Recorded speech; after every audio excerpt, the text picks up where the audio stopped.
新春到，好热闹，这个百姓市集欢声笑。说了个江湖义士叫王梦，他会幻术。Gather round, one and all, for a wonder like none other.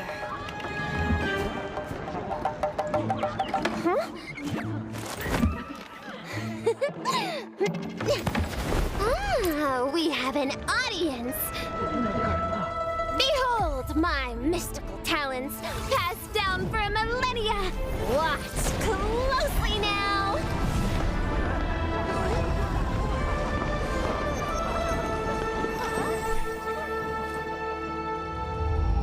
Criminal spotted ahead.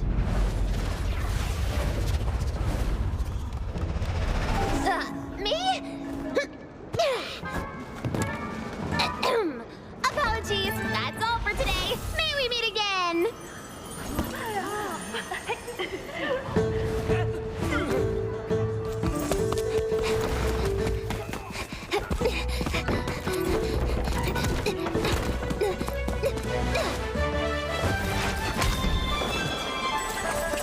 Catch!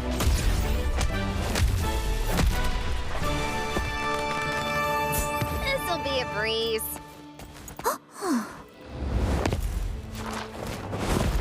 Case closed. Maybe we could just talk this over. 咱们是趁乱一口烟，2个人影都看不到边，为何守株待兔，让你也逃不出 Ooh, look. 我人数不变，一个是左右摇摆轻松。 Give it up, miss! Take a breather, would you?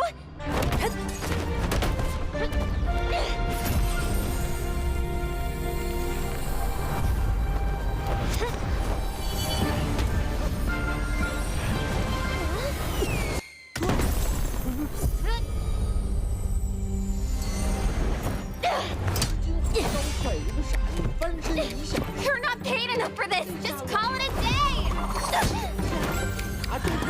可这位轻低头。哎，那个大活人上了哪处？ You ever heard of work-life balance? See ya!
新春到，好热闹！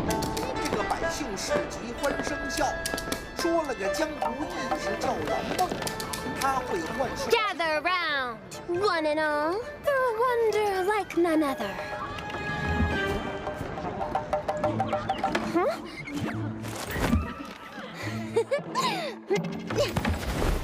Ah, we have an audience. Behold my mystical talents, passed down for millennia.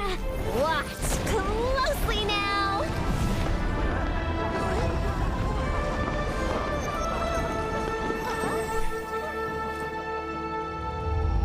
Criminal spotted ahead.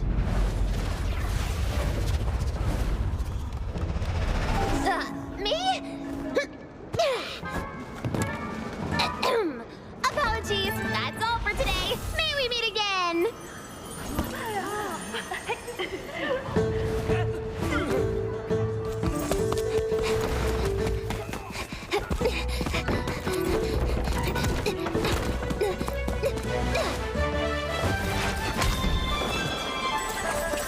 Catch!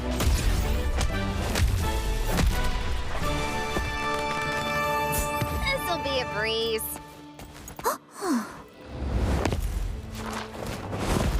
Case closed. Maybe we could just talk this over. 蓝梦是混乱一股烟，两个人影都看不到边，被右手代办，让你也逃不出我手指。Ooh, look pretty. 我人命无电，一个是左右摇摆青丝。 Give it up, miss! Take a breather, would you?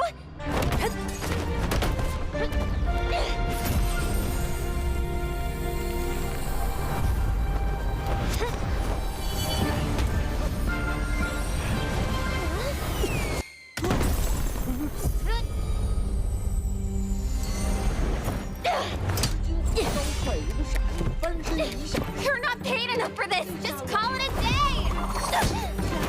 拿住他，可这个卫青低头看，哎，那个大活人上了哪去？ You ever heard of work-life balance? See ya!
Got him. That brings it. Ladies and gentlemen, welcome back for Solos into the NBPL Spring 2025 season. My name is Severio, alongside with Dobby here. It's the Ambush King himself going through. And Dobby, we are back into this year. We're back into the season. We're on day 2 after seeing the prominence that happened until day 1 when we came back from J-Cup and seeing what the Solos players are actually really thinking about when it comes into the season.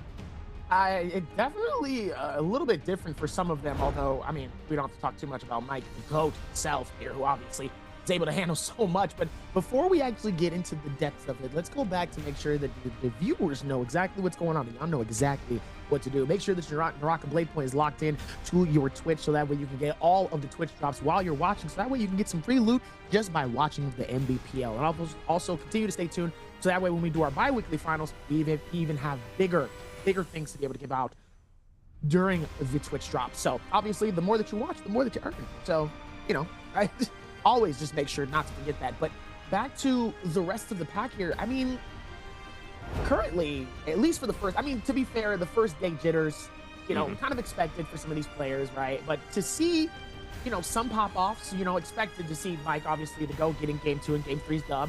Edward, sorry, who thinks of these names? Anyway, Eddie!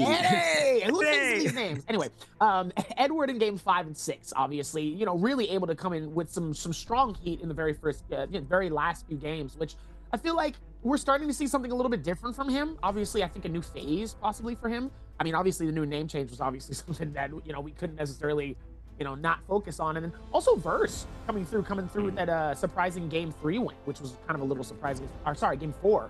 So I don't know. I feel like I've always said it before. First day jitters are a little different. You know, sometimes, you know, you're not necessarily locked in. You got to see how everybody else is doing, and either you perform just kind of moderate or maybe not as well, just to kind of see like, all right, now I know what to do, you know, where to land, how to like really start off strong here. And I know you were talking about landing Rage in terms of like the first sets of games here. So let's bring that up here. Like, what's going on with that? Yeah, I mean, we're taking a look in the scene about what the players are really developing over the course of time, and that really comes down to not just the character picks and which phases allow for which characters to be going through, but their builds, their rage, their glyph boards, right? Because we saw a huge change in terms of the energy side, where we saw that Rage World go from a huge dodge that was essentially no consumption of stamina down to the 30% threshold, and then seeing players actually using starting rage. If you've been able to notice into day 1, you see players like Pace with TT25, even with Spider building out the rage side where damage dealt taken gives them a little bit more of an oomph when it comes to building out the rage bar. But that starting rage of 15%, that's something that they're taking into a spotlight where there's players nearby and they spawn in, whether it's a hot drop or a very important, you know, objective such as with the Salvation Podium in Holoroth, or even working into Arcadia just to try to get that Volplan's essence. They are able to get sooner into a fight and getting more into, you know, the aggression that characters such as with Liam, and seeing how strong his V2 is. The moment that a Liam can take full usage out of that and having the right weapon in tow, he can do a lot of devastation when it comes to catching one person out, and even to the next fight if there is, you know, some sort of other opponent that has spawned in the area. So it seems like the defensive side for Solos is kind of taking a little bit of a step back. It seems like more people are starting to push more towards offensive and really getting aggressive, especially in the early games, which we have seen before. It's not like we haven't really been able to see that, but it seems like more and more players are starting to take advantage of that type of aggression in the very beginning, knowing that there could be an advantage along the way. If we look at the standings here, you know, I mean, obviously, like I said, first time jitters, you know, for Spider, AS, and Lipo. Surprised to see Spider towards the very bottom. At least I'd say, you know, I would hope maybe he's somewhere towards center where T225 and Frosted Assist, you know, not necessarily safe, but not necessarily completely off the margin. But we are at the very beginning of the game. Obviously, Edward taking the top. Edward taking the top spot here with that 28.5, and Mike closing in with that 27.8. I mean, you know, still top players. They know how to handle this. They've been able to. I mean, they do this day in and day out. So we're not expecting too much in terms of how these players are gonna swap anything else, because if it ain't broke, they'll fix it. But something clearly is about to get fixed for some of these players that need to make some moves. whew. Yeah, I mean, the first got 2 MVPs. He's kind of one of the biggest players into his lobby, even though he got a donut into game 3, which, resulted in him to be where he is right now in 5th place, and then having a lower point scores through games 5 and 6 into day 1 verse, catching 2 MVPs against players such as with Mike. But even with formerly known as Wang Liang, right, Edward has been kind of putting out the work from day 1, and forcing into, position where Mike is in 2nd. And that's just based off of the placement points that is given towards the multiplier. But we're going to see in terms of these groups, with the groups playing today, we're actually going to have Group A as well as with Group C going off. So that means we are going to see DRG Fong fight out alliances. A Xiao is actually going through with Bauda, Chusheng actually going through Bauda as part of their roster. And these are players that we've seen in the past, even through 2023 as early as, and even XY from ASC, which I want to talk about because XY has made strides last year. He has made a notable difference compared to his peers when he came into with ASC and been able to play out even to the Koi Cup. But then when it came down to summertime, as playing his biggest pick that we've seen him in performance wise was with Tumulch, but also taking full utilization of the longsword, a weapon that has been making its strides this past couple of years to or so, where it used to be seen as being a weaker weapon, but with its capabilities with sheet swapping, even with 2-on-1 or 985, which way you guys see it, that is something that he has mastered to its fullest. I mean, mastered to the fullest, obviously starting it off pretty good, but we're heading to Midoriya at the very beginning and we're in midnight. So you know what that means. Big fireflies. Big firefly. Big firefly magic. Big firefly. Big fire. Boom, boom, boom, boom, boom. Anyway, even with that though, still, it's going to be a very strong start. Usually in these moments here, we talk about, fireflies being such a massive advantage for a lot of these players who really do come from a very offensive start and what we know of these players. But interesting to see now that the rage is starting to actually help a lot of these players as well. Have you seen some of these players that maybe we don't necessarily see is taking advantage of the rage at the beginning of the game? I mean, Pace has been able to kind of work with it. We've seen Spider get eliminated on the spot. I mean, there's a difference between going down the rage path of allowing for a starting rage versus taking one node into the energy when it comes down to it. That's where you also see players taking survive, the survive clipboard, right? The purple side, where they get just the one node, where if you hold blue focus for any weapon focus, you get 10% mitigation.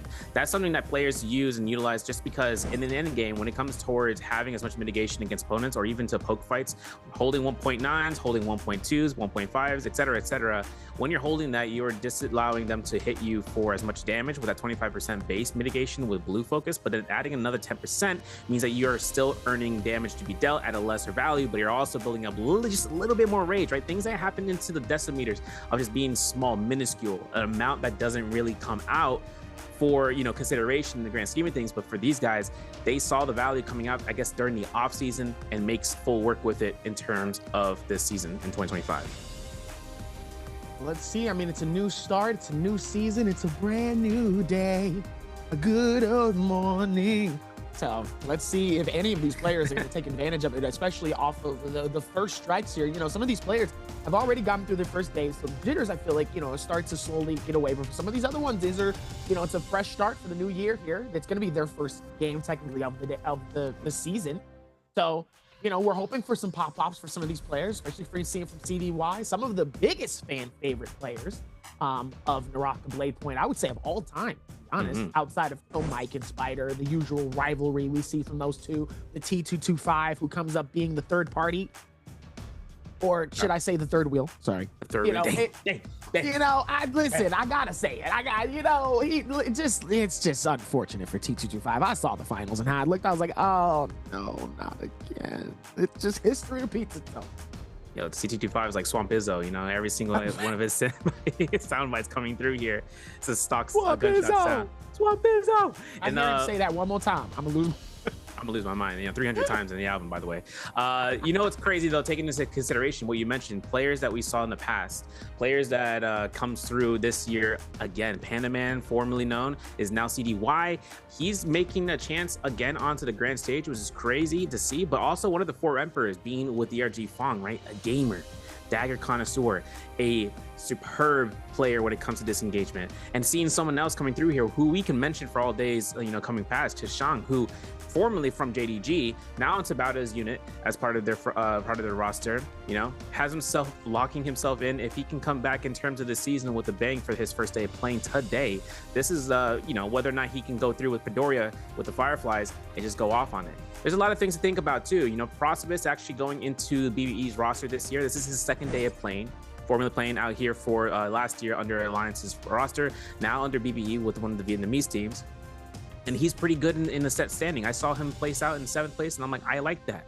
That's a good spot. That's an average of points that he can get himself feeling, the jitters, right? The first day of the season. That's a big, namesake when it comes towards just being there.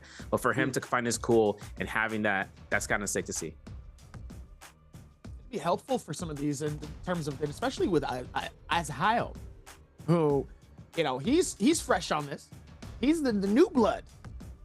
We're getting some new blood on the block, which is interesting. I feel like we haven't really seen new blood in a good minute here. So this is actually really surprising to see that. I'm like, wow, we're actually getting like new blood. Like everybody, fresh meat. I would say the other thing, but technically. But as we're gonna go right back towards PXT, and Verse is gonna actually get the first hand touch onto our hero picks. Gonna get that first little advantage here, and it looks like Fawn and T225 is gonna sit at least on the backstretch, and they're gonna hold off for at least round number 2 here. Yeah, it's gonna be definitely a Liam pick for Verse and pace, and that's the biggest advantage right now for Verse. If he gets a double Liam throughout the tourney, it might happen, it might not. A lot of rounds, I think most rounds yesterday were just going through with, I think all the rounds actually had Liam be first round pick, no questions asked. So whether or not he's going to be available, if there is an off chance that Pace or Verse decide to just say, let's play some other character so that way there's more Liams and I'll have a chance later on, potentially, we'll see. But that's not going to be the case. First round selection clocks in with PXT and Verse taking Liam. Now T25 and Fong are going to be taken into second round phase. There's Lisa Xiao, which I would expect coming out. And Xiao has those changes to come through. And we saw her performance coming out from the first lobby where that V1 change has made her a dominance in the battlefield. Ex-wife from ASC, Gigi Shaw, they are now into third round selection. Could it be a Syra? Potentially something out here from Shaw. It's gonna be a double. It's gotta be a double. It's gonna be from XY. So this is a more consistent basis of the bases out here, Dobby. Because they know what they're dealing with, and especially with some of the players and knowing when it comes to these current round bans, especially with what's expected. I feel like we're gonna see this pretty often, pretty regularly, right? Like this same format of just boom, Liam, boom, Shio, boom, Syra. I feel like we're gonna see it in some way, shape, or form. Now, obviously, when it comes to some of the other ones, now Azul, Star, they're gonna have to, pick up the next, they're gonna have to get the slim pickings, right? Until it's their turn, obviously, to get the first slot. So that's where everybody really has to gauge on, okay, what's next? Now, next time Spider comes through with Justina. Surprise pick here. Frosty with Lonnie. Yeah.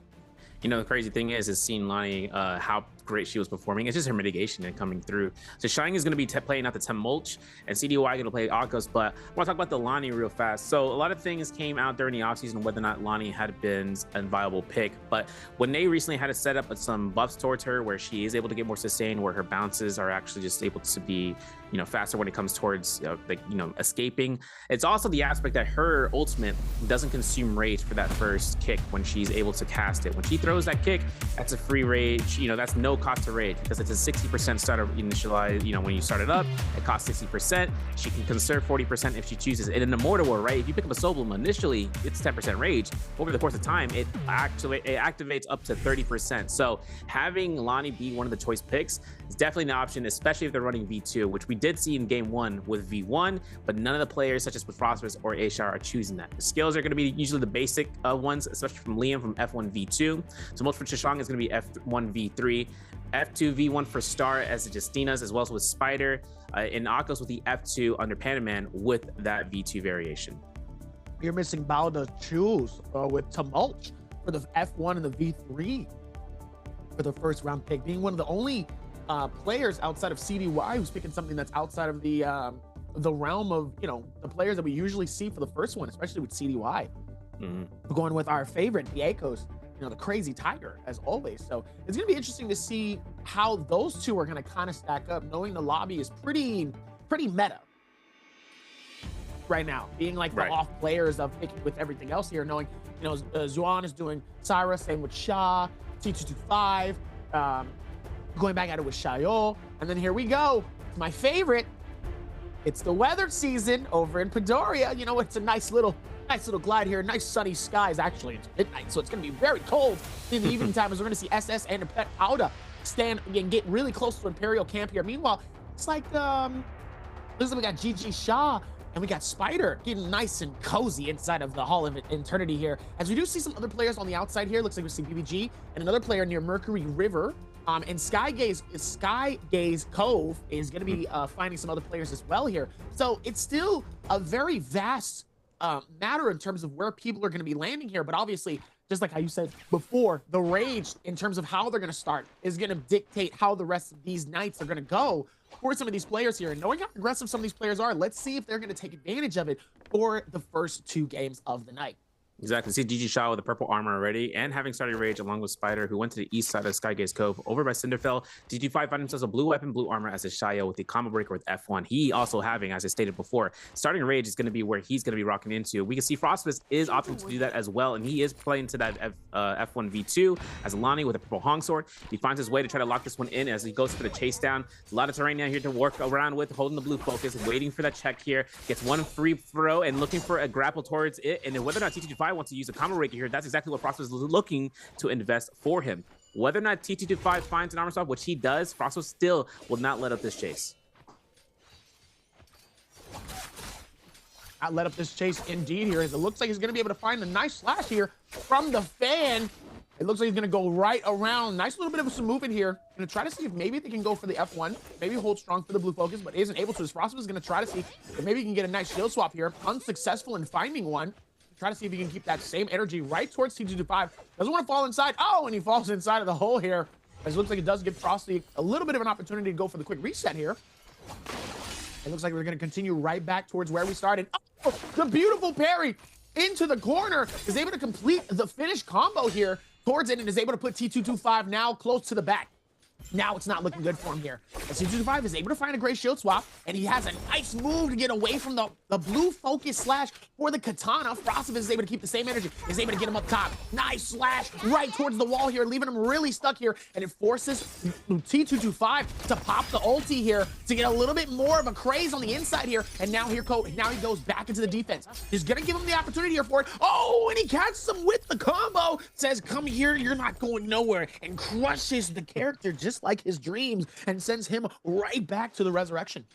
It's a tough break for Frostfist in that corner. Both of them had failed double RMBs when it comes to the vertical, the second hit, but T225 using the V1 and having the chance to just being able to block out and throw that shield, since it can be stored for as long as the duration of the ult lasts. But also a little bit of a niche into it is it does reduce the cooldown by 7 seconds for the skill. So switching over towards Imperial camp, we saw a plethora of players actually spawn out towards this area. CDY is going to go ahead for the shot into the bell to try to keep line of sight on Verse, who is going to be half health in terms of finding armor swap. He finds one. He is plainly in V2. If it comes down to CDY where he forces that ultimate proc, he's gonna have to worry about whether or not he can be expending that stamina, and if Verse can throw in towards another opponent, such as with XY from ASA, who might be looking for a drop down here, to be honest, as he is gonna be putting that pressure on it. As Verse gets himself into the corner, CDY finds out XY where that Syra is and locates him. A Shao on the outskirts as Lottie not having ultimate just ready yet, as Chishang takes a little bit of blow, burns his combo breaker, and has himself with that V1 ultimate or V3 ultimate in case he needs to burn it right now. And there it goes. He burns it. He finds a chance to reset that whip throw and tries to find a target, but there's gonna be XY with a pole sword.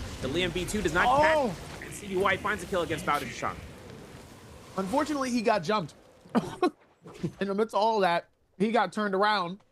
You had one player behind him, which was the Syra. You had another player right in front, which was able to get the elimination, and he just had nowhere to go. And now it looks like it's going to be the exact same thing here with Verse and Azal as well here, as they both end up getting their absolute shields depleted here. One of them, Verse, is able to find at least a shield swap here just to try to see if maybe they can get away. And it looks like Azal might have the free space here, knowing that Verse is everybody is focusing him here. Oh, is able to find the opportunity, but CDY is able to hit him with a nice parry here, but they are not letting up. They smell the blood. They know he is in pain, even with that shield swap, and Verse is doing everything he can in order to get away from all of these players that are starting to come in little by little here. It's a 3v1. It's not looking good for him here. Versus got to try to see if he can find another shield swap. As he does, is able to get a nice parry off of one of the players here. Sadly, I wasn't able to see exactly who that was. It might have been CDY here, but it looks like he's able to get another shield swap. He gets lucky. He's able to take off as everyone decides to scatter in different areas here. So he can go behind the tree and be like, whew, I got lucky there. Yeah. Especially considering that he's going to be ending up probably going towards Sword Tomb or even looking for Fireflies in the middle. But Star here out over towards Arcadia, working towards having a gold mitigation. There it is, going to be Vulpine's Essence, and he's at the point. No grapples, no sauce. He's going to burn his Vulpine's Essence. As a result, hard work at Bay, but since it was on the outskirts, Arcadia wasn't really on the players list of just looking for it. But Star found a use for it. It's a lump sum game of 0. There wasn't really any sort of cost that went towards that in his benefit, just making sure that he can get it, and has, I guess, now blue mitigation shade.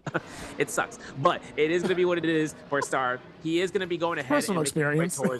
He's going to go towards his way towards Crimson Cave now in terms of Sword Tomb. GG Shaw, though, having one elimination here. We might see a replay later on because we didn't get a chance of seeing what happened between him and Spider if Spider had dealt out a fight between him. But for Shaw, gold, we're going to see a chance. There it is, the replay. Yeah, we are. And Spider goes ahead and has active ultimate. Shaw has no ultimate, only uses his combo breaker, gets his F1 out. He looks towards it, make sure he can go for the LMB. 1, 2, backs off. He might die to burn in our eyes, but the blue focuses come out. Ooh. He takes a pistol shot. He goes for a musket shot. He is low, but he is not going to go down without a fight. And the lava does not go past the point of death. And for Shaw, he finds out Spider with the kill and puts himself in the spotlight. You know, it's crazy. With the burn is actually, he was able to get this dial right at the time and keeps himself immune. But man, getting the elimination, keeping it going. Fighting on the lava is crazy. It's crazy work. It's diabolical. I just gotta say that. That's crazy. Like, and there's also a amount of confidence too in that space, knowing that at that point, you know how low they were, and it both took one of them to hit. That just lets you know like how close of games these NARAKA BLADEPOINT Nbpl games can really be in these moments here. Now it looks like CDY is gonna have to fight this out with Azal if he's gonna get into this or if he's gonna get out. And it looks like CDY, he wants him to get out. Like, hey, you gotta leave. You are evacuating the premises if you don't like it or not. And it looks like they're both gonna try to see if they can take it with, it looks like dual halberds on both sides here. Sorry, dual blades actually.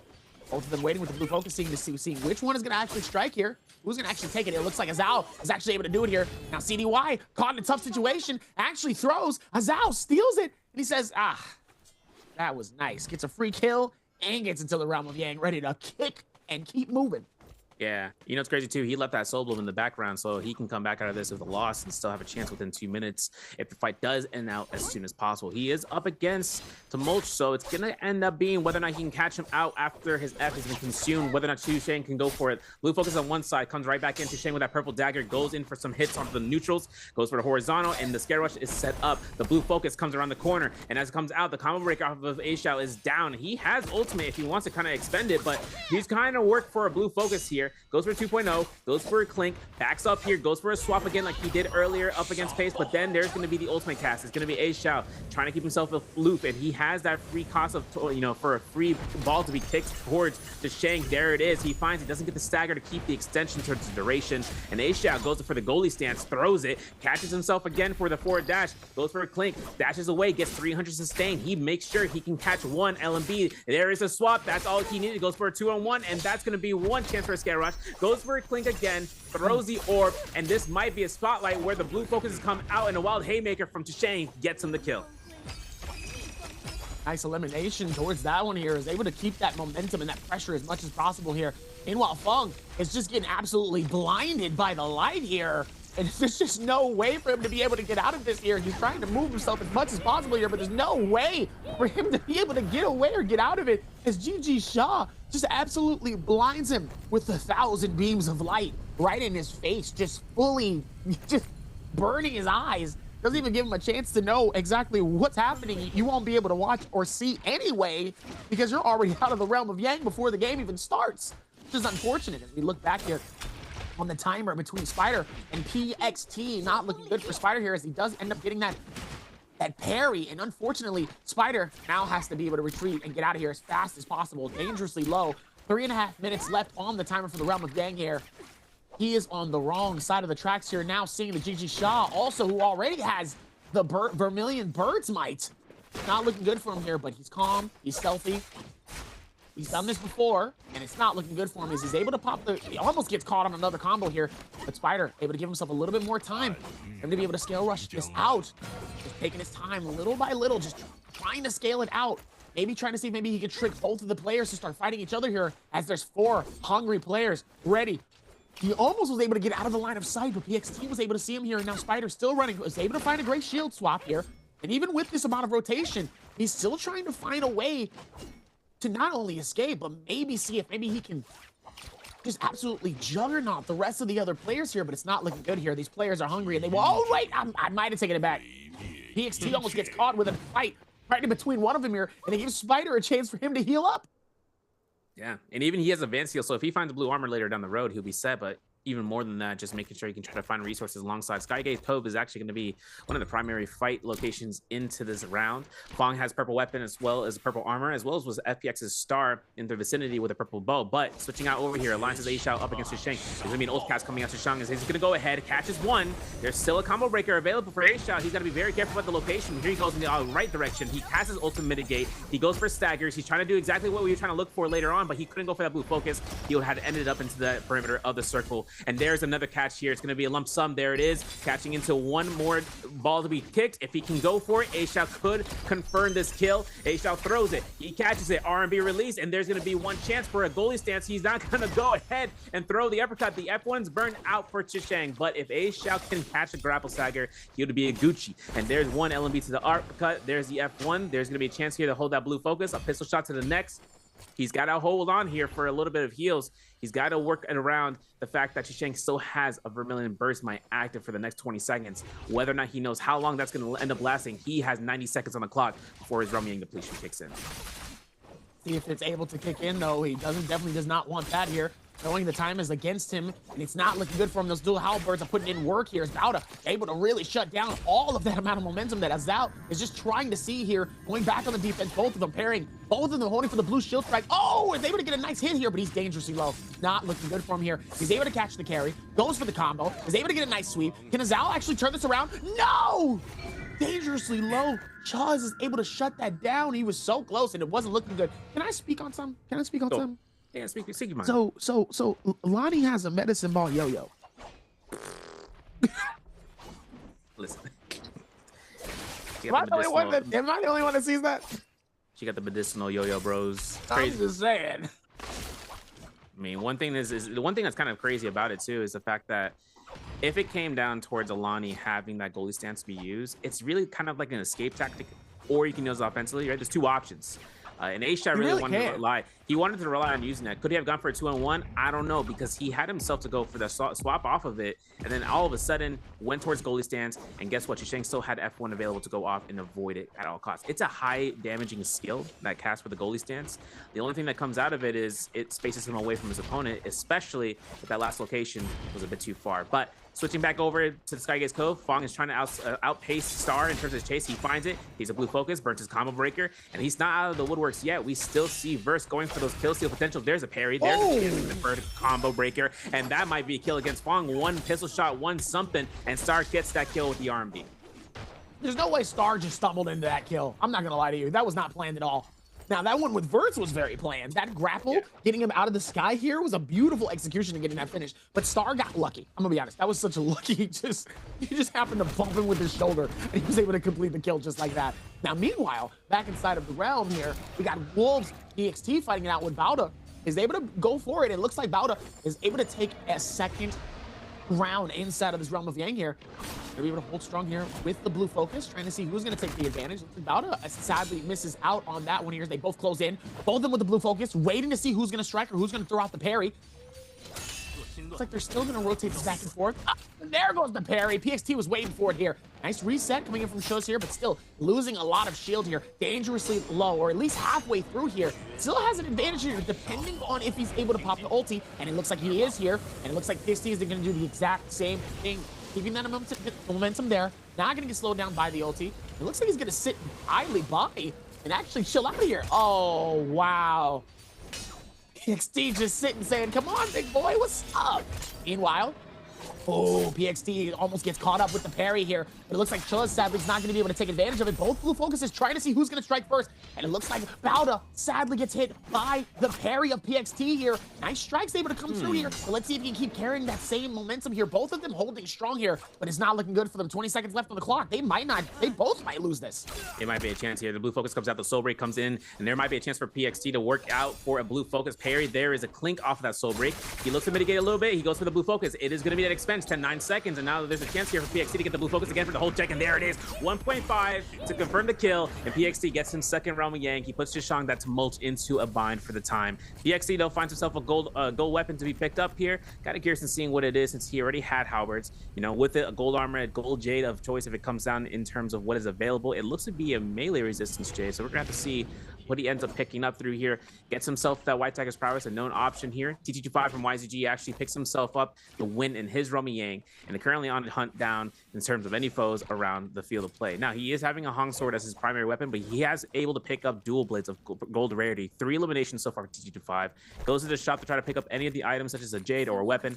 He has himself an armor pierce as well as a thunderstorm. He finds an Aurora Burst, has a Cab Bloom. Tempest Kick is also picked up, and a Phantom Step to boot, or rather, no, that is a velocity untold for my friend. That's so a velocity, looks like, yeah. This is actually gonna be his setup. He got lucky with these rolls. First of all, hold on. Can we talk about how he just said bada bing, bop, boom, bow, and got all 3, like literally the next set?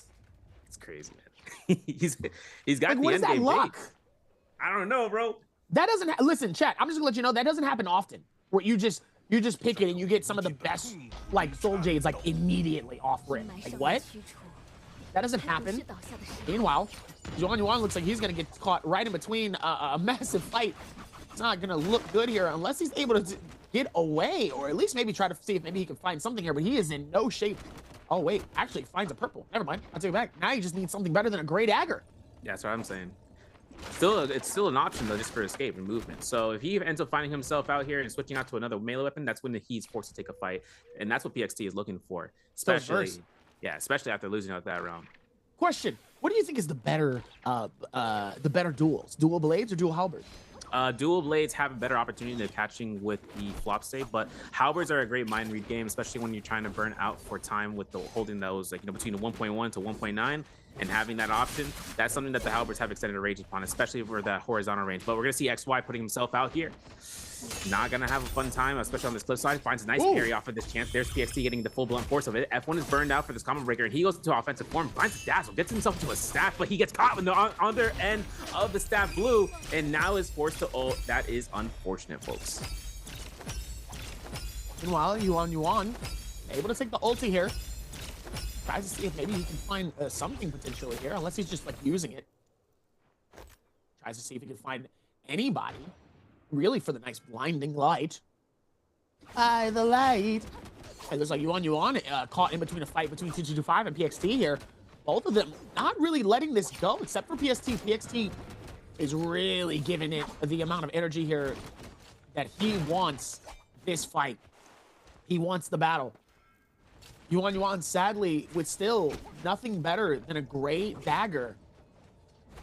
While everybody else is looking here. Oh, they found him inside of the corner here, unfortunately. He's able to pop it as well towards this, trying to see if maybe he could just get away from this. Yuan's not looking good. Losing some of his heals and half his shield already here. T225 misses out on the grapple here.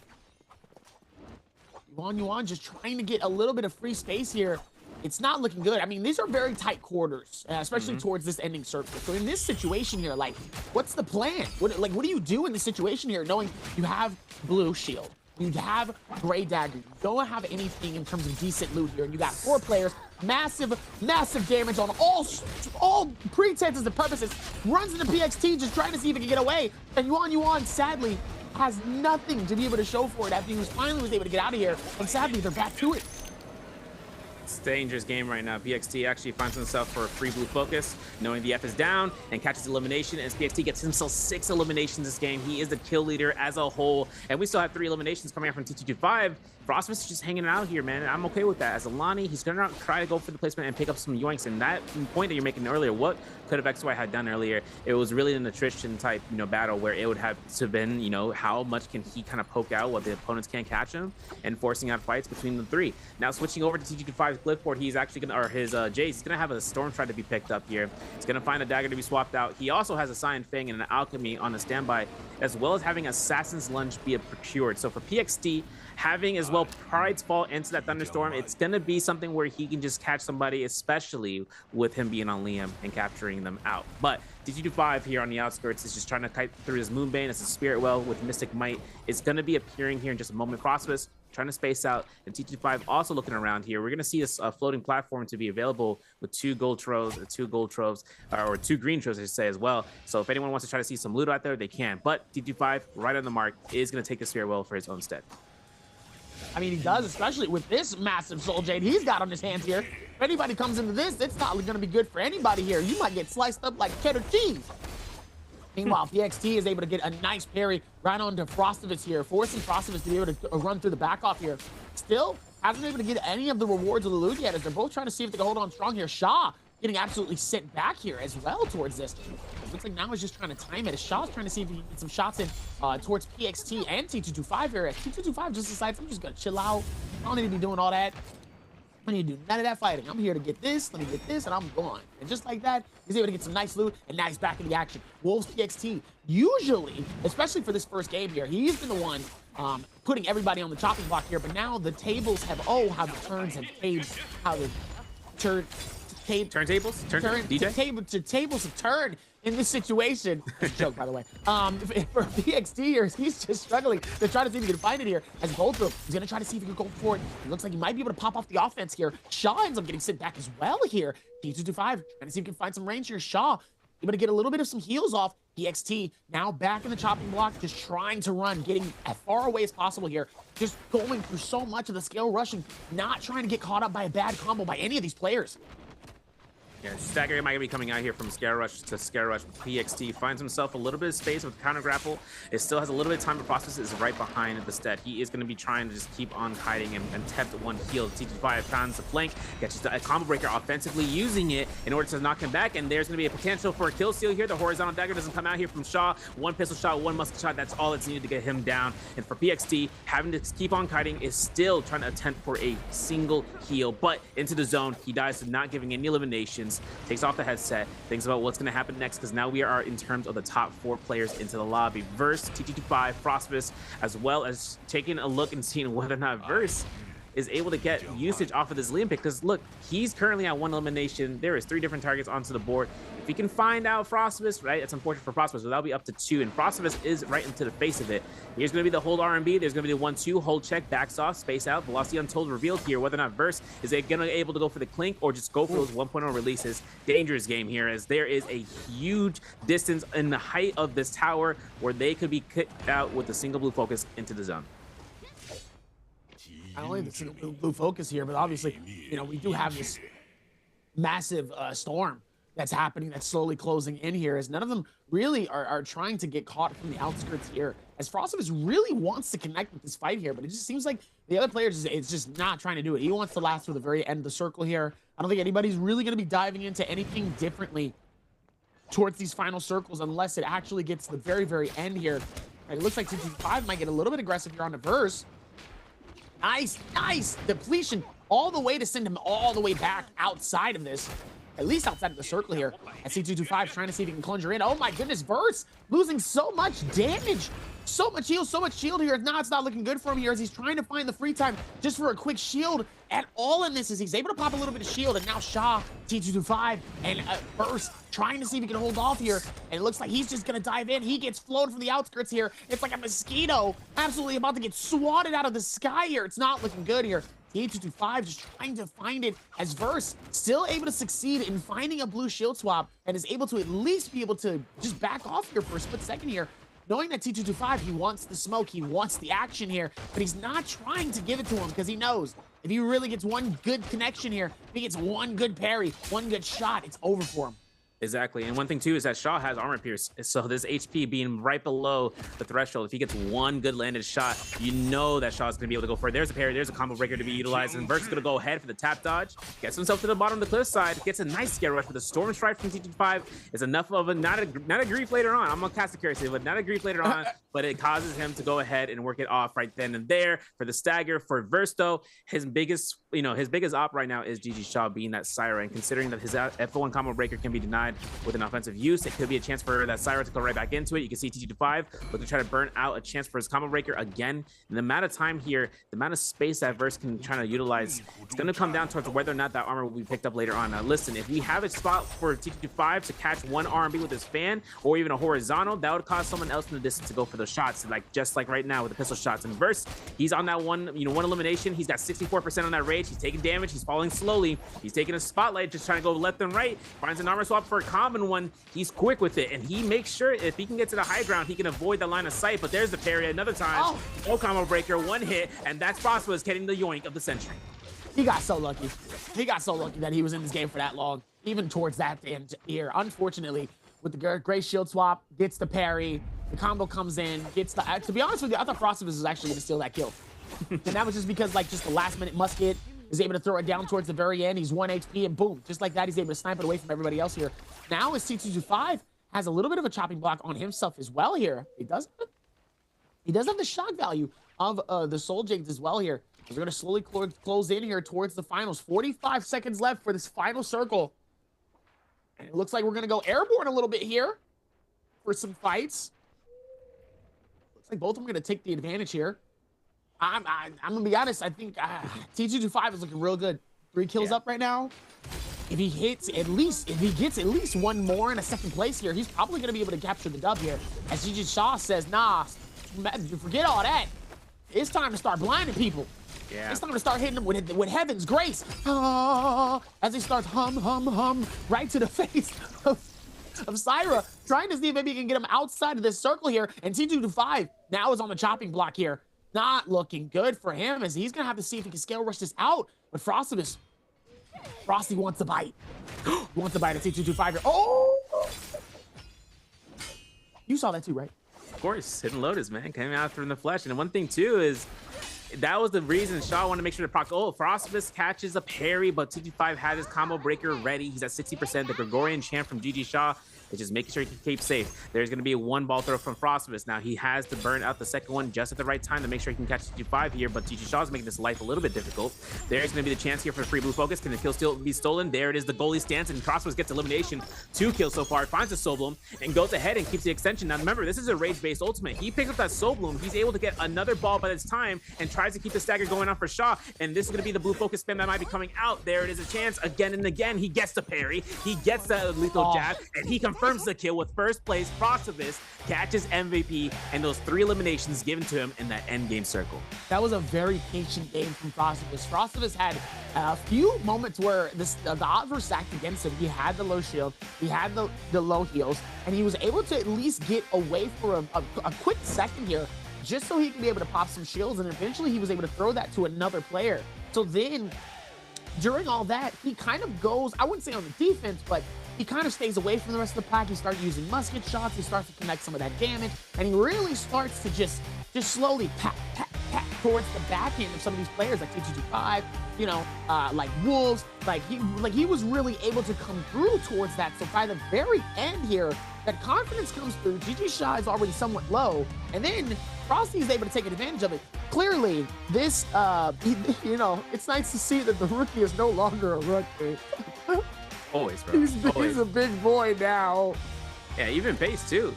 It's kind of crazy seeing the transformation of Pace throughout the league. You know, he caught MVP for this round. You know, in my heart, Frost is MVP, but he got 6.6 points. Pace had 6 eliminations, and he got 1 point due to placement, so he was just up by 0.4. But Pace has been through the ringer this past, you know, for the year since 2023, a summer season, being able to take under HLG's banner, being with part with J Team in the spring season, then SS1 into summer season, and now under one of the key locked-in teams in the league with Wolves. who had just recently in trios went out in terms of J Cup for 2024. So for him to be picked up by the Wolves, they found the value in terms of his position. I do want to see what comes up next because, like we said, that playment coming out from Alani into the in-game circle just goes to prove the show where her value comes out. And I mentioned really quickly how it was a rage-based ultimate. The moment that she got that kill, or the moment that Phosphorus got the kill against TT25, he was able to pick up that Soul Bloom. He was able to get that proc of an initial 10%, but over the course of time, finds another dodge, and he used that against GG Shaw because GG Shaw knew that he used his ultimate. He has it active. I got to watch out for this ball. He spaced out, and then it was just a ticking time bomb of when that blue was going to be thrown. And then Phosphorus caught that parry, got the elimination, secured those 6.6 points. That also requires a lot of patience too, I feel like, especially towards the ends of those games. As badly as you really want to be able to dive into it, sometimes it's better to really see how the rest of the team, how the rest of these players are handling it. But first, before we go into that though, how many players chose Justina Gu in game number 1? I'm going to give you some simple ones here. As like I said before, you forgot these questionnaires that we do for the spring split. The spring, the summer, the winter, you know, all that. Is it A2, B3, C4, or D5? You decide. You decide. I'm sad.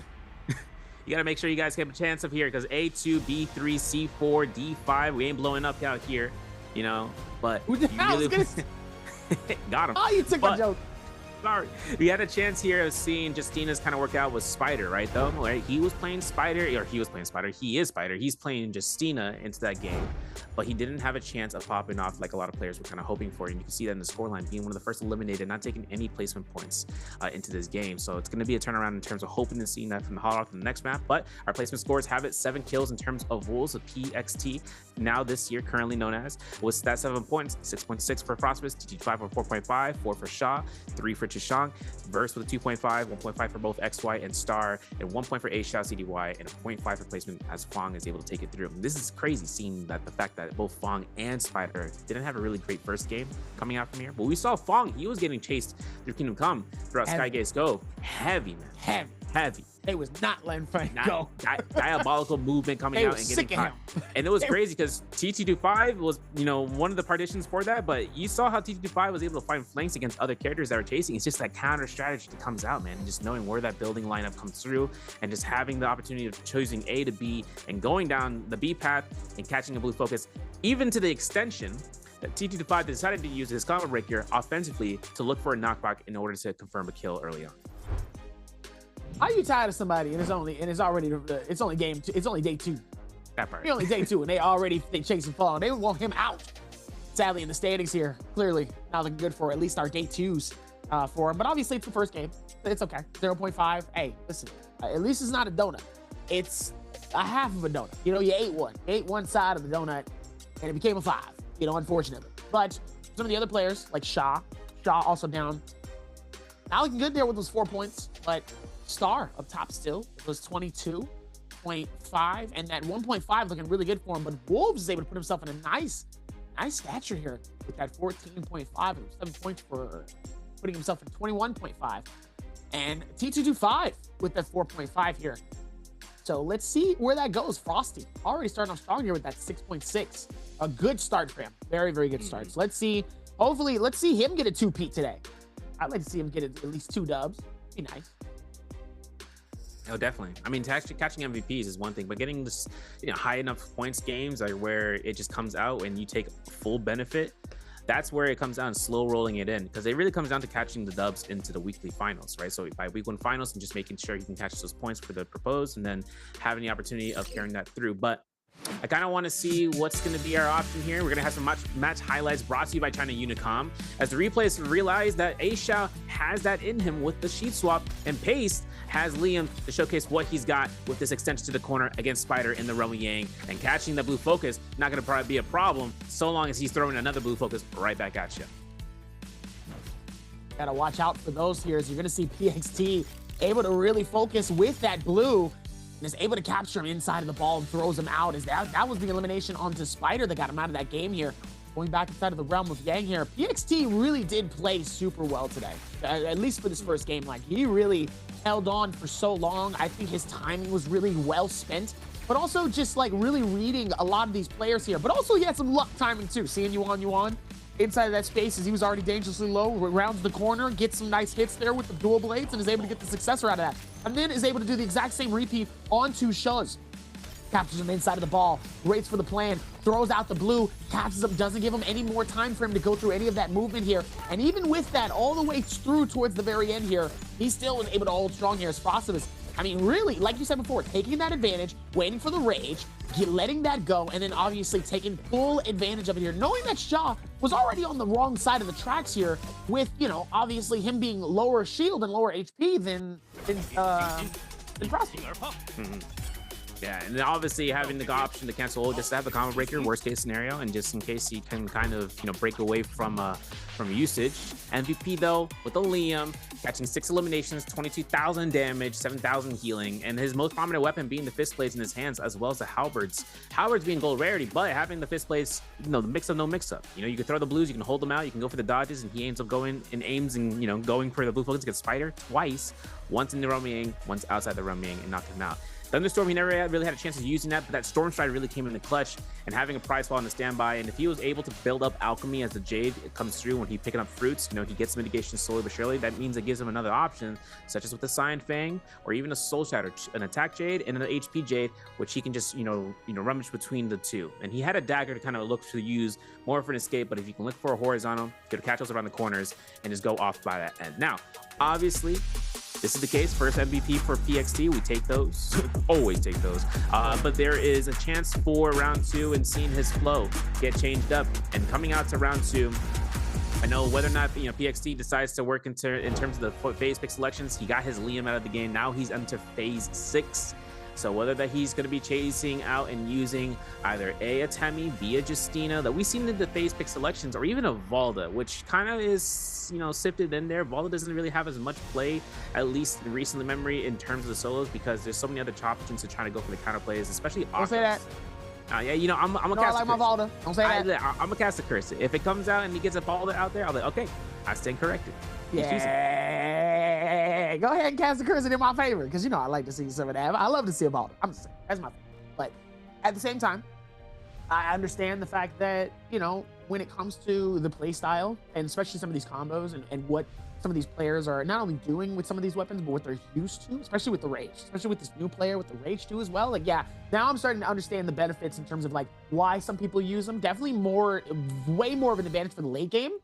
It also depends on how wild the finishes are, especially towards the end too. So that timing is, you know, a little bit of a wishy-washy. It's kind of like a let's hope rather than like let's actually commit to it all the way. But I feel like with that amount of timing, especially with the amount of patience that some of these players have, I think it's very viable, very viable. I mean, it kind of comes down towards the you know, the deliverance of what comes into the glyph boards for their benefit. I mean, we have a whole glyph board that's meant to be played for solos on one side, just because you get parries, you get soul bloom, you get, you know, you get siphon under the survive, but the value that comes out with grapple distance that saves resources, that saves you time and having to, you know, walk, or even just to make sure you can catch someone outside of the, you know, range, but also just looking to try to use the stamina side where you lose, you know, less stamina. That's just something that's a standard in the industry for solos. And one thing that comes out of that tree is going all the way down and getting that 20% or 18% mitigation, which is pretty much a full markup in terms of just being able to use your combo breaker over and over as often as possible. And one of the highest cooldown skills in the game, with Liam F1 being 27 seconds, he'll gladly take that into his build, but also just making sure that if he can go into the starting rage side and just gets himself just a little bit of damage dealt, a little bit of damage, you know, taken, that moment that comes up for him to proc ult is a mind game for the other opponent. They have to space away. They'd be smart. Shayo's biggest counter is a Liam, in fact, because when it comes down to her throwing the shield, if he has active ultimate, he can go ahead and throw out an orb, catch his target, and just do whatever he decides to do after that lock hold, you know, animation goes out, and then he can just go for free real estate damage. Free real estate. You had to say it. You had to say it. But I mean, even towards that too, yes. Even with that amount for some of these play styles here, I mean, Syra still, is still dangerous from what I can tell here. I'm excited to see how Kai Lin kind of stacks up against against the Syra. I think that's going to be kind of interesting, especially with the amount of timing, the way that he moves, and some of, you know, especially going through with like the F1. Definitely be good to see how Kai Lin can kind of stack against that, especially with how these players, like how they really roll. I don't know. That's going to be fun to actually watch a little bit here, especially going through with the amount of hecticness that it can be here. But I'm going to be honest, I'm really impressed by PXT, man. I mean, this is kind of a player that I feel like we definitely talked about him a little bit more. He definitely was kind of the surprise player that really put in so much effort, and he had probably one of the biggest improvements to the season from a lot of these players that we usually see that we don't get a chance to talk too much about because, you know, we're going back and forth between the Spider and the Mike and the T225, and, you know, and so it's really good to see that we're starting to see somebody that we don't really talk about too much really making some noise, like really though. Yeah, big time, man. And going back to the point about, the hero selection and seeing Kylan, he did get changes that made him kind of more of a prominent choice in trios. Back into the solo scene, it's kind of a pocket pick for somebody if they want to bring him out. Whether he's rocking into the V2, it's more so about whether or not they want to go for V2 versus V1, because V1 in solos, we saw some usage after the V2 nerfs, but still revolved them going back to V2 because since Mike was able to kind of get some sort of victory out of that. But one thing that makes it interesting is whether or not Kylan is a pocket pick, it's kind of going to be determined whether they just see that into the endgame circle. Because that Keelan guard, right? That 4 seconds of immunity and not taking damage was always a prospect for him, but it was also the amount of damage that he's kind of able to output and hitting multiple targets. Now for Syra, during the offseason, we saw a lot of usage for Syra to be using V2. And one thing that came out of V2 back then was the amount of healing that she was able to accrue through that 8 seconds of the active ult. But when they gutted that in half, they went ahead and chopped it up. How much you want? How much you want on that weight block? 50%. Go 50%. All right, cool. Boom. Once that block got cut in half for the healing, they went back to V1 as one of the more standards. And it's crazy to see that, just because when we saw in terms of Jacob, when she was at her peak with the V1 and she was able to be seen as a tap dodge, as she's getting tap dodge for her orbs and the spam that comes out, players are now going back to her just because she is just going to have enough sustain with this shield. That does make it seem, though, when we bring up the conversation of Valda, we're bringing her back in. The reason Valda doesn't really have as much prominence now is both her and Syra with their temporary shield. Once the zone starts to kick in into Shadow 4 to Shadow 5 and Shadow 6, that thing gets melted. And that's just because it's now based on the HP as a total for the shield to be included in there. So we're going to take a look and see if that happens. Our first round selection has SS1 CDY and Bao Zhusheng to go through for Hollow Rock Sunny into round 2. We expected coming out of this, though. Leanne was kind of the first pick, kind of expected. I wouldn't be surprised if we see maybe Syra, especially for this map. I think Syra probably being a viable double pick off of this to kind of get that out of there. I'm surprised we didn't see a hottie in the first game, but I know with the recent nerfs, that's kind of been a... Oh yeah, that man's done, bro. He's cooked. Which is interesting because it was crazy when he first played. Man, at first it's crazy to see how people question him, and then once somebody found a way for him to be just so good in pro play, everybody started using him. And then now he's just not viable. So it's curious to see if CDY is actually going to pick Liam as well, or if he's going to go for something else. Oh, yeah. He's going to go for them both. It looks like Frosty and Spider's going to have to pick somebody else here. And my guess is they're going to go with... Spider just does not like Justina at all. The hate for Justina is real. Because he picked them last time. Yeah. Yeah, he picked Justina after this phase. I think it was in phase 5 by that point. So it was kind of the option for him to go through. This is exactly what we got into last round, the same first 3 phases. But now it's gonna be... I'm telling you, we're gonna see this regularly. Yeah, we're probably gonna see XY choose at this Temi because if it's a comfort pick for him, wants to make sure he can get as much value. Shaw choosing out to Lonnie, and it might lead out into being round 5. Remember, Lonnie can be chosen here 3 times total. TT5 is the second one to choose her. Fong is deciding upon whether he should be playing a character. We don't often see it now into the scrims and even the solos, but also Matari as an option, which is one of Fong's critical usages. He's gonna go ahead and switch out to Lonnie. That's triple Lonnie into this game lobby. PXT and Verse are going to be in the last phase selection, so there's an option for Justine to be chosen out here, which is going to come up from PXT. And now Verse is going to be the one option on the table to decide of choosing something different, whether it's a Mulch or an Akos, and there's the Akos. Akos comes out here for Verse. That locks in our top 12, and that makes it so that Hollow Rock has a good synergy of 3 Lonnies, 1 to Mulch, 1 Akos, 1 Justina, 2 Cyrus, 2 Liams, 2 Shiles. And 1 Akos. 1 Akos. The Brady Bunch. You know, and there's, you know, here comes X. He's gonna walk in and cause some problems. We're gonna lock in here for our game number 2 here. I mean, obviously, stacked lobby. I think it's going really good for some and not so great for others. Spider, very surprised to see Spider just like not really locking in as much as, you know, we usually see. Like I said, the early jitters are definitely a thing. I feel like Spider, especially being a veteran, he shouldn't be having too much jitters in the first sets of games here. But let's see what happens here. As we see some of him with the V2 and the F1, especially for Liam, with the bout on choose. Accepting going for it as well with CDY with the same thing with the F1 and the V2. F1 and the F1 for Star with Syra. That one's going to be kind of interesting here for both sections. It looks like I don't see anything too different out of all of them. I got two things. Fong from DRG, YZT25 are both rocking F1 V1. XY is actually using Tumult with V1, extending the duration of his ultimate up to 16 seconds. Now, compared to where we see V3 be used for Tumult, is mainly just because Tumult has the 12-second duration for the ultimate, but he's able to recast his whiffs every so often. And that's just something that maybe it's a comfort usage because of 16 seconds. It's also he's able to use it, you know, as a defensive mechanism.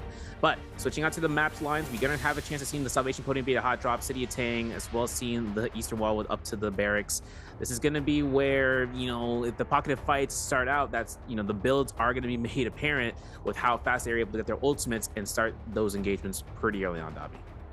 Very early on for some of the years, we're going to see Spider might take a back seat here towards the back section, at least closely right in between where Plum Castle and Embryo Village is near the quarry. As we do see some heading towards Salvation Podium here, and we see 3, Star and Zuan Yuan already up midst up top. Let's see if anyone's actually going to take the advantage here. Who's going to hit first? Aww. Wait, he's going to get back on? Yes. I want to see Arrow v Arrow fight. Yes. Yes. Don't get off, Star. Commit. The hitbox.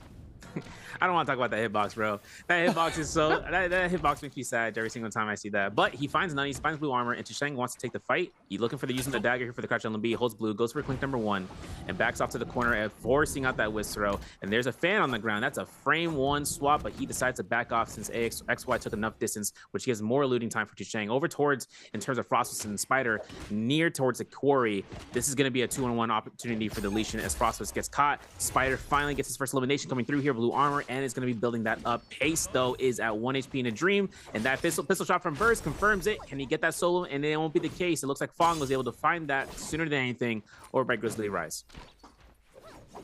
Looks like Verse. So he's going to take a leave of absence here, as Fong is going to try to see if we can get back inside of that 10 here. Blue focus on both. Uh-oh, here we go. Both of them going to try to see if maybe they can take advantage of it with that strike here. Oh! Misses out on the first strike here, but takes the parry. Still to somehow connect that. I'm still surprised that he was able to actually connect that. That was you know, predicting it. He's like, you know, he's gonna throw it, and he threw it. I didn't know anything was gonna do it.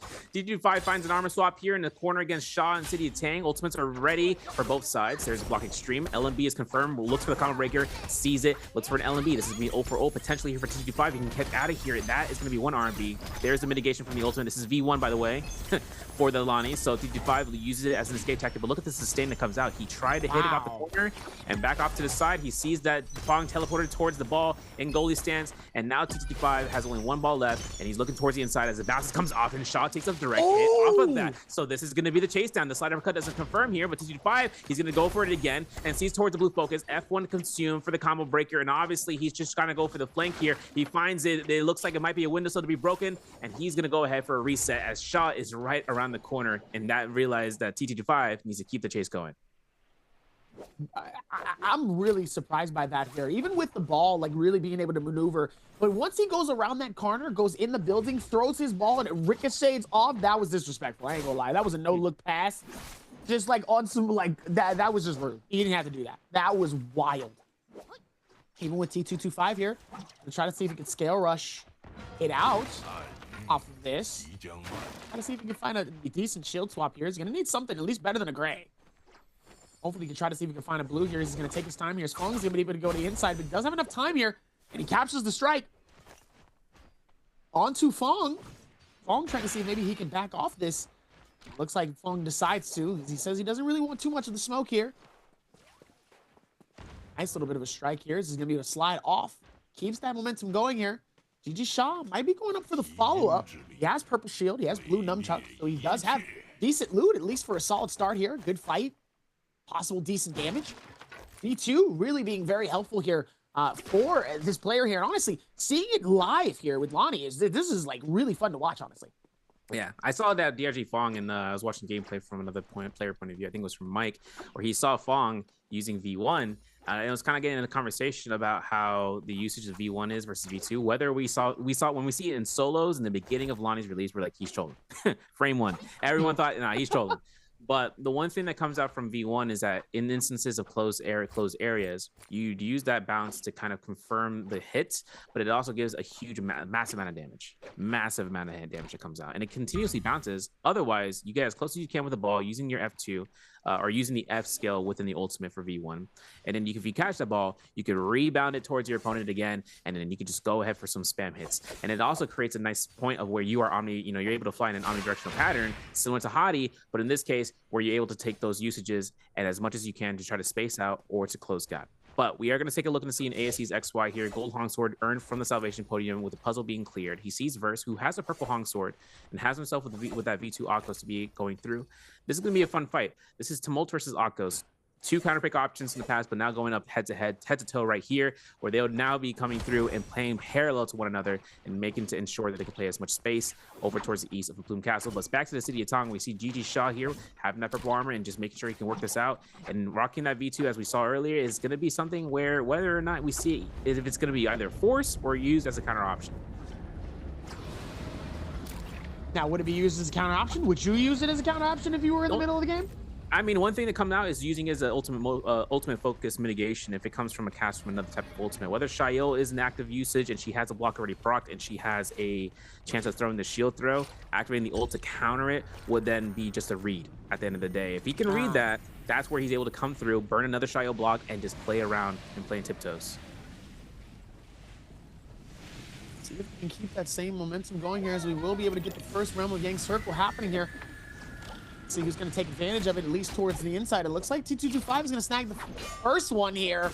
Just in the nick of time here. Lots of arrows is able to come through towards this as Chuz. He's going to try to see if he can dive in. Same with Shaw with the nunchucks. Trying to see if he makes some magic happen, but not able to as T225. I'm going to get some nice hits on the spear here. Goes airborne. Trying to see if he can say what's up to Chuz up top here. And he gets him caught inside of this corner here near the stairs. Nice damage, though, from the blue. Try to see if he can capture it inside. And it looks like he's not able to. Pops the Q, so he can get a little bit of some movement out of the way here so he doesn't get caught by maybe two players at once. GG Shaw, ends up throwing him inside with the combos of the nunchucks here. 25 seconds left on the clock. He is going to have to see if he can dive up in here as he pops the ulti here just so he can throw Shaw out of the circle. It looks like he's going to be able to potentially fall into this as he sends Shaw. That's just rude. That's just rude. You ain't got to do all that. Look, yo! This is kickball, but this is like a high school kickball, and you're just like you just keep kicking it to him, and it just keeps landing in his face somehow. No. So here's the thing with V2 Liam. It's the fact that he can catch somebody who has the Yang pass and he can throw them out of the Yang pass pool to ensure that he can get the pass himself. But didn't work out. TG5 finds himself in here. He has a benefit percent, no dual halberds on standby. He's up against Spider, who everyone's like, yo, where's Spider today? And I'm like, listen, we might see it here right now in the Realm of Yang. He doesn't have any specialty jades, but all he's got in his hands is dual blades and a pistol and a longsword on standby. So let's take a look and see about how this Spider fight goes up here, Donnie. Goats don't always pop off, immediately. Gotta take some time first. Even with that here, Spider is gonna be able to capture a nice little bit of some strikes here towards the bottom. Now it looks like T225 is gonna try to see if maybe he can get some hits here, but sadly isn't able to here. Both of them able to catch the sun. Pops open the ulti here. Goes on the defensive. As now that ball starts to be able to come through here. A really good opportunity here just to let it stall, knowing that we still have plenty of time, but each time he's going to use that shield to ricochet off so it doesn't necessarily just absolutely destroy him. He's going to have to play towards it at least favorably out of this way so he doesn't get fully caught up. He does get some nice hits off this, though, especially with the ball. The ball was able to do a decent amount of damage, but not enough. Nice little bit of a crumble right there towards that combo. Beautiful strike here. Spider reads it so well here and gets the finish on T225. Uh-oh. My boy's waking up again. Y'all better be careful. Good morning. Here's a cup of coffee. Yo, Velocity Untold on Spider. All right, GG's. We're gonna see you guys. And he got blue nunnies on the standby. But all right, GG's guys. We're gonna end the stream right now. No, I'm joking. So listen, with Spider on Velocity Untold, the nunnies has gold pole sword. This is kind of the setup, the century for him to last throughout his Vermilions into second realm. However, which way he is up on 3 eliminations. You know, he's gonna up and coming this with the spear as well that he just picked up from that fight. So purple spear with the pole sword, he's able to, if he wants to convert it into a staff, he could. He has the option right now to have a backup weapon just in case he loses 2 weapons in a row. But regardless, City of Tang has a fight going on. We know that 65 lost at Rami Yang. He is going to try to look for a yoink here if he can. The longsword beam, there's a double hit right there. And sees that XY burns ultimate. There's a grapple bump into the 2-1-1 swap. Can he really do anything? Nope. Gotta dye his hair red. Moxie knows what I'm talking about. T225 though has to make sure he can go ahead and work himself out the ult, which he's able to, but it's in a difficult position because if someone looks towards XY and takes that kill, that's an immediate solo pickup. They're not going to ask any questions. They're just going to go ahead and eat that bloom once it drops on the ground. See how that goes here as Yuan is able to find some free space here to get some shield as falling. Comes through as a surprise guest right in front of him here.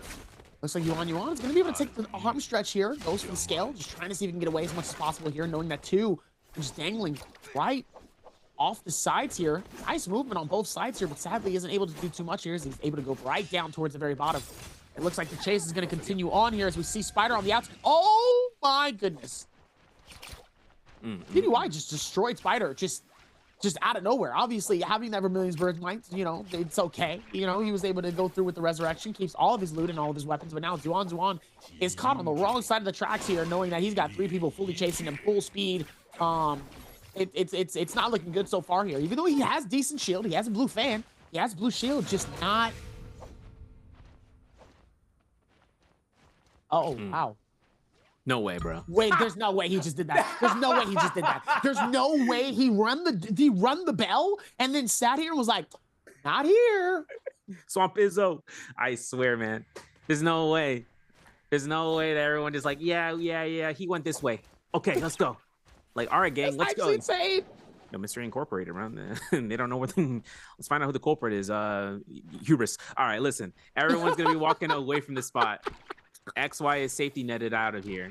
Only problem is for XY, he still needs a solo him. He still needs to take fight, and Frostfist finds a fight up at T5, whether he wants to or not. Having the chance that you see that combo breaker be burned, Frostfist will proc ultimate preemptive. There's the ultimate. There's the V1. Another thing to note is that F2 can stagger. If you guys are seeing why he's going up in face value, it also staggers with the F cast in the ultimate. Look, boom, there. And now T225 finds himself to just miss the bounce. The rebound doesn't come out to this corner of the court, and now it's going to be a V1 a wild haymaker throw from Frostfist. The bounces are still going to come around in terms of towards the salvation podium, and whether or not Frostfist wants to go inside, he is within the zone under the undermines of taking zone take damage. And T225 knows he needs to take this fight, whether regardless he's going to die to the zone or not. He still has around 60 seconds before the clock runs out for his game depletion. Meanwhile, going inside of the tree here, both of them are fighting this out on the outskirts of the storm here. Trying to see who's going to take advantage of anything here. It looks like T225 is going to try to see if he can give some advantages here, but it's not looking good, though, as it looks like we're going to see Shaw on the backstretch here comes through and decides to join in on the party here. And it looks like he's going to go for the shield here on the inskirts here. Oh, is able to send him on the outskirts here before he was able to pop the rest of the heals here. Uh-oh, we still have that nice little roller here. We don't want to get eliminated here towards the roller, so let's take our time.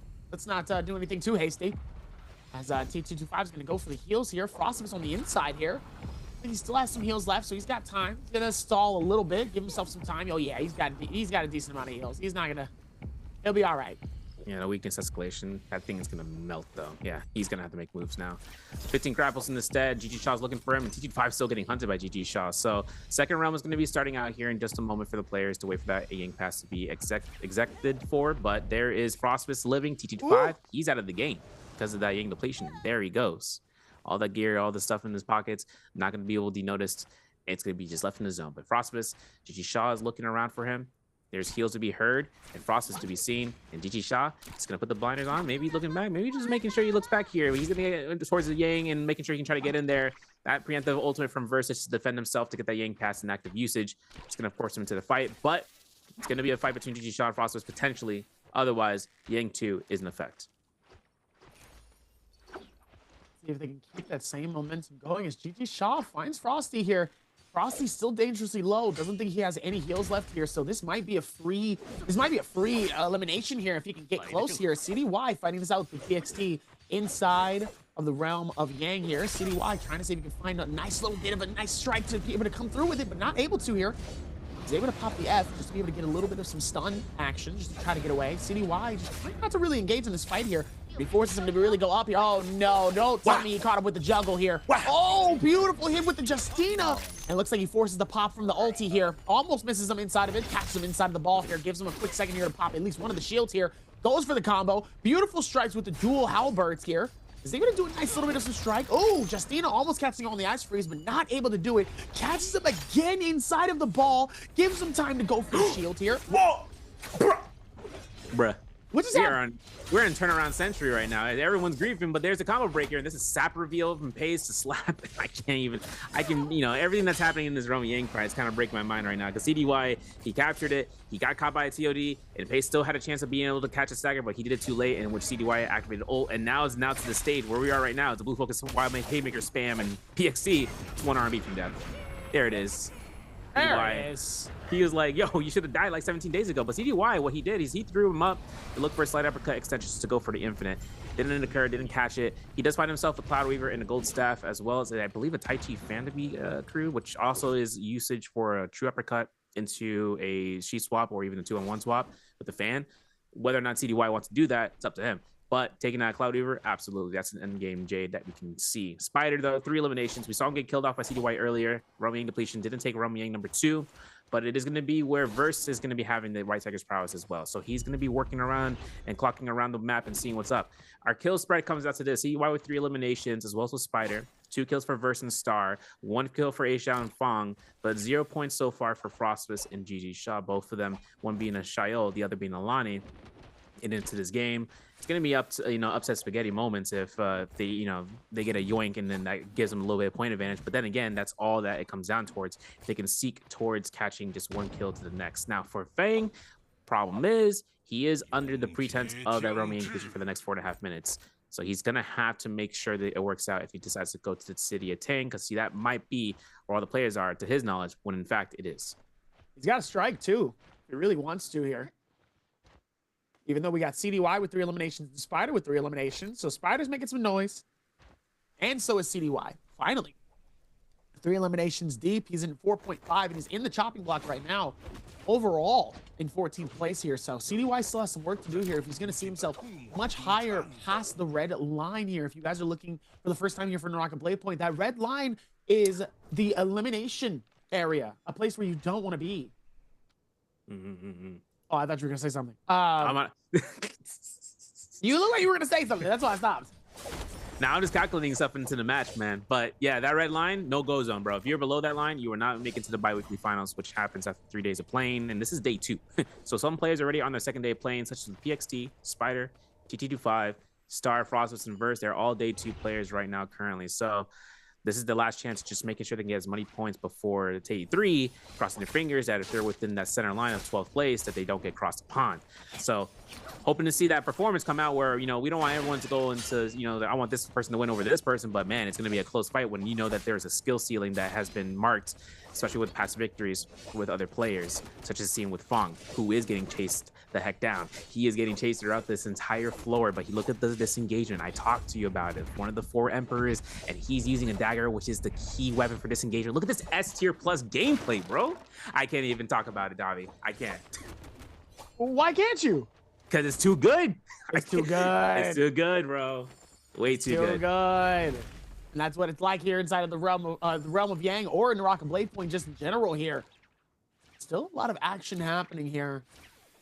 And if you're still new here, make sure to go follow all the social media for the Nbpl, everything related to the pro players, to the casters, and everything which well here for NARAKA to end NARAKA BLADEPOINT. Oh, nice parry here on the Fong, but as Zhao ends up stealing the elimination right in front of PXT. Oh, I know he's pissed. I know he's pissed. But you know what? He's crazy. He's actually able to pick up the Jades that Fong had, which is Phantom Step and a Sap Jade.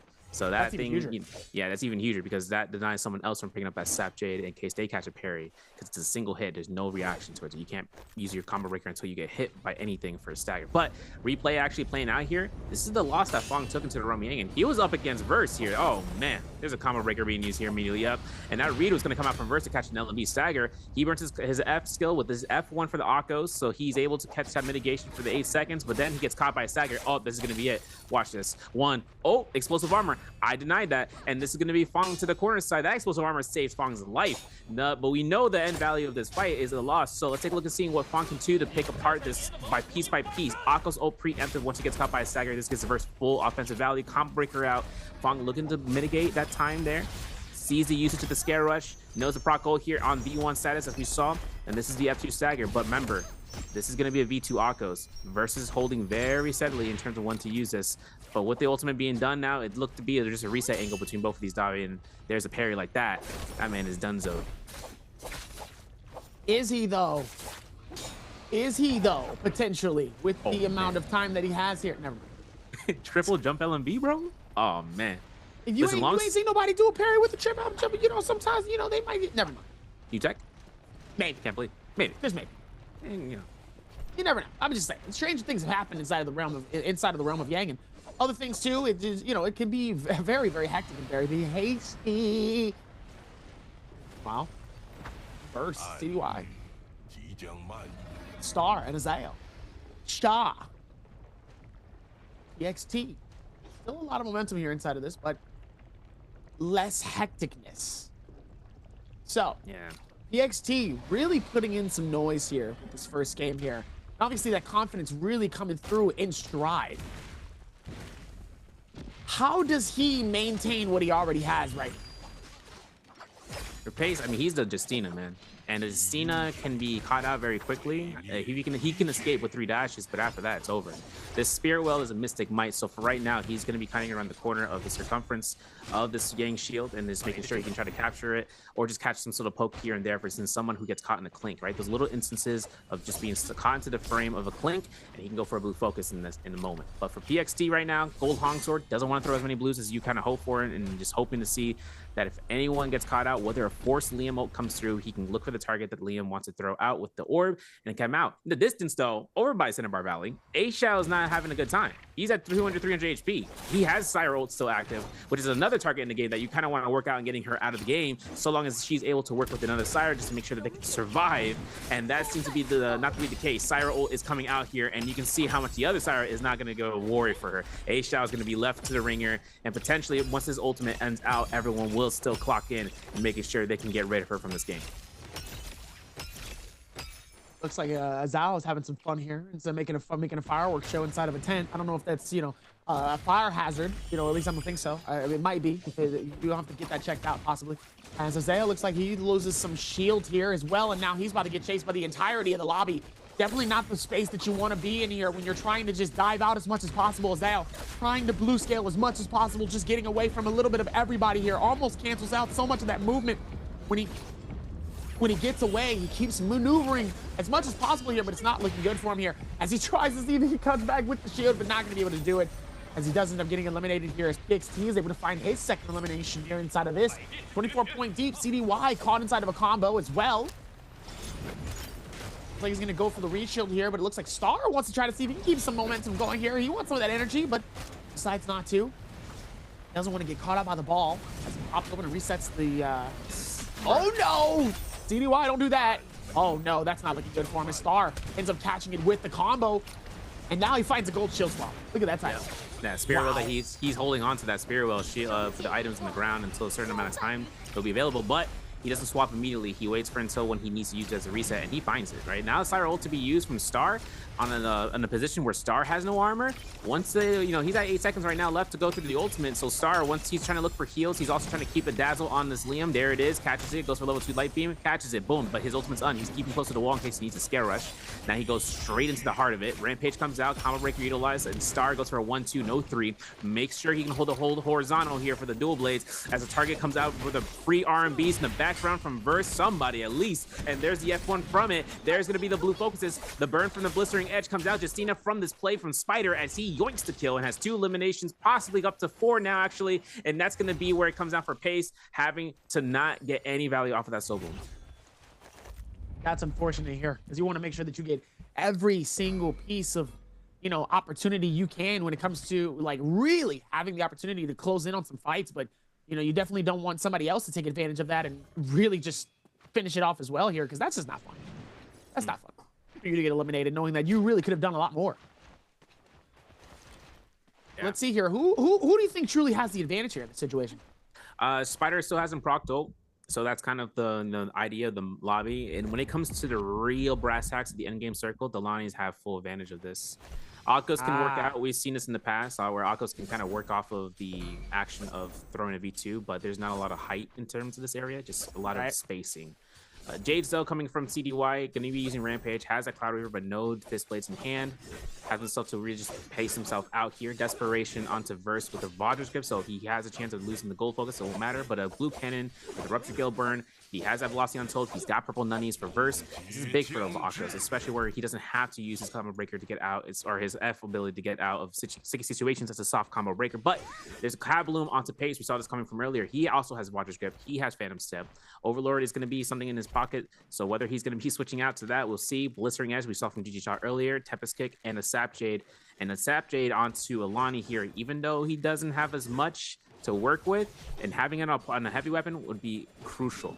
And there's going to be a Barbolt's Poison Tip, but more importantly, a Sunwing Shot and a Quick Charge Thunder Call with a Tempest Kick onto Frostfist with gold dual blades on a standby and a purple staff and a purple longsword. And then with Spider, he got nothing specialty. All he got is his mental as well as that gold pole sword. Yo, you're just a hater. Nah.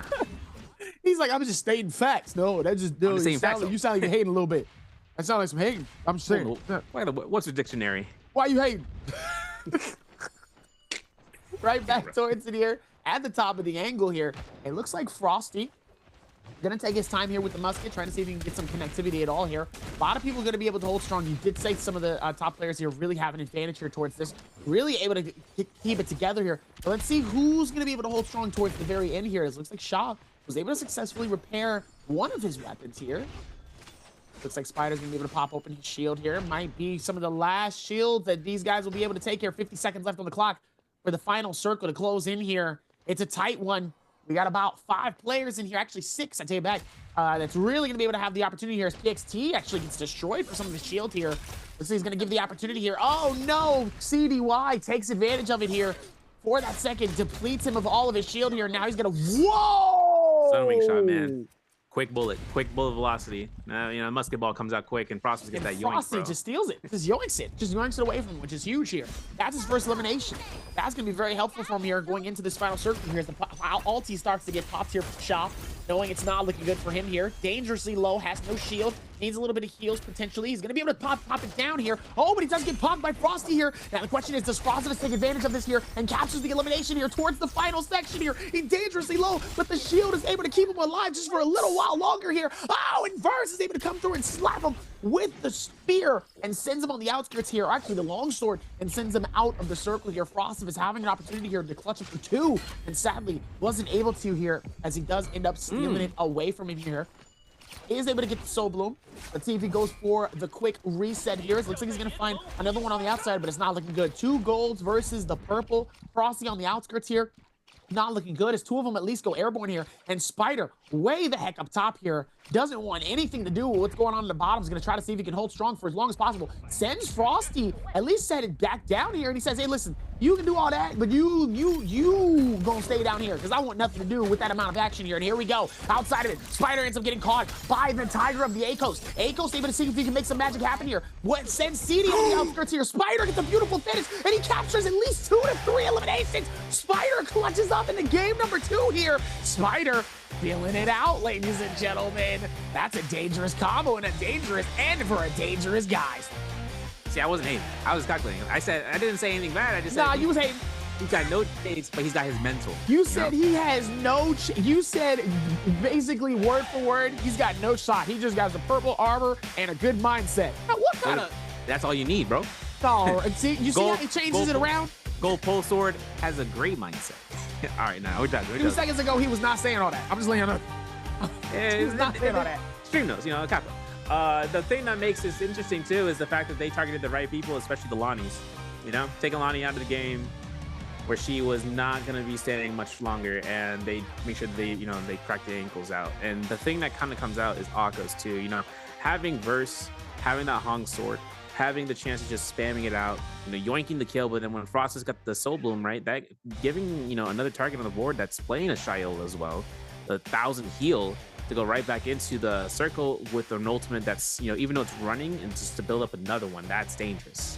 And whether or not we see Verse notice that in terms of hiding out Shios in the future, especially playing Akko's, like Akko's has words against Shio, which is once he uses his ultimate for his V2, if he pounces, if she doesn't have her block active, he can catch her, and that throws her out. And that makes it where it's a lot more difficult for the opponents to really read that into the book. And then you see in the sky, Spider, I'm like Willem Dafoe, bro. I'm looking up, and then Spider just keeps himself going through and keeping himself repositioned with his F. Then he procs ult, and he's still in the air where no one can stop him. And then with a drop down with a shield throw, MVP, no questions asked. I mean, he's able to listen. I'm gonna be honest with you. Don't let this man gaslight you to be like, you see, I told you, I knew he was gonna do it. No, you did it. No, you did it. No, you did it. Okay. But even with that here, Spider, listen, we can expect the best coming from Spider, obviously. Obviously, those first round jitters usually be very hectic here, but the real jitters is you answering this question correctly and not getting it wrong. How many kills did Spider get in game number 2? Is it A, 4, B, 5, C, 6, D, 7, E, 8, F, 9, G, 10? I'm slowly forgetting the alphabet. As we're gonna round out our third game, and we're closing in on the halfway point of our day 2 of our solo founders here. Like I said before, make sure to link your Twitch to your NARAKA account, so that way you get the Twitch drops, so that way you can earn while you're watching. As we're about to check out the standings here, overall up top, Spider 9 eliminations, decent 5 kill start, 3 ranking points to be able to put him in the top spot here. CDY really able to hold strong here. He had a little bit of a surprise towards that end as well here. That really could have been, I feel like, any other way. And I think that could have been the change here, where we could have seen CDY potentially take that lead if Spider wasn't able to get the elimination. But he ends up rounding it off with 6 eliminations in second place, and Verse rounding out the top 3 with a 4.5. What's crazy too is that Liam play from CDY, that orb, it really just came down to just at the right time at the right moment. And CDY did work with it too, though. He got second place in terms of this round for round 2 with the 4 points given for the kills and then the 2 for placement. But one thing that kind of makes this more of an interesting status is whether or not this makes a mentality push for the people that are playing their first day, and like, okay, I know what I got going through for this round. I know one thing that makes this interesting is that even with the picks with the Shio, or even with the Lonnie, and the people are, I hear the people. You guys are conversing about whether or not the V1 or V2 is going to be the best optimal option on the pick on the full, on the floor. At the end of the day, it's what the players are feeling to be the most comfortable option for them, right? Whether they're going for TODs or whether they're going for, castle-free mitigation. But look into the overall standings, right? ASE's XY, so 1.5 so far for his first day playing. 2 points for Fong and 3 points for Chishang. Aisha has 3.5 for his first day, as well as GG Shaw with 5 points. 5.5 from yesterday, from day 1 solos, from 521's Lipo, but with Polaris being into the 521 roster. CDY from SS1 having 7 points. Having that to be said, the player playing today, T25, this is his second day playing alongside Spider, where Spider's at 19 and 10th place, T25 at 21.5 and 9th, just a little bit more out of that scary red line, right below 12th place. That is where it is the gatekeeper. The gatekeeper is 12th place, y'all. So you got to make sure to try to separate yourself from that as much as possible. PXD, though, second day. Got him. 24.5 points in 6th place. FPS to Star with 25 points in 5th place. The Frost was here, though. Second place, 28.6. And WBG Verse is at the first place mark right now with 29.8, earning 7 points so far this round.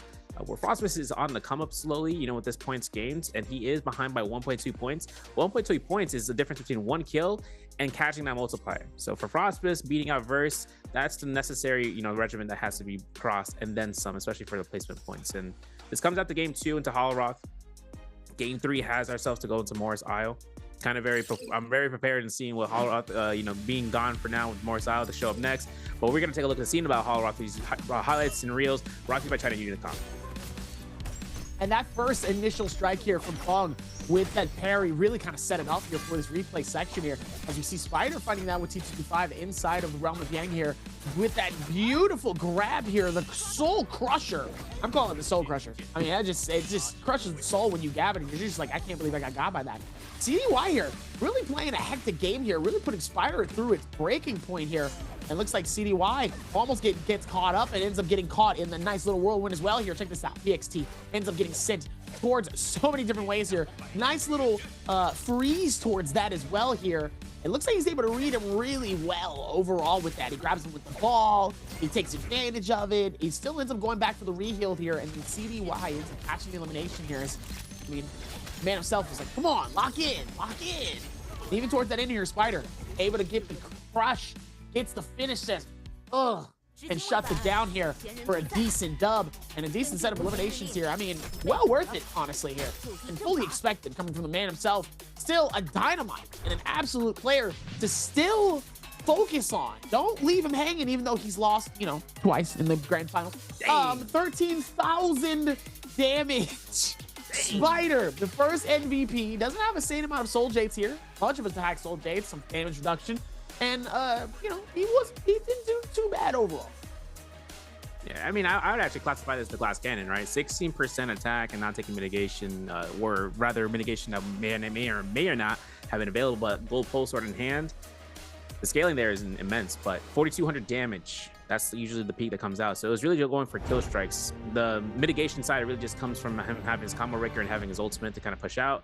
So kind of whether or not he finds himself to utilize that attack jade setup just to go through into the end game circle, at the end of the day, 5 kills were earned for that. So, you know, everyone decides to use mitigation either 18% to 24% into the builds to find it and to be available. And if not, it's kind of over at that point. But regardless, that's going to be for round 2. And, you know, I'm kind of curious in seeing where round 3 ends up here, Davi. I think we're most likely probably going to see the same sets of bans, to be honest. But also, I don't know. I feel like because we're going back to the OG map, like we usually are, and what is, you know, favorited, still a grand favorite, Morris Isle, I still feel like we'll see something similar to what we have seen, especially in terms of World Drop, where people land, in terms of Artesian Grove, Cess Winery, you know, the usual locations here, and depending on where that circle kind of shows up in the very beginning. But I still feel like the advantages still come through for some of these players who really focus on some of the newer picks like Syra. I still feel like Syra is still such a strong pick here, but it's really good to see like Aiko still making some picks out here. We're still seeing the Tumult really still making some magic happen, and obviously, you know, the usuals like, you know, the Justinas, and you know who's I'm surprised that we used to see that, there's one that I still feel like I'm surprised that, you know, because I'm thinking Aiko's, right? If we're thinking, you know, Takeda. Oof. Takeda was one that used to be just so, like, at times, depending on what the scenario was, he was a problem. He was a problem. So what we're going to do is, before we go to more problems, we're going to throw it to a quick break here, and we'll be right back for game number 3 in our halfway point for NARAKA Blade. Huh?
Ladies and gentlemen, welcome back to NARAKA Blade Point Pro League Spring Split. Right now, we are 2 games deep into our roster here for our day number 2 of solos. We're about to get ready for our game number 3 and the halfway mark for tonight's sets of games. So far, we've seen some very surprising first games, and now we're starting to see Spider finally warm up the hands a little bit, get a little loosey-goosey, starts to stretch out the hamstrings and the neck. And we're finally able to see Spider really pull out some webs and really putting some strings together here in these games and finally starting to make a little bit of noise. Same thing, surprisingly, for our player PXT under Wolves, who has really started to turn up a lot here in terms of getting his first dub in game number 1. So we're really seeing some different movements happening here, and obviously we might see some more surprises here, but let's check back in and see how this Morris Isle game is going to stack up against the rest of the group. Severio, thoughts? Yeah, Wolves, PXT's been moving around with the pack. Seeing how often Spider finds targets to hunt down, and catches them in his web. The first day didn't really get a chance to see that, but like you said, jitters, right? Just want to make himself feel comfortable about it, and then it comes down towards day 2. This is where we're seeing it live. For the next 4 rounds, that's to make sure that we can see that consistency come out. One thing I kind of want to see is, how they execute the options on the table for what they have available in Morris Isle, one of the more classic maps, and just seeing where things kind of stay still, where some players might spawn, like you said, Zest Winery has been an option for the Money Town, or even which is northeast, that Artisan's Grove. Things like that keeps players in the rotation of whether or not they want to stick to that or playing somewhere more aggressive, somewhere where there is a chance of catching more loot because of the hot drops over by Crow's Nest to Ephemeros to Ventai Temple. We've seen players actually take a little bit of a chance in taking drops, even in, we're switching off here in the trios where they take other players' spots or the other team spots. And here, contesting someone's known spot, drop spot, that's something that, comes with, a lot of time and dictation. We saw XY look to try to get to Salvation Podium, where TT5 was just hanging around the corner. And that's just something where, TT5 was like, yo, what are you doing in my block? Or even DRT Fong to go with it. And guess what? XY got the Salvation Podium. And he earned himself that gold weapon, and he was able to work with that gold hung sword up until his, points of getting, killed off. But at the same time, he worked his early game off to get to that point of just being able to be safe when it comes down towards it. Not the what are you doing on my block? And NARAKA is crazy. That's all I'm saying. But as we're about to get ready, there's still going to be a lot of decent picks here. I definitely expect for Spring Valley, especially near that cave system, to be still a viable thing. But let's go back here, as we were talking about it here from the highlights here. PXT, really playing at a really high level this early in the games, especially knowing that this is only game 2. Really excited to see how he's able to really put a lot of momentum into it. He really got close when it came to CDY here, towards that, and really was able to clutch that here, which is really, really surprising here, knowing where CDY was and their expectancy. I really think these games are going to start to switch up on some of these players here. I think CDY might be the next one to really have a pop-off game. Yeah, CDY comes from the dictation in the past, just doing it by the works. But it kind of makes me wonder, because everyone wants to see when's the Tarka coming out. But the problem is, listen, Tarka's getting his rework. There's going to be massive changes coming out from the Tarka. If he's bringing it out any time, it's going to be then, right? Or one last hurrah before the patch drops. But I also like to see, like you mentioned before the break, Takeda, something that has seen strength in the past, but in this current meta, the hyper aggressive or the active ultimate meta, pretty much as it comes out, it's a dangerous time for Takeda. Just to kind of work off of it. Active ultimates that last for a set duration, right? Such as with Akko's having his ultimate for a set duration, or even having skill usage, overhauls with Liam. But the problem is Liam can take someone out of the fight. He can just heal while they're inside of his orb. He has so much reset potential off of that. It will be something to see if Takeda can find a counter option choice later down. But more style choice picks, Liam first round selection. If it ain't broke, I don't need to say the next part. Don't fix it. Don't fix it. Don't fix it. Don't run it up and start doing some mixing. Be careful. Mixology 101. This is how it looks though in certain situations. It's gonna get real picky. It's gonna get real hasty. Still, I think he's rather tasty. Pause. Had to make sure. All right, listen, Syra comes out here for the 3rd round phase. Fong could be choosing Syra as well, or he could choose another option on the table for him. because this can happen. This can always happen. Justina, boom, bam, bop. Peekaboo. There's a spot right now for PXT and Verse to decide on seeing the Syra open to choose her for a double round pick, or they can wait it out for later on for a Liam. But at the same time, PXT, Pace, will take the Syra. He'll take the double pick for her. And Verse will want to take her into usage as well. So that's going to be the cost for it. That's huge for them, because getting Syra this early on, that's something that they'll take for, not for granted. They'll just make sure they can get that assurance. Justina's available for a second option for Zhisheng, and Lonnie coming out from CDY, and then Frostwest and Spider into that last phase. Having Lonnie to be available here, another option on the table. If Frostwest wants to see it work again with her, he could, but more about the comfort picks. There's an Oculus from Spider, as he knows that the Shiles are automatically banned for the 2-point pick or even 3 choice picks. Now for Frostivus, still thinking about it. He's saying then he physically, chooses on the keyboard Alani to be his second for the second option here, and that's going to be where he runs into game 3. So it's going to be real fun towards this one. See if they can really make it happen here. I still think with the amount of effort we've seen, I think it's still going to be good for some of these players, especially Feng. We all know how powerful Feng can be, especially when it comes to his movement speed and his unpredictability. Now let's see if he can really make that happen here. But like I said before, it's also still just the beginning. Still got a lot to do here. Not done yet. We still got to make some magic happen here. We're about to lock in for our next game here. See if we can have some fun for our game number 3 on our day number 2 of the bi-weekly solos, groups A through C. We're gonna get the first sets of the looks here. It looks like Feng with an F2 and a V1. On the Justina, Shaw with an F1 and a V1 as well here. Very much expected for some of these picks here, unless you see something different. Nah, the Lonnies are rocking V2 here for CDY and Frostivus. So Frostivus keeping true to it, but it's just, like I said, it's a double pick option for Lonnie. So V2 going to be the active ultimates right now. I'm pretty sure with Frostivus picking up V2, he's going to just try to go for the value that it can bring from his game.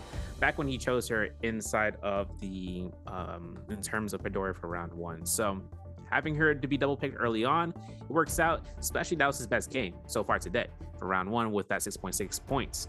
For Morris Isle, I'm hoping to see what happens. This is similar to what we saw in day 1 for the map spawn, and it looks to be the case where Crow's Nest is where the Hornet's Nest is going to be stirred for sure. Definitely back at it here for Morris Isle here. Is surprisingly nobody near Celestia, Artesian, or anywhere lower. It looks like the tower near Wayne Shrine is going to be kind of a favorite for at least 5 different players. This is going to be a very hectic situation here as DRG and SS1 is going to be on the backstretch side of Emerald Cottage near Ventai Temple. Meanwhile, GG Shop going to be by himself in the far left section here near, it looks like Lake Yellowleaf, or at least closely tied to it, but we're going to see a section amount of people here towards this right side near Wayne Shrine all the way. That's going to be a very hectic spot here. A lot of commotion and a lot of action here off the rip here. It looks like PXT, and it looks like that's Frostivus landing basically in the same corridor right next to each other here, and it's not looking good here, knowing that Frostivus had the advantage here. They able to get a first couple sets of strikes here, and PXT on the wrong side of this, knowing that PXT is dangerously low here, hasn't found a shield swap yet, is able to find one, and just like that, now he's back in the game. Yeah, and that was a good hold from Frostivus to release that just at the right time. Knows a hold out one as Pace is trying to go for the turnaround. In the immediate release from Frostivus could have been counter carried. There's a counter grapple. Pace making his ways around here in the one shrine towards Sunvale Dwelling would be his best option, but he keeps himself nice and poised. He only got 1 grapple. He can't take much time in terms of escaping. But he has the pulse sword as a way of holding blue and being mobile. He takes the time to try to go for heals. Spider shots coming in here from a cannon as the katana comes right back out. And PXT uses F1. It's 100 heal and tries to find himself out. Gets caught and into the web. There's going to be a chance here for that Fist Blades R&B. Doesn't catch it. Gets caught and Verse comes out for the first elimination. Now the immediate Sobel pickup takes a little bit of Zhisheng's verticals from that staff, but he looks for the Scare Rush. Uses it offensively to try to reposition around the corners. And this might be a point where he can just use those haystacks in order to Scare Rush pass and get straight towards a line of sight for the opponents. Zhisheng, though, still marking up the pressure against Spider, and with the pole sword swings coming up from Frostivus, it's anyone's game for the win. Definitely anyone's game here as the parry comes through. Spider not looking good as he ends up getting a combo break, and he has nowhere to go, can't do anything, and he chuckles him all the way down the hill. That is absolutely disrespectful here, but a beautiful finish coming in from Verse, though, as he's able to capture that massive blue strike combo all the way down here. And now Him and Shuz fighting this out here. Looks like there might be a third party potentially with the musket, as both of them are going to try to see if they can scatter potentially. But first wants this chase. He gets the first elimination. He's feeling good off of it. Pops the ulti. Forces Justina to pop it as well here. And just like that, he pops it open. He's gone. Yeah, he's gone. And this is going to be a forced reset for Reverse to use his R&B for the orbs. And now back to Shang, back towards the Sunveil dwelling. Whole blue focus. Spider has purple nunnies. He's looking to go for the R&B. There it is. Maybe looking for a horizontal. Not going to be the case. This plays off to the corner side. It makes it seem that it's going to be a difficult choice for a parry. And Shang commits towards it. Doesn't get any confirmation. Burns his combo breaker. He looks to scare rush, and he won't be a success for it. And another blue focus to get parried. This gives Shang another time to look for a rollout here from the top side. And Shang, one LMB, one cling. That's all it's needed. And that's elimination. Verse picks up 2 on the board right now. And there's going to be up to 3, I should say. He's going to go for a grapple bump against Frostmas, potentially 4. Horizontal doesn't mate for the first part, but the second part will. For Frostmas, B2 Lonnie, as stated and mentioned early on before, that's the ultimate that we're going to see here. But with Verse having this much terrain advantage here, one stagger could be all that's needed to burn the combo breaker first, and then the deletion from Frostmas.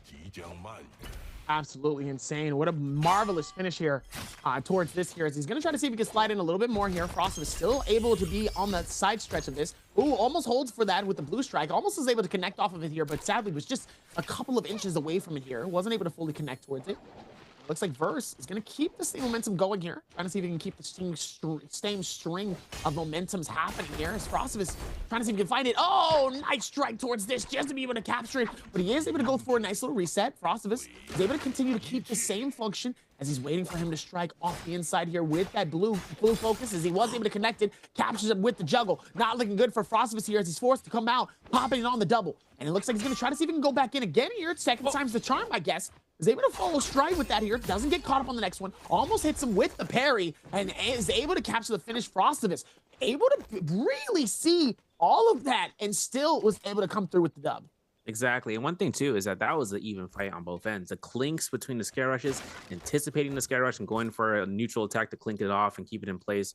Really nice play from Versta, especially when he got the uppercut. I believe he was able to kind of swap off in order to keep the extensions of the staggers with the RMBs and the crouch LMBs. That was something that I was really hoping to, see how it would turn out. But finding the blue focuses and finding the action, Frost has earned himself the kill. Over to Servant's Grounds, though. Spider is chasing down TT25 as a result with a 1 reset for the heal. TT5 finds himself to get caught by the F1 from the Octo, so Spider goes for the 1-2, gets caught by the Halberds. Blue focus, dodges that nice vertical drop down, though. Attempt from GG Shaw. GG Shaw with purple weapon, or purple armor, I should say, having to work against a Syro ult and a purple no weapon is actually a huge pickup here. They can get the kill, they can get the gear. Right now, XY, though, doesn't have a chance. We might see a cancellation of the ultimate. There it is.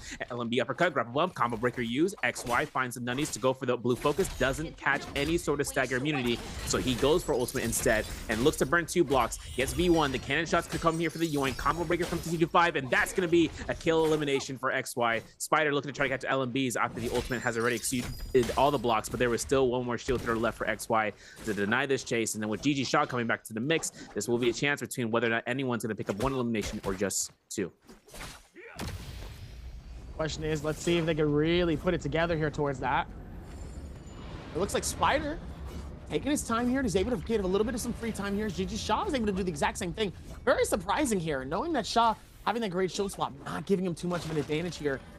Even though he does have that blue weapon, though, on him. It looks like he's going to find the next one. Oh, almost gets caught up, though. That would have been a real tough combo to be able to pop out of. Looks like he's going to find Verse on the other side of this. Decides not to fully engage on this. Looks like we're going to be heading towards the circle here. The question is, who's going to take advantage of it? Who's going to get the first emblem? And who's going to fight for it after that? Oh, and they both strike for it. It looks like Shuz is able to capture one. But who captures the other? Spider. Spider now has it. So let's see if maybe he can hold on with a little bit more momentum towards this. He's going to take his time. Not really going to force too much out of this here. He's going to keep maneuvering through. 37 seconds left on the clock. Decides to take it all the way to as long as humanly possible. While everybody else still is contemplating on whether or not if they want to fight him or not. Oh, no, it's not looking good. Now he's getting jumped. He pops open the ulti here just so we can get some of that jumping momentum here. I don't know if he's going to get a successful kill off of anybody here, but he definitely is able to at least get inside. Now the question is when does he take it? Yeah, it's going to be, he's using it to try to keep space apart. Now he has 1v2, catches it out, 7 seconds. He used it exactly the time where it's 25-second duration for his ultimate, and then once this happens, he can just dash. He can bomb dash right with an F1 and makes himself an entry point into the Roman Yang. Purple armor is fully restocked. His ultimate restocked. Has Hong Sword on standby with this dual blade setup, so he can just go for a quick swap.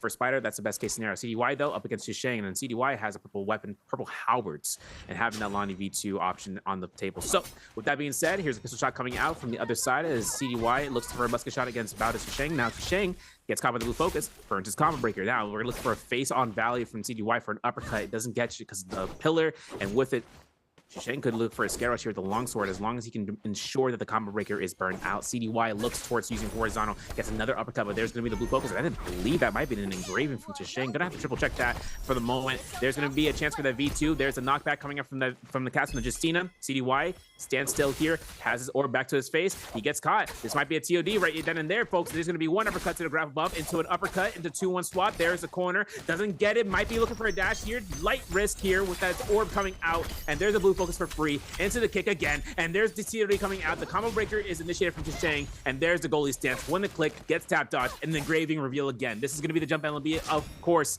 with Shisheng looking for a musket shot or for a pistol shot into the face. It's going to be a reset angle. For CDY, though, Scare Rushes comes in here. He finds the corner. He goes for a 1-2, no 3. Looks for the use of that tap dodge. Goes for the 1-2, and with the Scare Rush, might be a potential position here for Shisheng. There it is. He looks around the corner and tries to make sure he can get a heal or even a bait out, because whether or not CDY is anticipating the third time for the engraving, there it is. And that's going to be where CDY might use a chance to use the combo breaker, but not going to be enough. The 2.0 doesn't kill off, gets the halberds back up again, and that's an LMB that comes out from Team Bauda. Beautiful execution coming in from Bauda, though. Really able to take it all the way to the end here. And, oh, Spider, how was he able to get that connection here is beyond me. That had to be a nice little curve for him to be able to capture that finish here, as he's able to capture him yet again with that ACOS, just dangerously getting him out of there here with the Lion. What? Down all the way towards it. And now let's see, GG Shaw is able to run him back with the combo here with the dual halberds. But the question is, can Spider complete this mission? Yes, he can. Turns around. He almost catches him with the parry, but is a little short off of it. Doesn't give him the chance for him to be able to go for the reset. He's already dangerously low, and just like that, Spider able to win inside of the realm of Yang. Beautiful parry from Frostivus. Able to be able to... Oh, no! No! Oh, man. It was quick thinking, though. Honestly, quick thinking. He wanted to swap the weapon out, but the problem is he just gave purple nunnies to Shisheng. Burns his combo breaker. That's tough. He could have used his pistol to swap out, but I think he was just thinking like 7 things at the same time. But yikers, Dobby, yikers. That's tough. That's tough towards that one here. Just to be able to have that advantage here, just because he knew exactly what was going on and still was able to, it just didn't look the greatest. That's really unfortunate here. As Frostivus trying to see if he can hold strong here. Catches him, hits him with the ball. Nice little strike towards that Justina. Able to put a little bit of nice little ice on that fire. And he says, you know what? Just like that, ice can get rid of some fire, but it's not enough here. As Shozing is able to get a nice little bit of a freeze and sends him out of the way here with that Vermilion's Bird Mine. It says reset here. Now here comes the, never mind. CDY gets the elimination on 2-on-1. By the time we got to the fight, it's already over. It's already over, bro. Crazy. Unfortunate. You know, it's kind of it's tough too, because you know XY was working to that round to the beginning, but now he's out, at least in terms of the extension. If 1 kill elimination, they'll give him to CDY, another Lonnie in the game that's still within the game. That's very important to note. Frostfist, though, like we said, Realm of Yang depletion isn't in effect for him. He just had Vermilion Bird Smite, so he's now coasting alongside the map and making sure he can get towards another Realm of Yang and to make it possible. For GG Shaw, though, going towards his Realm of Yang is going to be an important aspect, especially considering he is only at 1 elimination, and he does have 3 minutes until Realm of Yang depletion kicks in. So he's looking for a target here with the dual halberds in his pocket, and then hoping to see if he can just catch someone out. Spider is chasing out Fong as well, or rather or not he's looking for him. Gold Fist Blades pick up from his Realm of Yang victory. So whether or not Spider is going to just try to throw as many blues, or he's looking for tap LMBs, that's just something to keep in motion with the set of that combo, right? Because the Fist Blades, LMB, uppercut, 1, 2, 3, like it's free low. For the amount of damage he can get off of it. And now for GG Shaw, he looks to chase down CDY because it's necessary right now in order to get himself out of that predicament. Not the best predicament for him to be in, knowing that C225 just got absolutely parried by Shaw here. And it looks like he was able to get away just in the nick of time here before it really got hasty for him. Gonna be able to pop him. Oh, nice shield depletion off of that here. It looks like GG Shaw just trying to see if he can get out of harm's way now. Not looking good as he's in the open area here outside. Oh, this is the worst place to be.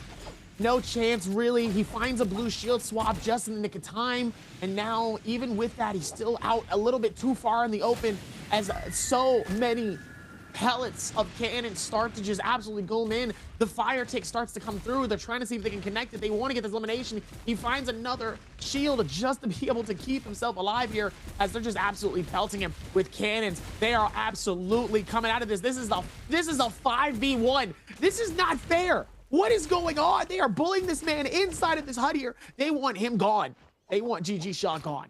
Bro, man, I was about to say something out of pocket, but I'm gonna say it anyways. My man was like, yo, I'm trying to exercise my squatter's rights inside this building, please. Insane. And no, everyone is taking no for an answer. He's going for the R&B. TTQ5 earns it. Upset spaghetti moment for Shaw, but that's where Fong is gonna just scare rush out. He knows he can't stay here for much longer. He's gonna go, he has 10 total armor patterns, not down to 8. He goes straight towards the foothold of that body and just seeing what's left on the remains, finds himself a weapon to just choose out. Spider, though, he's waiting out the Romiang. This is a chill selection for him. He's Akos. He's got 1 blue focus. He's got Cyan Fang. This is actually a really good Jade for him, especially on the fist plates for him to use. He can catch a 1-2-3 uppercut and just deal out damage for the horizontal, but also gets heal back for free if he finds himself in a position of being, a lot of chip damage that comes here and there, right? So if he takes a little bit of chip damage from CDY here and there, that's just something that he can set himself up for. Where CDY has a blistering edge, no pulse sword, he does have scatter shot, but no bow. The drop down blues are something to keep note about, and now they're both on the same pillar, trying to see who's gonna move first. Spider makes the move, he makes the attempt onto the other side. Pistol shot gets caught out, but the dodge is enough for Spider to avoid it. Now the blue hold checks, that's the most difficult part right here for the halberds. But Spider looking to hold it, gets to catch LMB, or jump LMB I should say, and look for the F1 usage. He catches the mitigation bonus that comes out from it. Kind of worried and seeing whether or not he's going to throw a blue focus, but we're both going to go for it. The combo breaker invested for CDY, blue focus held, and now jump LB for the staggers. He's going for a scare rush, and Spider puts himself in the spotlight right here for not using his ultimate. There it is, and there's going to be the catcher into the LB. Now it's going to be a counter roll Dobby from the Lonnie into the deletion. No, wait a second, this might be a kill steal, man.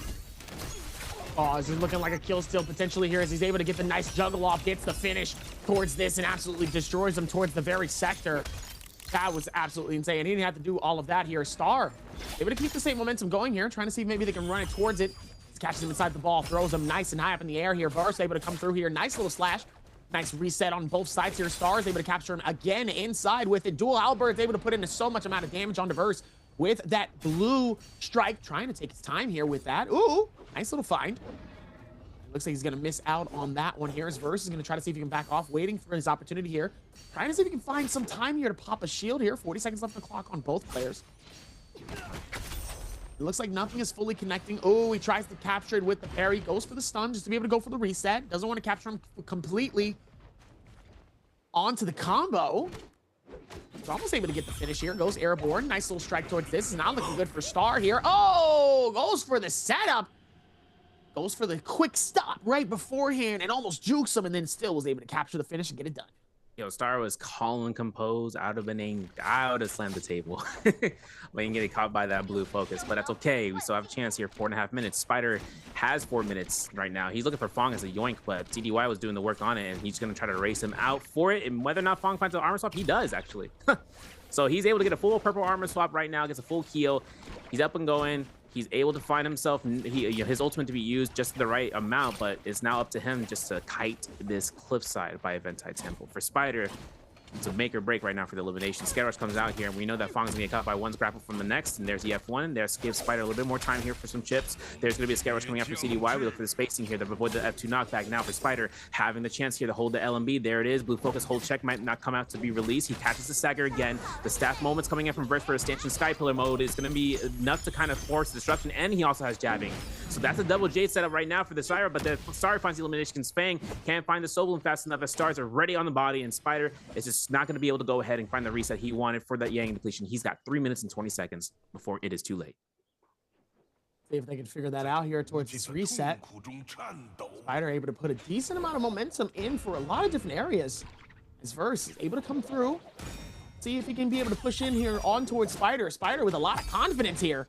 Feeling it out, pops the ball. Almost is able to capture stun, but not enough as he's able to juggle it with the spear.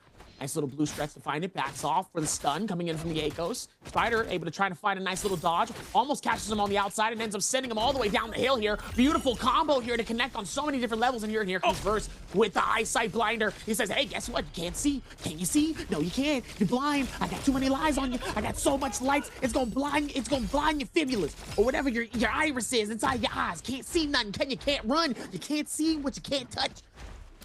Man's like an Real 808s. dangerous. When 808s and hard. He's on the 808 speed, bro. He's a flashing lights. Hey, you're lucky the lights don't go RGB. That's right. You know, with a Rainbow colors.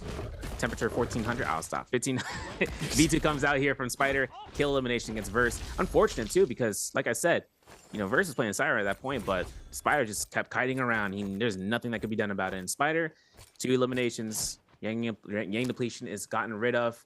Of course, he does have 5 other opponents to look towards into the future, and one of them is, 2 of them are Alani, one of them is a Liam to be available, and another Sire in the game, and Justina could be the end of all. Stanchion Sky Pillar, Explosive Armor, a Fire Cycle Lock, a Engraving, Jabbing, and a Signed Fang, all given towards Star right now. He needs to find a staff if he wants that Jabbing to come out in full circle, but if he finds a Longsword, even better, because we saw Engraving be used earlier in that Romy Yang, right? It's a fast animation. It's a new Jade on the block, dog.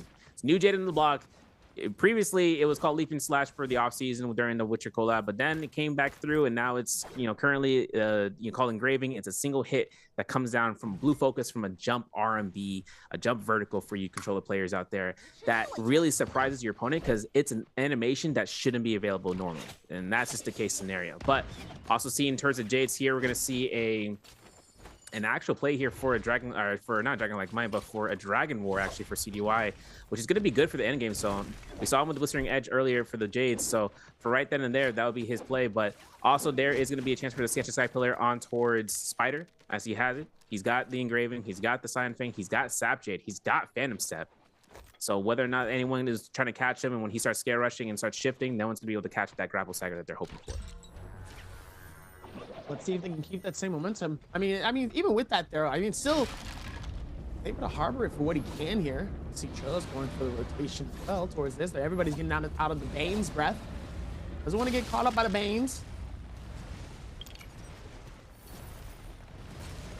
It seems like as hectic as this game is, it also feels very chill.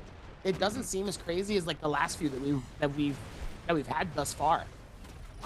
That part. Yeah, I mean, kind of worried about the Moonbane. That's the biggest thing, right? Because Liam, and I want to mention as well for Star, if he catches an ult use, like no one wants to start the fight with that, right. Especially with the Moonbane's active. There's also I think over here in this time of day there isn't, but there's usually flaming cages over by the Eventide Temple towards the main courtyard. So there's another thing too. Also, I want to mention Star does not have Stanchion Sky Pillar. He has Jabbing. He has Octus Slash Blade. So Octus Slash Blade on a Liam with gold dual blades, it's not gonna be a fun time when you get caught out. You will absolutely, if you don't have a combo breaker, you're not prepared, you will get caught out if he shows that as a last minute effort. They don't want to get caught out when they pop out. That part. The And show players, certified boogeyman. No, I'm playing. Okay.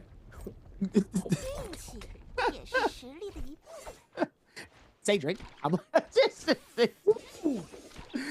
able to put it back down towards the top here. Let's see. Looks like CDY was able to get at least something here on his belt here. So it looks like we're about to get some new loot for some of these players here who wants to try to see if they can find something here. Ooh, G25 trying to see if he can connect on it. Looks like he was able to here with that with the fan. Unsuspecting. Both of them going kind of back and forth here. This one I feel like is about to be a frenzy. Definitely about to dive in here and see if they can like nab something. See if maybe they can make it work here, but let's see if they can figure this out here towards it. Looks like even with that here, still able to pop through. Ooh, CDY. Able to get some nice hits here towards this, trying to see if he can find it, but not able to do enough. Star trying to hold strong here towards the centerpiece here. Not everybody's going to be going towards the circle, diving in, and that's exactly what happens. Star ends up getting absolutely just pelted by different areas here on both sides here. Looks like Spider's got something real nice here on that. You see the amount of movement he moving right now. He's got that Soul Jade on him. It's about to get real dangerous here. Spider keep interacting with it. Oh. There it is. Octus Slash Blade is revealed. The lobby knows now for him to go lobby through knows with now. it. They know. that's tough for Spider. He had an old proc for it, but he gets a full refresh because of the Spirit Well. So now it's up to Star to, you know, the repercussions of his sin. You know, since it's a father type moment, because now Spider wants to full send him, and then Star says, "Nah, I'm gonna yoink you, bro. See you later." It's like, nah, it's good. You got it. You got it, buddy. Kind of insane though with everything that's been happening here. Spider trying to see if he can keep that same movement with the ulti. Everybody has an elimination though. Definitely one of those lobbies here when everybody's fully locked in. Everybody got something. And Star is getting nothing currently. He is just absolutely getting fed right here from Chuz. Chuz putting in so much damage here on the Star here. Star actually stuck in the worst position he can. Oh, he's so close. Hits Spider though, just in the midst of him being between the wall and the Bane's Breath, and then in between another player here, trying to get away. Dangerously low here, just not trying to get connected, and it's too late here. Chuz is able to successfully get another elimination here. 4 eliminations deep into this pact here. Captures exactly what he needs to. He's 4 deep. He's 2 away from getting out of the red line. Exactly. 2 points out from this point. If he gets himself first place, that multiplier with the placement points will do him good and justice. Now, Frostfist here, he still has 2 eliminations. He has to reset. Bobby got struck by a Moonbane, but look at his supplies, man. 2 armor powders are left in his pocket right now with only 3 vitalities. It is a game for the supply game, and right now, Spider holds all the keys. He's leaving those supplies there, and he can. It's right underneath the next shadow that's going to collapse into Shadow 5, so he can go back towards that if he starts going after Chase, because he's got around 90 seconds left for that Mystic Might. Now, for Spider, he now has accrued the Octaslash blade with the gold dual blades. And for him playing on the Octos right here, it's going to be a mind point. There is going to be Frostfist going for the lethal jab, gets a connection of the R&B. Not going to be the case. The combo breaker comes, or not combo breaker, the F1 comes out from Spider from the Octos. The Rupture Gale comes out, and the chick damage comes through. Spider puts himself in the face of the range shots from Frostfist. A splitter from the Cyan Fang animation comes out, and now comes down to Spider, making sure he can go for the blue focus and forcing the long yell. And that's exactly that play that we would expect to make sure that he can try to force out an ultimate from this character alone. Even towards that here, let's see if Frosty's still trying to hold strong here. And even with the amount of diving he's been doing here, he's still trying to find a safe space here to maybe pop it open the shield here, but it's not looking good for him here. Oh, beautiful parry on a T225. And instead of actually focusing on it, he just keeps moving. He keeps moving towards this. He's gonna lose out on his ulti here, unfortunately. Putting some works onto Spider here, but they're not gonna give him a chance really to breathe here. So many hits coming through here, as it looks like we're gonna also see the arrows coming through here as well. Here, not looking the greatest here. CDY comes through and actually successfully completes the elimination here towards this. As now we're down to our final 4. T225, Spider, CDY, and Chuz. Chuz really getting the most eliminations out of what he can here. Oh, and he finds the gold shield swap. Spider's able to find maybe a space for him to maybe get out of this here, but now he's gonna get bullied outside of this stuff. Not looking good for him. He's gonna try to close in this gap, and then he still has time. Ladies and gentlemen, he gets back into this game with that full shield. Oh, is able to get a nice little bit of a Tiger Strike off this here. Says see you later. It looks like he still has a free chance to do what he needs to here right before he gets hit here. T225 ends up getting caught with a stun. Akos able to do so much here. Spider has officially locked in, ladies and gentlemen. Y'all better run. Y'all better hide. You know, one thing too is that he knew that that Rupture Gale was going to come out for the burns, so that's why the main target was going to be coming out from T25. Potentially there's a uppercut and into the zone, forcing T25 look for a Scare Rush here, goes straight towards the center. Obviously, once it comes down towards this, Scare Rush comes through. Spider, Scare Rushes. Make sure you can try to look to see about where everyone is vicinity-wise. He's only got 1 vitality in his pocket now. So this is going to be where things comes out. He gets supplies from the body of a player. Now the remains that didn't get looted out from anyone else, it's unfortunate because now Spider has the supplies to end this game circle out for the next 2 minutes, and having vitality in case it gets pushed out because of the internal slope that this comes out from. Being able to pick up that Rupture Gale Orb is kind of a huge pickup for him, especially. But for Spider right now, it's just going to be playing space, but he's just trying to force out this is Justina, you know, and Justina looking at him a little bit kind of funny, you know, down the aisle. So now he's got to make sure that he keeps an eye on her and tries to force something out, especially that ultimate. Syra though on the mix from T25 is now forced out. This is best case scenario right now, taking out one of the biggest threats in terms of shielding and CC control. And now for T25, all he had to do is just look towards Justina to pop ult, and that's exactly the best case scenario for any of the other players into the game. Now CDY is going to see and just chime in the tree, but with Chisheng into the sky, he's just trying to keep himself afloat. T25 is going to lose his ultimate in midair. No one's going to go ahead and capitalize on a grapple stagger. And then for T25, it's going to have to corner off into this extra, you know, to this zone. But like I said, dual blades, Octaslash blade. If Spider wanted to, he can just use it to try to mitigate any sort of pressure. There's going to be the F1 combo breaker. That Rupture Gale burn is coming out, and that's going to be the kill coming out from CDY as he yoinks, and he's at 4 eliminations. Tied in here with Chisheng, and as the kill leader of the lobby.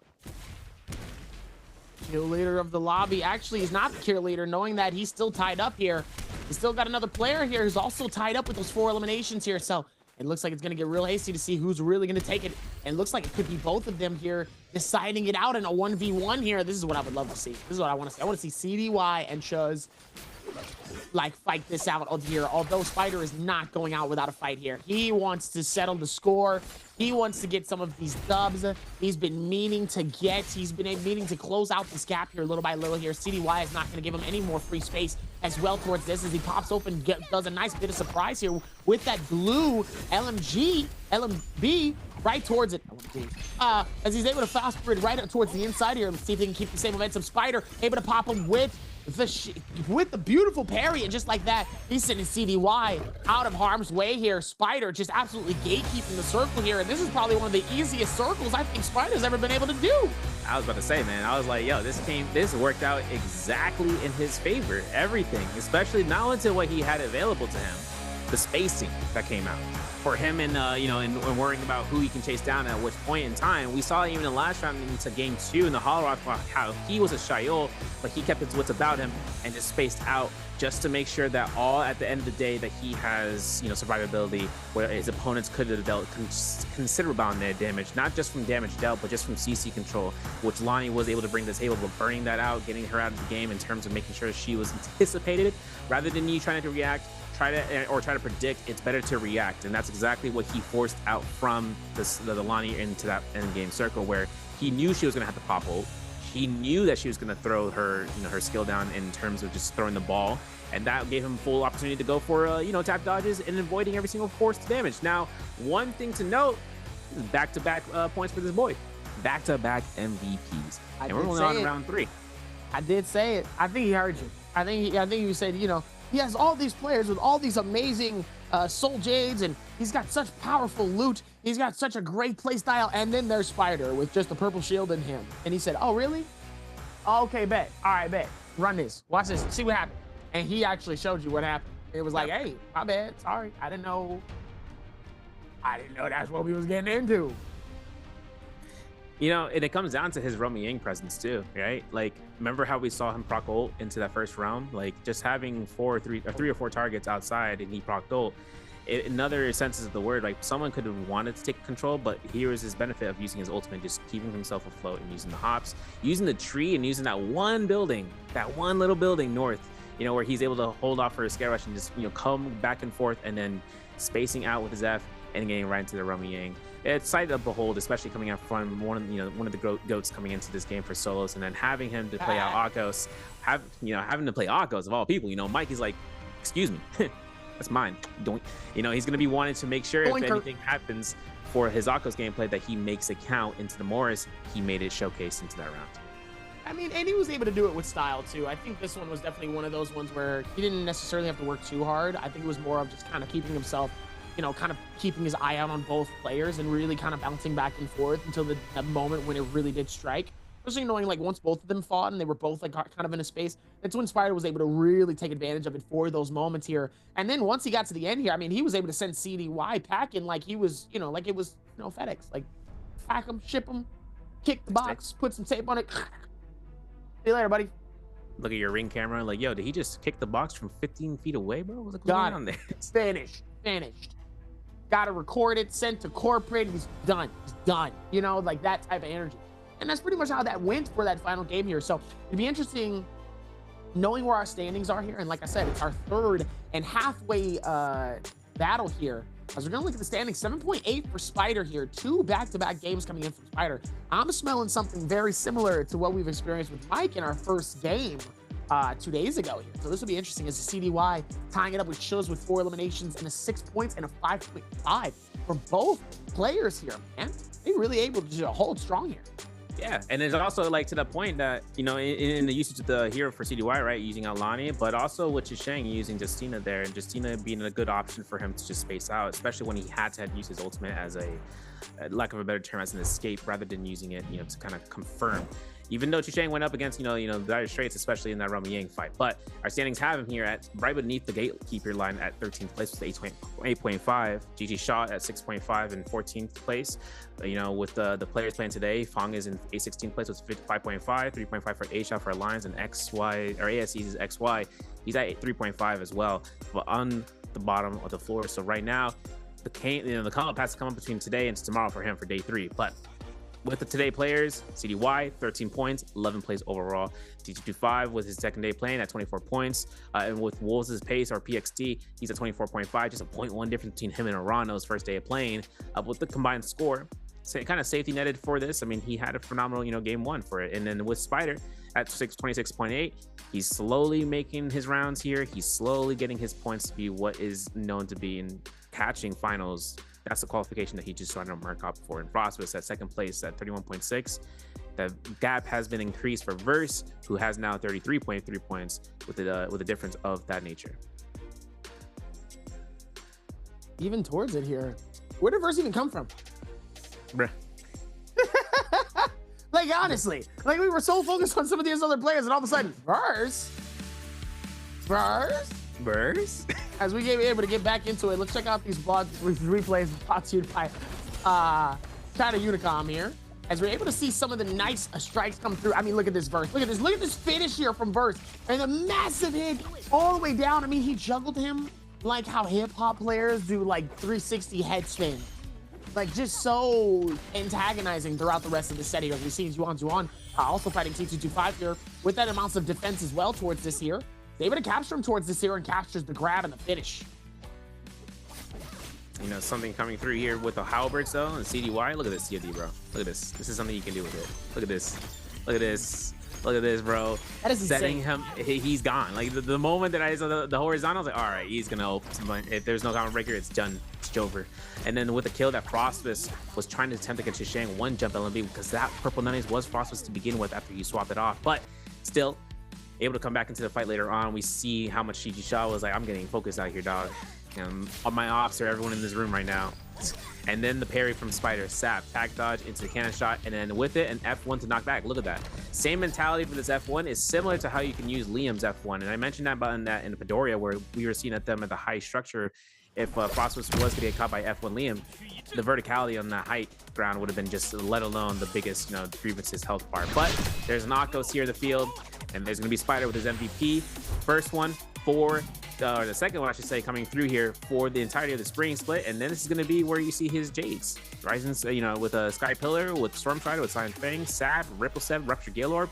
He dealt a total of 24k damage and had dual blades at 6,300, cannon at 5,400, and fist blades at 4,200, in a massive healing amount of 13,000.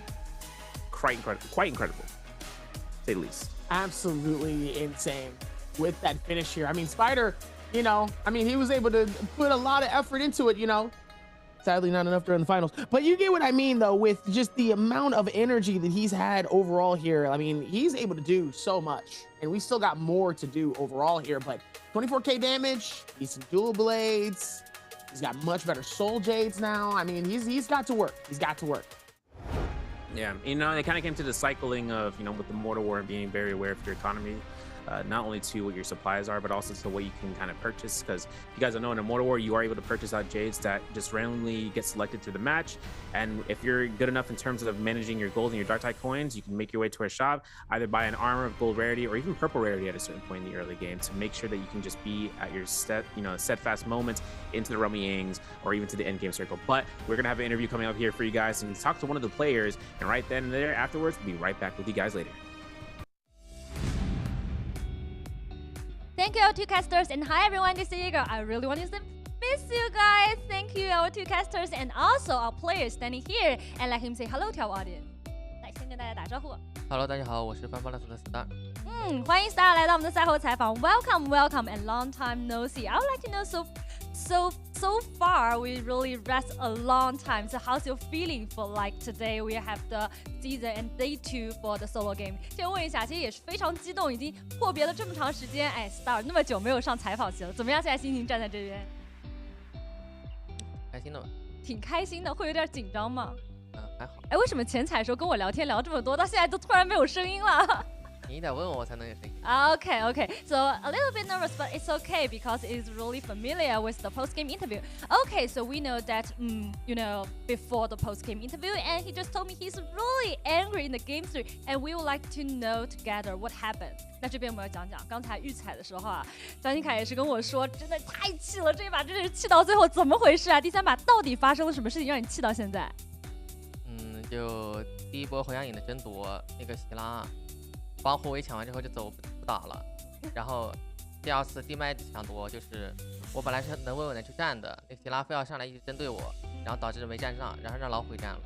所以就是感觉这一把自己一直在被希拉针对，然后给了胡为优势，最后让 Spider 拿了个 MVP， 对吧？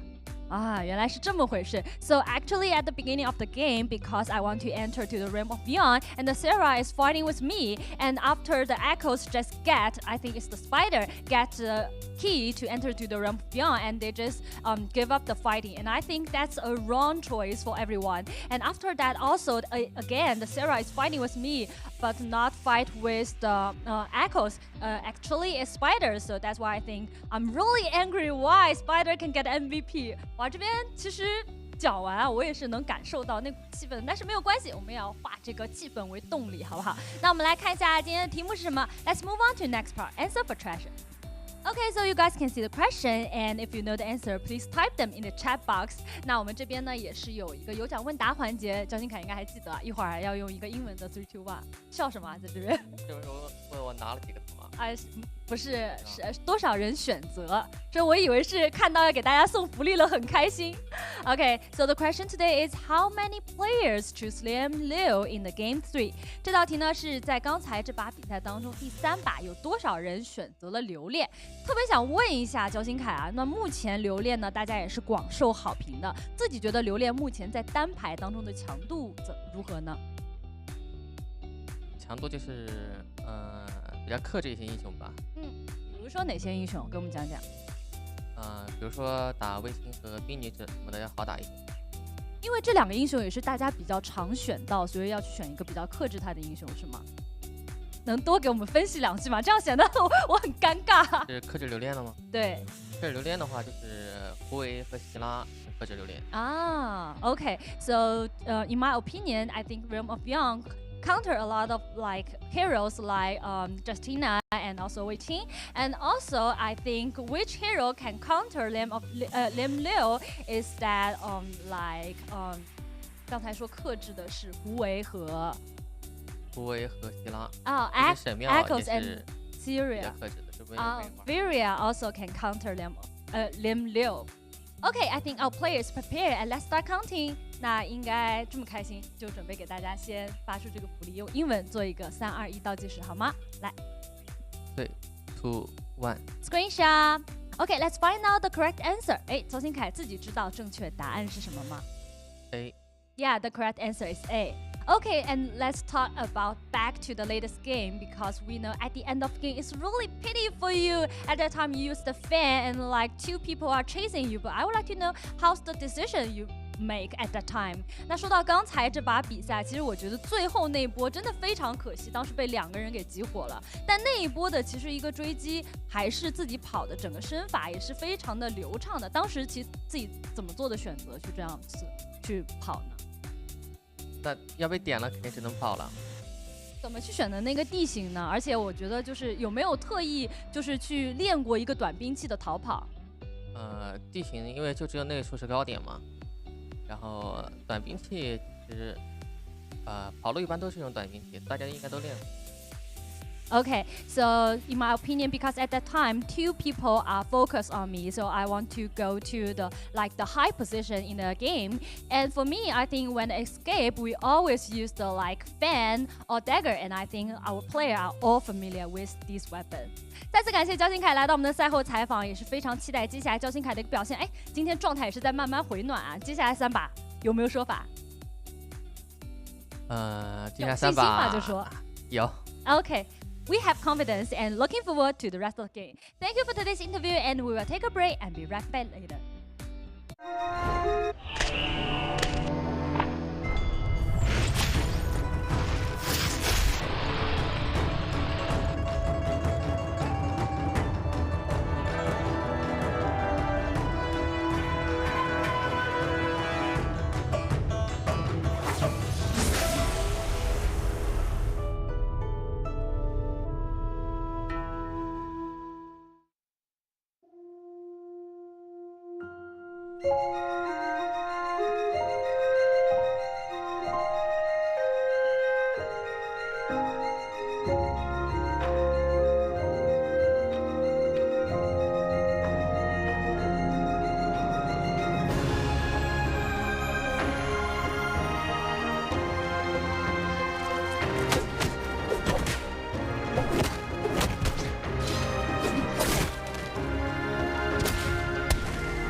And ladies and gentlemen, we are back coming out here for round 4. My name is Soraya alongside with Davi, aka Ambush King, coming out here for the gameplay today. Now, one thing, Davi, is that we're in game 4.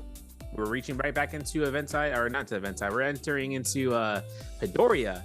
When everything comes out. When we're coming back up, but we don't have fireflies. You know, I'm looking. I don't see no fireflies. This is a daytime choice for the Pedoria map. But in the latter 2 rounds, that's where we'll end up with the fireflies. This is going to be interesting for round 4, specifically considering that once the players are using their double pick picks, you know, some that found success, like Frostmas did with Lonnie and Pedoria, he no longer has that option because he chose her last round. And now it comes down to other players. If they're deciding upon using a double pick option here, this will be the place, and seeing if they want to try again, or if something happens in the face pick selections, which allow them to play a character that is one of the top 3 chosen on the leaderboard. The question is will they pick any of them? That's right.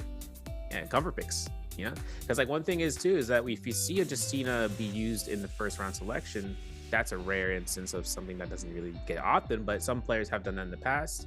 Liam could be picked up along because of that. Syra could be picked up because of that. Even Shael could be used as a double pick option for some of the players that are on the lower ends of the phase pick selection pool. So that's something that makes it very interesting, and who can have more dominance in the lobby, especially when there's a higher number tier of a character versus like how we saw when there's single pick characters like an Akos, a Tumulch, characters that don't have as much opportunity of being double picked. But if they since they don't, they can get caught out by the lobby easily, more accessible for just targeting them out rather than having to deal with, okay, which Syra am I looking at? Because then they're gonna have laser beams coming out here for every single moment that they get to 1 HP. But do you think that maybe the comfort pick too early is a bad idea? It might be. Because I mean, look, you lose the usage of a hero that would normally be chosen, and then you're thinking to yourself, if someone else wants to double pick that in their early ends, if they haven't chosen the first phase yet, then or first or second or third phase, then they would end up using that hero, or they already use it and they are stuck in a position of just having the gratification of having the character be chosen, and then thinking about, oh man, I did not have that, I should have saved that for here because now it's available for me and I don't have it, or I didn't really have that much of a good game with that. I have to switch off to someone else. Right. So I think that also just depends on like kind of the back and forth and kind of what makes sense with some of the picks here. So I've always said that before. In some instances, I'm like, maybe the cover picks isn't always the best. Maybe it's better to still keep that aggression going. But knowing that we have another night of Fireflies coming up, that'll be game 6. Know that the final game is definitely going to be a very, very, very expected, hectic game where everybody's going to be super aggressive off rip. Adding to the Rage 2 is also going to make that even more aggressive for a lot of these play styles, especially for the last game. People a lot of times dive in, they start going crazy. So let's see how these next 3 games are going to go as we're about to get ready for our game number 4 inside of our day 4 NARAKA BLADEPOINT Spring Split. I hope you guys are here. Like I said before, make sure to follow all of our social medias for NARAKA BLADEPOINT, as well as making sure that your NARAKA game is linked to your Twitch, so that way you can get Twitch drops while you're watching, so that way you can earn while you're watching. On top of everything else, to all the people who are in chat also as well, we appreciate you guys for being here. Steadily showing some love here. I mean, I know it's super early for a lot of people, or late, depending on where you are in the world. I was about to get ready to lock in for our game number 4 here. So far, I mean, Spider has awoken. TX Wolves has really just... PXT has really just been putting in work. That's been phenomenal to see. Verse, I mean, that juggling Spider down the hill was diabolical. That one was diabolical. Absolutely. Yeah. Those down the hill moments. I always wonder about, like, does anyone realize where they are against with this weapon? Because like only certain weapons can work with that. Like Fist Blades is one of the more predominant ones, but someone that's in the mid, like not even a terrain, like slope, like off of the side of a cliff, like just straight up angle, 90-degree angle, boom, like off the side. People with certain weapons, such as with like dual blades, can just extend someone off the side of the cliff. And that's just something actually I want to talk about, weapon selections. Coming off of the like we were talking about comfort picks for characters, there's comfort pick for the weapons. Something that kind of comes out between someone using a weapon for the Jades or just its raw, its raw state. If you see someone using like a Hong sword, for instance, okay, 2-hit vertical blue focus, a lethal jab that can also be a mind game for switching out for a neutral hit, or even just having a katana instead, where you're more standstill, you're more in place. They did that change last season with the last split season, where they had katana be changed in the way it operates. But also it's just between the players. Like if they feel more necessarily wanting using katana because they're going for 2-on-1 sheet swaps, they know that vertical, and we saw it in game 1 between Frostbus and TTG5, right? Underground and Nbpl, where he went for a 2-on-1 with the vertical. The first blue focus hit, but then the second one didn't hit, and it happened for both of them, right? Something that the comfort weapon of what is most, applicable to what they would rather use, or rather what failed them once before. That way they never have to deal with it again because they could be using something else. See if they can figure this out too for some of the other ones like Fong, who, I mean, increasingly enough, I feel like he's been like kind of one of the few that's been struggling a little bit. And obviously it's still very early. Very early for a lot of things. It's very early to tell on how certain things will go for sure. But obviously it definitely hasn't been like the greatest for some of these players in terms of the play styles here. So let's see how that goes for a lot of different ways here, as we're going to be able to rock it in as Zuan and Shaw is going to take the first round selections here. Expecting anything different? I think not. Yeah, I'd say nothing comes out here from the difference. And also another thing is we haven't seen much from A-Shot to kind of make a name to be in the conversation just yet, but that could all change, right? We saw 3 rounds to play today. We got 6 rounds to play for day 3 for his performance in terms of the Pro League. And now phase pick selections begins. Let's see a comfort pick, bro. Let's see what happens. I think it'd be fun. I think it'd be good for a lot of reasons. We'll see how it goes. There's Liam's, bro. It's over. Bring out the Chios. I already know what's happening. Come on. Yeah, that's 1. Yep, that's 2. All right. So throw everything off the table. The switch a little different. It's a little different, but I don't know if phase 3 changes, because Spider would. Sorry, the Chio. Sorry. They got to bring out the Syra here. If they don't, That's just okay. There it is. Rosters for the Tumult. Because this gives Syra double availability right now. Lonnie, 3rd round selection. Now we're throwing things out in the ringers. Lonnie could be triple picked here too for Chusheng and CDY. There's a Syra coming out from Chusheng. CDY is opting in. CD's gonna pick Lonnie. I think so, yeah. I mean, or it's gonna be a Syra. Or it's gonna be 2 Syra. He's gonna subvert my expectations. He's gonna be picking out Lonnie. Okay, there it is. I knew it. Locked it down. Still gives Syra phase 5, phase 6 selections. So like we said, right? If Liam is available, we will take that. If Shiloh's available, we'll take that. Syra's available, we'll take it. Can't believe Kylan. So I actually want to make mention about Kylan for PXT. He actually brought that out in Fedoria once before. I wouldn't be surprised if this is a double Kylan. It'd be crazy, but I wouldn't be surprised though. Especially coming from verse 2 as well. He's a very aggressive player. Oh, Justina. Okay. You know, there's a Kylan be on board. There he is. Bong taking him out for a drive on the countryside. Test drive. Here we go. Fedoria is underground. If y'all didn't know, it's it's in the cavern. You know. That's scary, actually, to be honest with you. To have both of them, to have Fung be Kylan is scary. That part. That's I think Frost is looking at the monitor like, yo, did you see that? Yo, they picked 2. They picked 2 Kylans. What the? So the thing that comes out from Kylan, the reason I say to mention is because PXC, he did well with Kylan last season when he was still, you know, a viable pick, but it's now an option. Are we seeing V2 or we're seeing V1? Because V2 got that reversion for the buff, so that's going to be the case for how much HP he consumes for himself when he reaches, you know, the V2 where you have to consume your HP and the HP gain from hitting a target. That's something that might be the one play in effect here. If Kylan surpasses expectations, if we see both of the Kylans, they both end up with 3 or 4 points up, and by mid-game survivability, that would be interesting, right? But that's a rare case instance. By end game, though, if they surpass beating out a Syra, a Shayol, into a Lonnie, like beating out those type of characters just because of the ultimate focus mitigation, they got to lock it in terms of, okay, keep that in mind for the future. For the day 2 players, this is their last chance. If they see the huge success between now and to round 5 and 6, they might choose that out straight up. But that's like more so like slap ability as well. I feel like slap ability. That's an ability to be able to put that downwards towards it as well here. But let's see what happens here. We're gonna see one person heading towards Imperium, towards the front. It's gonna be in Verminion's Arcadia is gonna get stacked full of some players as well here. Because we're gonna see them heading towards, looks like that's gonna be Moon's Temple. One's gonna be in the center of Shane and Shrine of Waxing. Meanwhile, nobody's gonna be on this right side at all. Nowhere near Mercury River, nowhere near States, nowhere near Mandate Yard. But it seems like the very front center of Ascension's Forum is gonna see a fine section. Same thing with Twilight's. Oh no, not even Twilight's actually. That is Ancient Stockade is where it's gonna find a decent amount of people, or at least people right ahead of it here, right near the Purity Chamber. So that's on the west side of Imperium here. So that's going to be interesting to see how that goes once we start to lock this in for this game here. So we're about to get ready to lock in for our game number 4. Expectancy is going to be very, very good for a lot of this. So let's see if they can make it happen. DT25 though, Ascension Forum, starting off, Common Dagger, no armor, feels bad. But CT25 still looks to try to kite around and try to find as many tropes as possible as Aisha was looking to try to lock this one down. Over by the Ancient Stockade, PXT and Dark DRJ Fong gonna be looking for a fight here. Blue Focus, Kylan gets a parry from Fong. He's gonna go for an R&B Spear, as most damage as possible. It's Kylan on Kylan violence.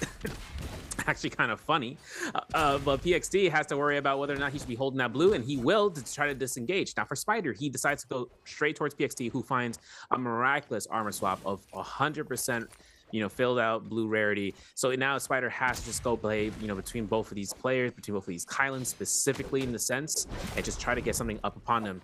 Burns out the combo breaker. PXT might be caught by LMB, finds neutral, goes for 1-2, knows the combo breaker is still up for Spider. Spider is not yet to determine on using it just because he still has a lot of HP to work with the armor. He doesn't want to give Kylan another opportunity with the long sword and catching a stack with the R&B. The Scare Rush comes in and Pace takes himself here, burns the combo breaker. Now it's between both of these guys to look towards this Lonnie, who is now without a combo breaker for the next 10 seconds. Maybe they can keep that one going as well here. Spider trying to see if he can maneuver this around here, as it looks like PXT trying to see if he can keep going towards Spider, but Fung wants to be right behind him here. Possibly to start some issues, but not enough, as PXT absolutely destroys him as well with that insane strike coming through here. That's a very dangerous person here, especially in this area. You got to be careful here. He's going to try to dice in a little bit harder and a little bit faster towards this here. You gotta be careful with a player like Kylan, man. He's gonna hit hard, and he's gonna hit, especially with that Raiders touch. I mean, it's just absolutely insane. He's gonna strike hard, he's gonna strike fast, and he's absolutely going to deplete all of his shield as much as possible here. Now that he's tied to the tree, though, nice little bits of healing. This is gonna keep the game alive a little bit longer. Meanwhile, Spider is just gonna glide through here, but it looks like T225 just got eliminated by Shu on the feed. I just happened to see that here as we were continuing to maneuver through here. Look at Spider being able to be plugged up to the tree here while still being able to use the flow technique towards this with the new character here.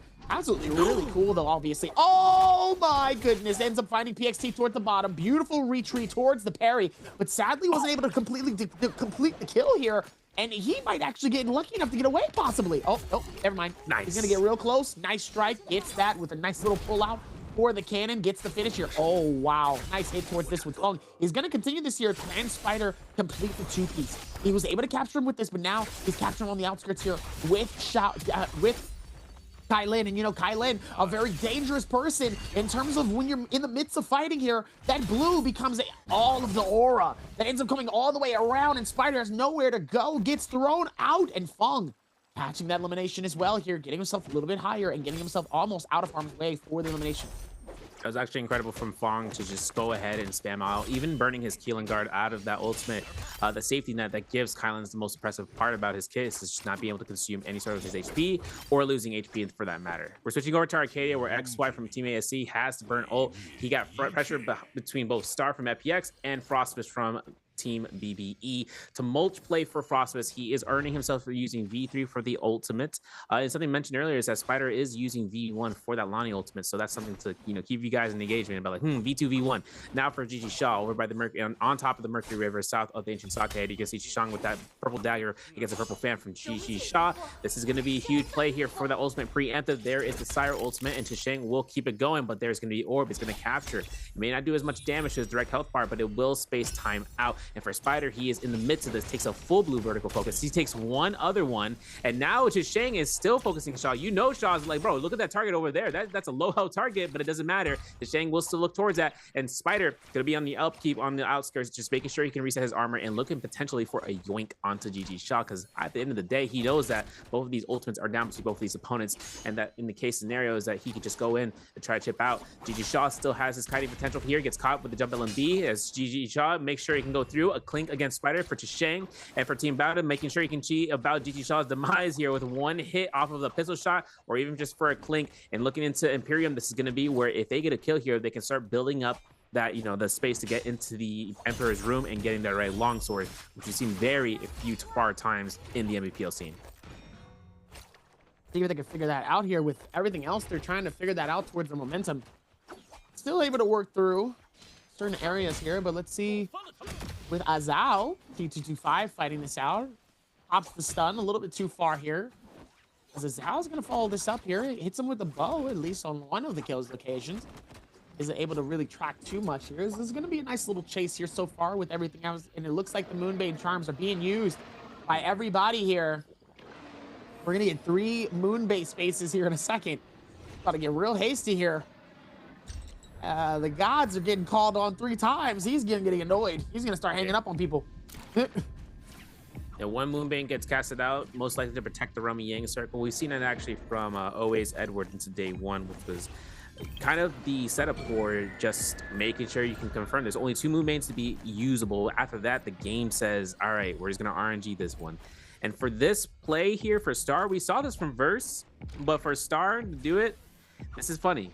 Actually, no, I'm not mistaken. Star did this in the round 1 too. He went for the full binds essence, and he's going for it again. He needs all he can get in terms of survivability, and this is a big jade in the game, especially considering that if your opponent thinks that they're going to have you in death's door, that 1,000 heal proc, that 40% mitigation for 5 seconds, like, you just have an opportunity to back out if you really desire yourself to do it, or you can take the fight in their fates. Now for Frostbus.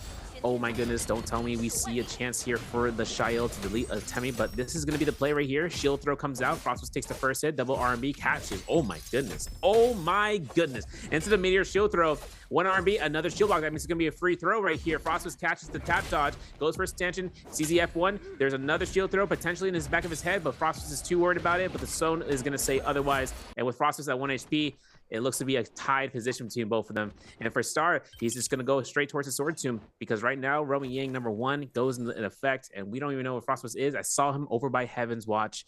Might see that fight later on. Not you pointing in that direction. I saw him. He was over there. He's over there. He went that way. Having Saint finish towards this, so a CDY is going to be able to pop this open here. Let's see if maybe they can conjure up something, because they're going to take their time here. Not really going to fall through too much. Oh, nice little bits of strikes here to try to see if they can find something here. As Food ends up getting just a nice little bit of invisibility. Just to try to back off this for a second here. As he does get destroyed, though, by those dual halberds. Trying to see if he can take it. But the dagger, though, able to get some nice strikes. So actually takes him to a space where he wasn't actually prepared for it here. And now he's on the defense. Now he's trying to see if he can get away. Doesn't want to get caught up too fast here. That dagger, no matter what, that thing is still fast. Even towards the amount of momentum here, CDY is just trying to stall this for as long as possible here while trying to see if he can find a free space to pop the shield, but not able to do enough here. Ooh, ends up catching him here with a nice little fit of hits. Here comes the pop, though, from the ulti. Is he going to take his time? Trying to see if maybe they can dive in. Tammy trying to see if he can hold strong here. Oh, going to get some nice hits here off this. I'm going back into the ball here for the protection. Ends up catching shoes, and it doesn't end up doing enough here as the dagger is able to do so much damage here. He's able to counteract this so much. And on top of this here, he's able to read him really well here. The question is, can he read him as successfully enough to get this elimination inside of the realm of Yang here? But he ends up catching the parry. Not looking good for him here. This could be the finish he's been wanting to get towards his shoes, trying to slow down the gap here as he ends up coming back right towards the same spawn here. 15 seconds left on the clock. Somebody's got to get eliminated, or both of y'all are going to have to get swallowed. Pause. Pause on that, and we're gonna see a horizontal, bro. You know, it's tough. Anyway. Pain, sorrow, grief. You know the situation, It's not gonna happen for anyone's benefit. It's two situations where two players eliminate each other, But in this case, no one gets a kill for the Roman Yang, and it's gonna be a loss between the both of them. So, with that being said, on the other Roman Yangs, we're gonna see Wolves and YZG actually pick up their buffs. Actually, with PXT actually having this Verms later on, it's gonna be a time deficiency for the other players if they realize if it's still in effect for X amount of minutes or seconds. GG Shaw, though, gets spotted out here for TT25. TT25 with the gold longsword in play, making sure he can go towards GG Shaw. Now, of course, Jump LMB, there's the engraving. Gonna be the RMB, Jump LMB, burning the combo breaker. Now, PXT with the fist plays on gold rarity as the other or with the Kylan, I should say, and the ultimate in effect is gold focus. He's gonna look towards GG Shaw and trying to see about what's gonna happen with this Liam. There is gonna be the first half dodge. There's gonna be only one more cast here, and there are a lot of plaques to work with GG Shaw here, but he's gonna get deleted. It gets caught. He's gonna throw him at the plaque, most likely. There it is. Oh, he gets hit. Still gonna be at 4 seconds of that immunity with the Keelan guard, so after this stun duration is over, he can go ahead for a slash, but there's the connection TT5 was looking for, reversed with the bow shot to kill Steel off that end. Now for Fong, he's going to be backing off. He's the only other Kylan into the lobby with his ultimate still on the standby, but for GG Shaw, TT5's game to look for him and hunt him down with these leaps now around over towards the Hall of Military. This is going to be where TT5 finds a leap, confirms it. Chip damage could be coming from someone else. Remember, engraving is in his pocket. If he wants to go for a jump R&B, he could. He does not go for it. Instead, he gets mitigation. 1, 2, 3 piece does not come through with the fist plays, but for TT25, he's still healthy as an ox. 4, 5, 6, 7, 8 M's in my bank account. Anyway, able to put that down here. Nice little bit of a strike here, just trying to see if maybe they can find some way, as all three of them are going to be inside of this here, as it looks like GG Shaw does get eliminated by Chuz here. Chuz gets a free elimination towards this at the very section here as everybody else starts to scatter in on this. T225 ends up getting absolutely deployed by Fung, and now it's not looking good for him here as he's going to try to see if maybe he can escape, but he ends up getting caught by 3 different people. The stun coming in from his Zao couldn't have been any better, but it's not going to be even greater though, but he does have the Vermilion's Burst Might, so it's quite all right here. Chuz pops the ulti here, and now everyone starts to scatter. Al Zao doesn't want anything to do with that light source going straight to the eyes and blinding you. Don't want to get caught out here trying to be like my glasses. My glasses. Where's my glasses? Like, anyone have a microfiber cloth? I can't. All right, Asia puts himself to scare right up here. Kylan Guard comes out. Actually, for the instance that he does double proc, he could just throw shield #1, but he won't be able to shield throw #2. It doesn't matter. Ultimate ends anyways. And look at the flank coming out. The Keelan Mirage doesn't come out to hit a stacker on A-Shot, but we still have a plaque around here, folks. That plaque is still available. I don't know where ASE's XY is going to be doing work with anything with his ultimate if he decides to do it at any point, but He is at 40% for his rage bar. A-Shao gets front and face value with Verse, who is at 65% for his ultimate right now. So for A-Shao, nice armor swap, friend. And looking for an R&B blue focus. This is that Tempest game of blue focus hold checks. If it comes into play, he chases him down while he looks for a range shot. Full blue focus again, baits it. LMB's the army. 1, 2, 3, re-release those. A-Shao looks for himself into a grapple stagger. 1 minute on the clock for that Rummy Yang depletion. Switches to Nunnies to go ahead and reposition in midair and goes ahead. Almost gets caught by that Salt Smolder, but Fong is going to get the F1 to the face. A parry like that from A-Shao gives him a full benefit of damage against Spider. Spider looking for the bow shot. He connects it, but of course A-Shao still keeps his movement going using one of the worst scare rushable weapons in the game, and he's making it look easy, but the blue focus from the backline from Spider comes out. 3 eliminations on the board. Sobel is not going to be picked up, and it looks like Verse is going for a scare rush once his Lonnie comes out, and instead goes straight towards Shishang, one of the only Syras. The Rummy Yang is available right now for Rummy Yang number 2 for the Yang pass. If anyone's there right now, they're holding on to it, but it looks like most of the players are all confined over by Hollow Military. Over by the Imperial camp, though, T25 is holding on for a steadiness as XY is going to hold this Yang pass down. He's gonna hold it for how long, though? That's a tricky question. No way. And he gets it. I mean, he gets in there. He says, "See you later, buddy." Said, "Yeah, that was cool. Anyway, I'm out. I'll catch you on the next one.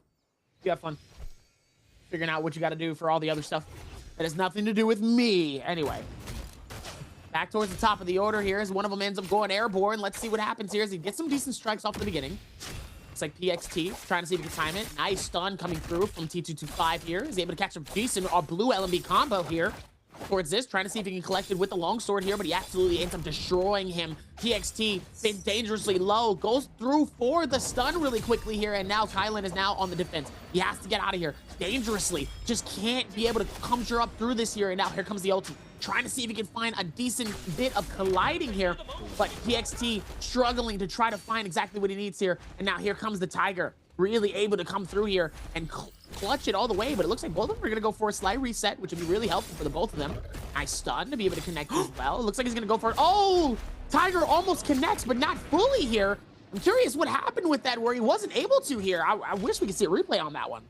Got a chance into the V2 and then F1 immediately, but I think one thing comes out from XY is that he actually tap dodged through the pillar. That's how he was able to avoid it. The thing that comes out here is that XY, yo, these gamers, man, gamers united. Listen, XY has himself to the 1-2s, no 3s coming up from Star, but the uppercut's confirmed and the LMB as well. XY comes out with a loss, but Star finds himself the win. He has gold armor, gold weapon to be picked up, finds a thunderstorm, has a gold fan, as well as a quick charge thunder call. So that's a good Jade to have, especially not just for the mitigation, just for the fact that with getting quick charge as a thunder call, something he can just poke out for those shots. And we saw that from Verse, right? Even with the bow and the confirmation kill, that shot that he did against PXT earlier. So with that being said, with players on the board, we still have our chances of seeing XY outside of Rummy Yang, have Liam on standby. Now, this area is more about in the wooded side of the map. There's a lot more terrain differences. So if there's a potential for him to find usage for his ultimate to kill somebody, it's usually the space out or even to just throw him out in terms of the, the range of the zone. But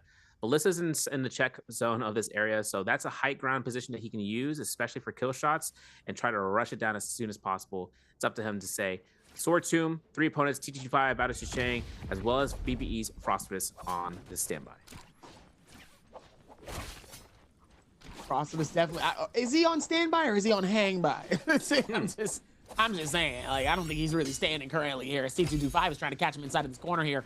It looks like he's able to. The stun is able to do just enough for Chose to be able to back off this. Question is will he have the opportunity just to be able to glide back a little bit more here? But it doesn't look like he's going to be able to do that as Chose is just trying to close in this little by little here. It looks like Frostbus is no longer hanging anymore. He wants to hang with the rest of the guys. It looks like now he's going to pop open the ulti here. Just like that, everyone starts to scatter. Definitely do not want to get caught by anybody else here on this. Does nobody realize that he's... Oh, he's on a cannon. I didn't even realize that. I was like, is he just standing there? Am I crazy? Yeah, shout out to the soaring arms. Truly one of the greatest mechanics to come through in Padoria. TBH. You can just yoink yourself across the map. So if anything, and it's the only problem I have is that it's only like in Imperium and in some outskirts over by the Bandit Yard. Other than that, though, I like to see more of those, especially in more Silent Hollow. That would be sick. But 1, 2, 3's come out. Spider with the Silent Fang with the splitter animation for the dual blades. So gonna see a 1-2. Doesn't get the stagger off the star in midair. So now Is it going to be LMB uppercut situation? Yes, it will. If Star can catch it, he can probably catch another F1 usage from Spider just to make sure he can know that Combo Breaker is fully aware and down. But Fong is also keeping notes about this. There it is. Combo Breaker is mentioned. Everyone's going to be looking at him in his direction over in the Imperial camp. Spider now has a lot of areas to just scare rush, especially quickly with the dual blades. Holds blue focus here in the corner.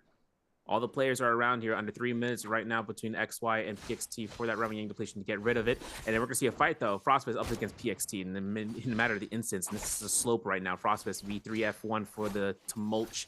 PXT V2 F1 for the Kylan 1-2s. Holds a 3. Gets caught by the blue focus 1.0. PXT gets his F1 out here. Let's look and see whether or not Frostbite hold checks this. F1 usage, no uppercut from PXT. He looks to throw an ultimate right here for the throw and the wisp. He gets caught. Can Frostbite throw another one? No, he won't be able to. Wait, he connects it. Wait a second. We're not going to let that one happen, PXT. All right, thank you. He's going to be going ahead and spacing out here. But for Frostbite, he's going to use this as a spacing tool. But TXT still has 10 seconds left on his ult. Still has 2 slashes that won't consume HP. So that way, once he catches up with Frostbite, which it may not be the case, but he at least has his opportunity of just using the slash to close his distance. Instead, we'll go for a reset with 90 seconds left on his roaming depletion. Even can take advantage of it in terms of what he can do inside of this realm of Yang. Definitely are still with a decent rotation here. Let's see if they can keep that momentum happening here overall. And it looks like Yuan is in the middle of a fight with Wolves, as it looks like maybe another player might come through with the, ooh, nice little bit of a wall scale rush towards one of them. Almost was able to capture a combo here, but sadly wasn't able to take advantage of it here, knowing the amount of people that's around. Yuan, trying to see if he can get some shield off. He was able to. Here's PXT, is going to be able to capture him with the juggle. Nice little kick off that here as well. Oh, Verse comes through with a little bit of surprise, but the stun is able to get them both back here. Both going to take their time here. Oh my goodness. How did Yuan just get deleted like that? Somebody got hit with a bow, but then after that, the combos just absolutely finished him at the same time. Yeah, and you know, it just comes out. You said LMG earlier. I was like, yo, there's a reference right there. Boom, from the rounds. But if anything comes out, that arrow did not get the kill confirmation. G25 dropping the purple bow, using the purple pistol instead, having the loot to go through. Let's look at the replay. Yeah. Spider, yikers. 1 LMB to the next. Decides to avoid it. F1 has its usage still here, but he looks to hold blue focus. Finds it. Might be an extension here against XY. No, just pushes him away as we've seen. The bow shot confirms number 1. Gets caught by the Scare Rush. Spider makes sure he can try to space out with another Scare Rush. He gets caught by another bow shot. There's going to be a chance here for Spider to get one tap here, 1 stagger. That's all they need with the ultimate cast. Even with the ultimate mitigation with V1, it's just a sitting duck for XY to hit that hit. And that's going to be where V1, V2 conversation comes in point. I mean, if you're low and you're using it defensively, if anyone has a ranged weapon on a standby, there is no way to get out unless she's immediately using the F2. And even then, the frame that she activates the ultimate, she can still get caught out by a stray range shot for the kill confirmation. I mean, it does depend, though. But yeah, I do get the fact that, like, even in those situations here, if you do have that F2, it's definitely not going to be probably the best advantage for you in many different situations here. Meanwhile, Star being a little patient. Same thing with T225 and PXT. What are your expectations coming into this game right here, game number 4? Right now, PXT is looking really good. I think Fong is looking really good. This could, I mean, I would say this could be anybody's game, but I'm gonna be honest, my money is definitely on PXT currently with this game, or Fong. I did say Fong in the earlier bits. Yeah, I'll say Star too. I mean, he is Octa Slash Blade. He just got caught with the Clink there, parry from PXT. They can pick up the gold weapon, but Star also has Vulpine's Essence here. If he plays himself safety netted across the field, he can just hold himself away from not being able to proc that Jade out, and then he can just play the mitigation straight up as a Shayo. We haven't been seeing a lot of successful play here for Kylan's on 2 kill eliminations for PXT, but 1-2, there it is. And immediately ult activation at the below the threshold for Keelan Guard, and it's already expended. So he is not having a good time in terms of expending this. He also has the opportunity of pairing blue focuses and getting a level 2 strike for free, but nothing's going to come close to what the players are going to allow for in their Star with elimination, as I was calling him out in terms of coming through and be one of the key players to make it to endgame circle, finds a +1, has 3 eliminations, and looting up the body as we speak. And he's going to be going ahead, spacing up with the White Tiger's prowess from that Spear Well, forcing out a Tuna proc that was left out from behind. And that Tuna is going to do wonders, especially for that 15 heal armor proc every few seconds, or every second or so. And that's just, now he's even more sustained before, right? Not only does he have Vulpine Essence, not only is he a Shayol, right? But he has White Tiger's prowess, and he has Tuna right now, proccing in the sightlines. Mana is getting 40 heal per second. So if he takes a fight between anybody, he's going to make it count. make it count, make it count, make it count inside of this space here, knowing that we have a three-way tie here in terms of eliminations. We got Verse, Star, and Chudge. The 3 eliminations to their name overall here, so it's gonna be a good setup for a lot of different ways.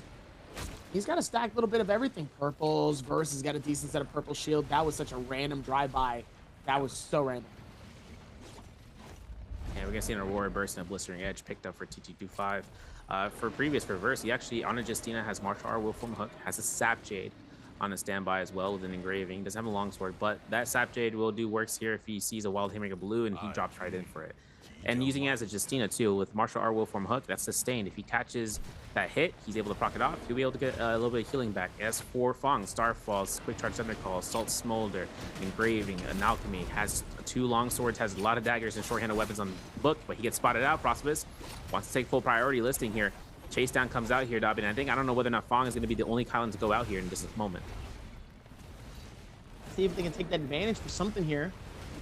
Overall, Fong just deep in the corner here and doesn't really want to engage too much here. He's down towards the bottom, so he wants to try to see if he can last, maybe get some extra points out of it as well. Even though he's down on the chopping block here, game number 4, he still has 2 games left here, really to try to see if he can make something happen. But if he's going to start to really make some momentum, really shift here, he's going to have to do it in this game, or at least in the next game, potentially.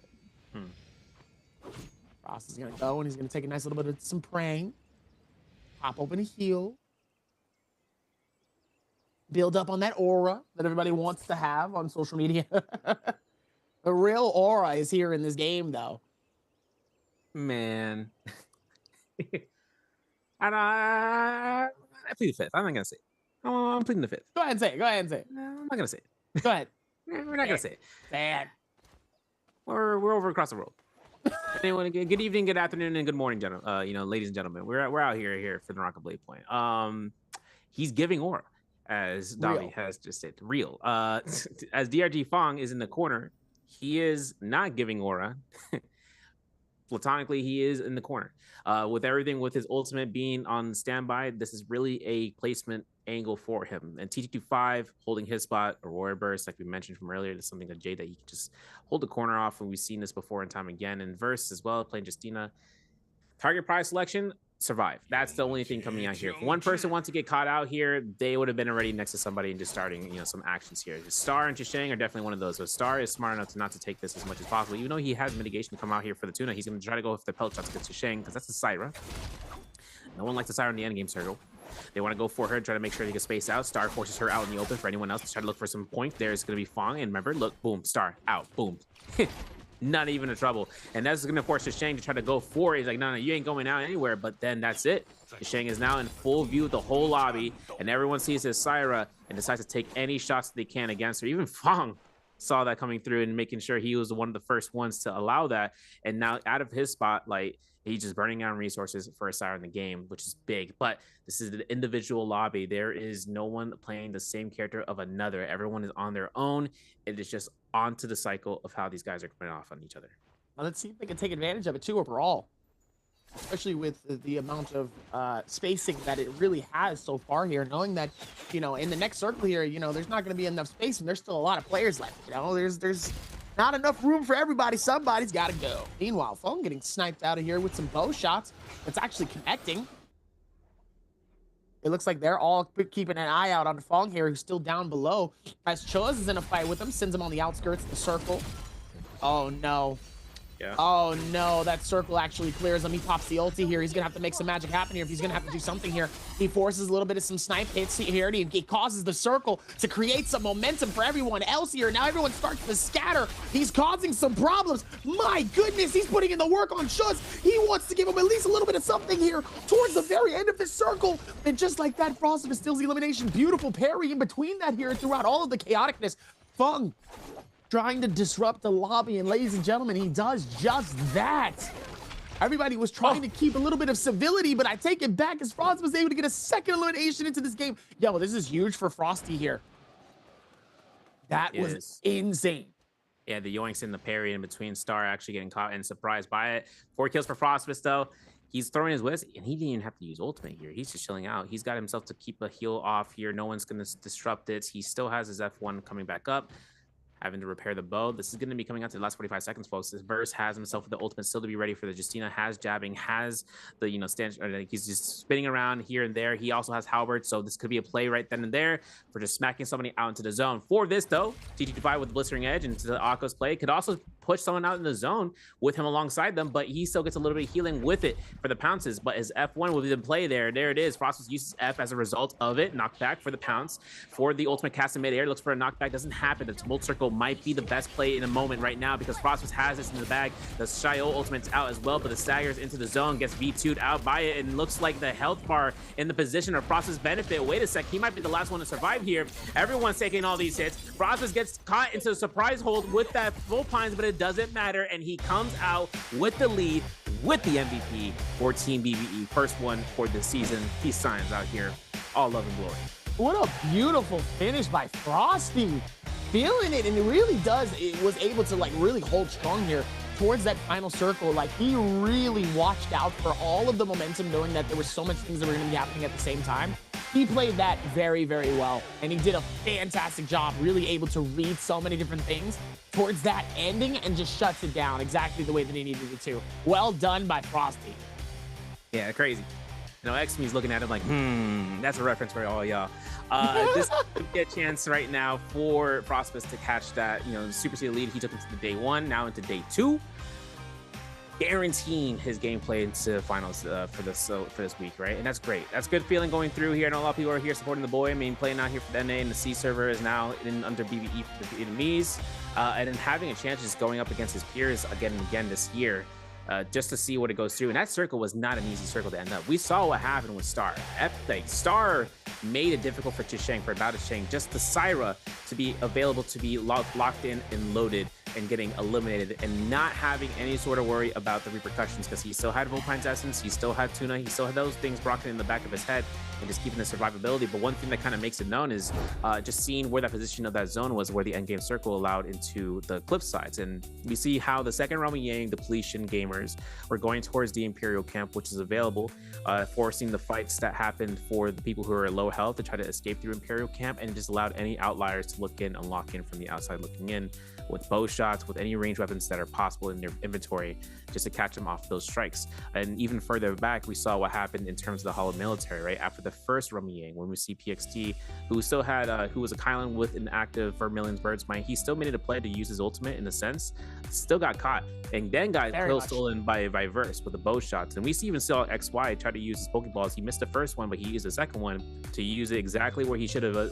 used it, which was throwing out a target into the plaque. 5-second stun. That's for the whole lobby to decide about how it go through. But how many score? And the question for you guys in chat.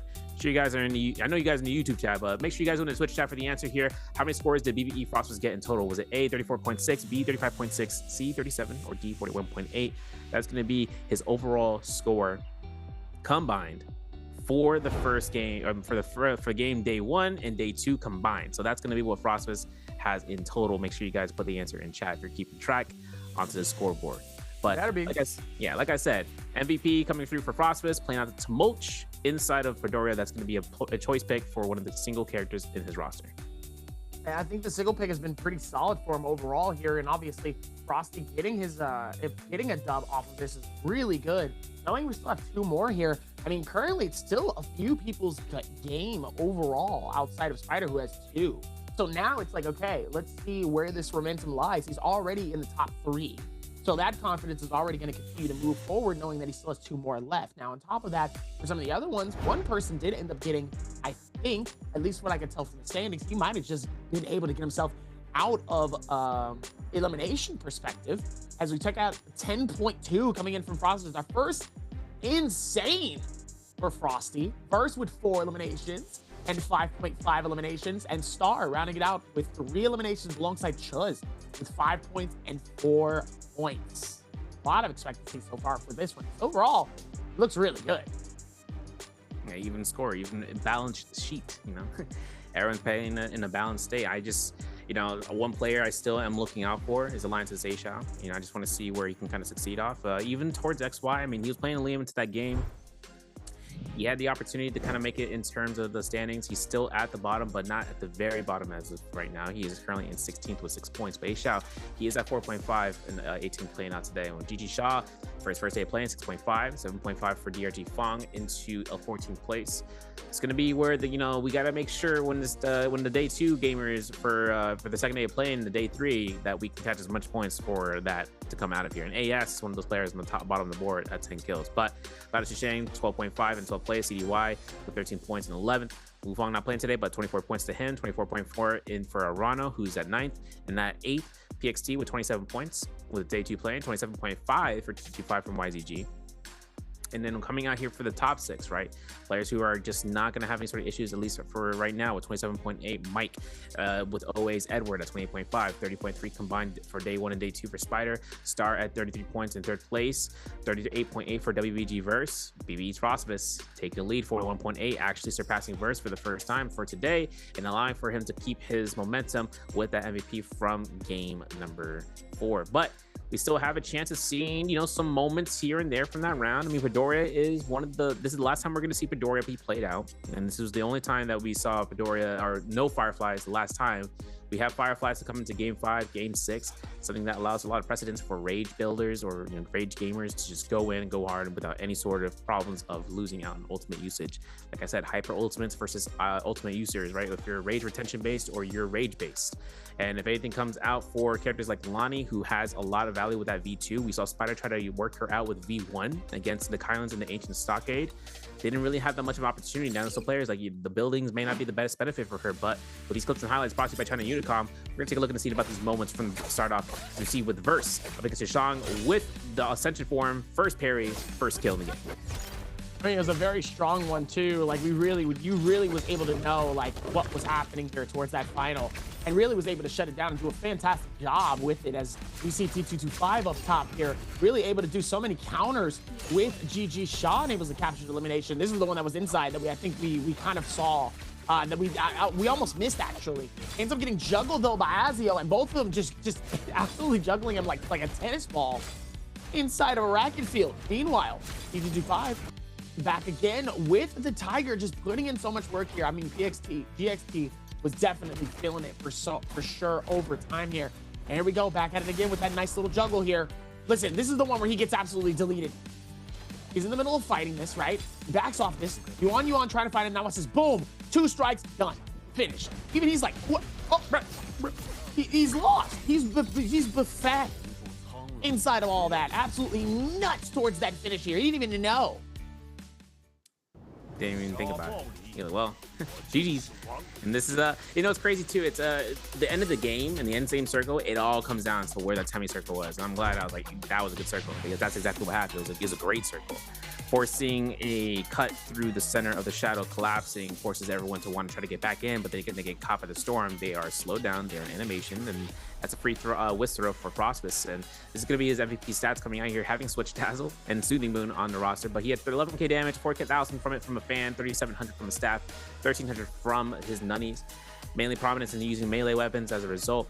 And all 3 of those weapons, just key components in terms of how he's able to catch neutral. If he does, he gets it really in the face danger. He even forced paced PXT from Team Wolves in that fight off the cliff side before with the second Romy Yang depletion in effect. Like, PXT had to use ult to try to close gap. It wasn't going to work in his favor at the end of the day, because Kylan can't just grapple and in LMB. He would consume his bars, and Face didn't want to do that. He was gliding across the sky, and Frostbus was already over by the next zip code at that point, over by Imperial Camp. So having the spotlight right now, I know a lot of players are like, okay, I'm glad my boy made it through. Now it's up to to keep that momentum for the bottom 6, because the bottom 6 gamers have to do some work out here. Even the middle 6 on the lower end from 9th through 11th, they still have a spot to try to secure for the end of next week when we enter into Solos finals. And now it's kind of that comfort pick opportunity to just be rung out. We got Fireflies in the play. And Fireflies mean that if these ultimates like ultimates that counter out with rage, like Lonnie, with I doubt it's going to show up here, but if Tessa decides to make her appearance, this will be the point where we could see that, especially considering that the ultimates that depend on just having a set amount of rage makes it so that when you use it, if you don't use it all, you can just conserve it and then move on to the next into the fights, especially considering that, like I mentioned before, Soblem's in a Mortal War 30% rage. Once you are able to pick one up and wait up a couple of seconds, that alone can set up how a difference in play styles to be marked, because you're not playing for how long you can stay in there. Even though we see players with initial starting rage, they know that if they are able to get a kill and get a Soblem, at that point they already have ultimate, and if a second player decides to show up, like these pocketed spawns have been showing, that gives them a chance to just go into the offensive or even holding their fort down, whether they're a Syra ultimate, whether it's a Liam ultimate, whether if it's a Justino ultimate, that they can just wait it out when it comes down and be ready to strike back. See if they can strike back, knowing that, I mean, that last game was really, really good, especially for Frostivus. That timing couldn't have been any better for him. So let's see if they're going to strike just as hard in this next game here, knowing we're heading back away from Fedoria and we're heading straight towards Halaroth, which Halaroth, you know, it's like a completely different play style, right? The amount of open space, the amount of sections in terms of where the circle can land really does dictate on whether or not these next picks are going to be good. Now, after a while here, I don't know if we're going to see some of the same picks off at the beginning here. I really think like some people are going to have the advantage, yes. But I do think we're going to start to see maybe some throwaways. I mean, it's probably going to end up being the same thing, but I think after this one, I think we're going to see Kylan get hit off the rip. Yeah, off the rip. They're going to be like, nope, Kylan, no Kylan at all. You got to go. Because this one's going to be fuel for him. Yeah, exactly. And I think one of the things too is like counterplay against him, because time is of the essence against him. And one of the key characters, you're gonna love it, it's Valda. If Valda decides to show up here, she can throw a spear in neck, and since Valda's spears will catch him for at least that 1.8 seconds and caught into the coil, that's time wasted if he had burned his Kylan gun. Not only that, it's just setting up for neutral and just catching them into a chain of events with either a Hong Sword Katana, a long sword in usage. They want to go for a kill shot with a 2-1-1 swaps and just making sure they try to deal as much damage as possible. There's a lot of elements that comes out from just catching one free hit in this game, especially with the amount of weaponry on the table. To be soon introduced, throwing knives. Can't wait for those to be allowed into the game once the patch updates into the bi-weekly, probably by bi-weekly 3 or bi-weekly 4, we should be able to see that, or even by pre-finals, the latest. Those weapons are going to be a great addition in terms of being a mid-range weapon. I know Frost was just talking about it, saying that once those weapons drop, even if they get nerfed, those are going to be his main weapons. Seen it happening. Could work for a multitude of reasons here, but obviously it'll still be very helpful towards the end. And that's the thing that's going to be exciting to see, is how are they going to be able to put this together? Ooh-wee. I can't wait. This one's going to be fun. Ooh-wee. Even with that Spider, average damage 8,000 as well. So Spider still feeling it out here towards this. So we're going to be able to work towards this, as now we're getting a little bit patient, as now we're diving right back into the action. I mean, so far these games have been very, very, very solid. It's been fun to watch them kind of boast out, go back and forth, capture a vibe, see what's possible, making it work. It's going to be good to see how they're able to really conjure it up for a lot of different areas here, as we're about to lock in for our next game. Halaroth is expected to be a good one. So yeah, your thoughts on this one? Dust, I mean, if we see contention for the Salvation Podium again, anyone that wants to take that, definitely going to be XY. He likes taking that spot. TT25 might take it as well. Prominence for both of them if they decide to go on to it. It's just they're going to go for Fireflies off the rip, and then they're going to go right into it, and just like meaning right into the Salvation Podium. But whether they're going to hit one of those two little bit of rooms that have either troves or weapons, it's up to them how fast and which characters they're using just to uphold a slot into getting any gold or green troves that might be on the podium itself or even in the underground. It's just a matter of who's got the better skill set by the end of that point. DRG Fong and YZG-TG5 though, first round selections, most likely going to be the Liam games. And XY, he is not in the first, he's not even the second, he's not in the third, he's in the last round selection. So that's going to be funny when we get the chance of seeing what he gets the chance of choosing, or who's available by this point into the rounds. Round 5, going to begin here, folks, with the face pick selections.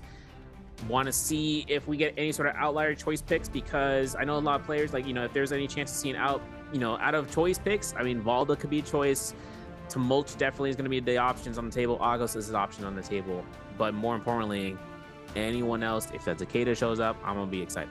I'll be honest. It's gonna be tough. It's gonna be cool to see how they're able to work around this year, knowing that, well, I mean, expected. Seeing Liam, seeing Xiao, seeing Syra.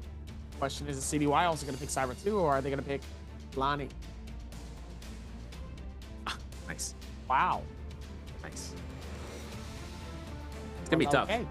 It's gonna be tough to go up against Syra or against Matari, because everything that Xiao can do is just deny Matari neutrals if she's an active ultimate. Matari. I was in Matari in game in a good minute. Justina with the pick from Frosty. Spider. Who you going with, big boy?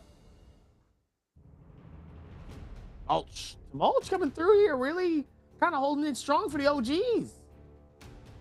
Legitimately, yeah. No, Temi is like it's one of the more, safety netted characters for lockdown, and just the skill ceiling though comes out, like how much can you do when you don't have an ultimate and you don't have the skill against someone who has a 25 someone who has a 25-second ultimate or a 30-second ultimate. There's levels to which they can go and deal with that.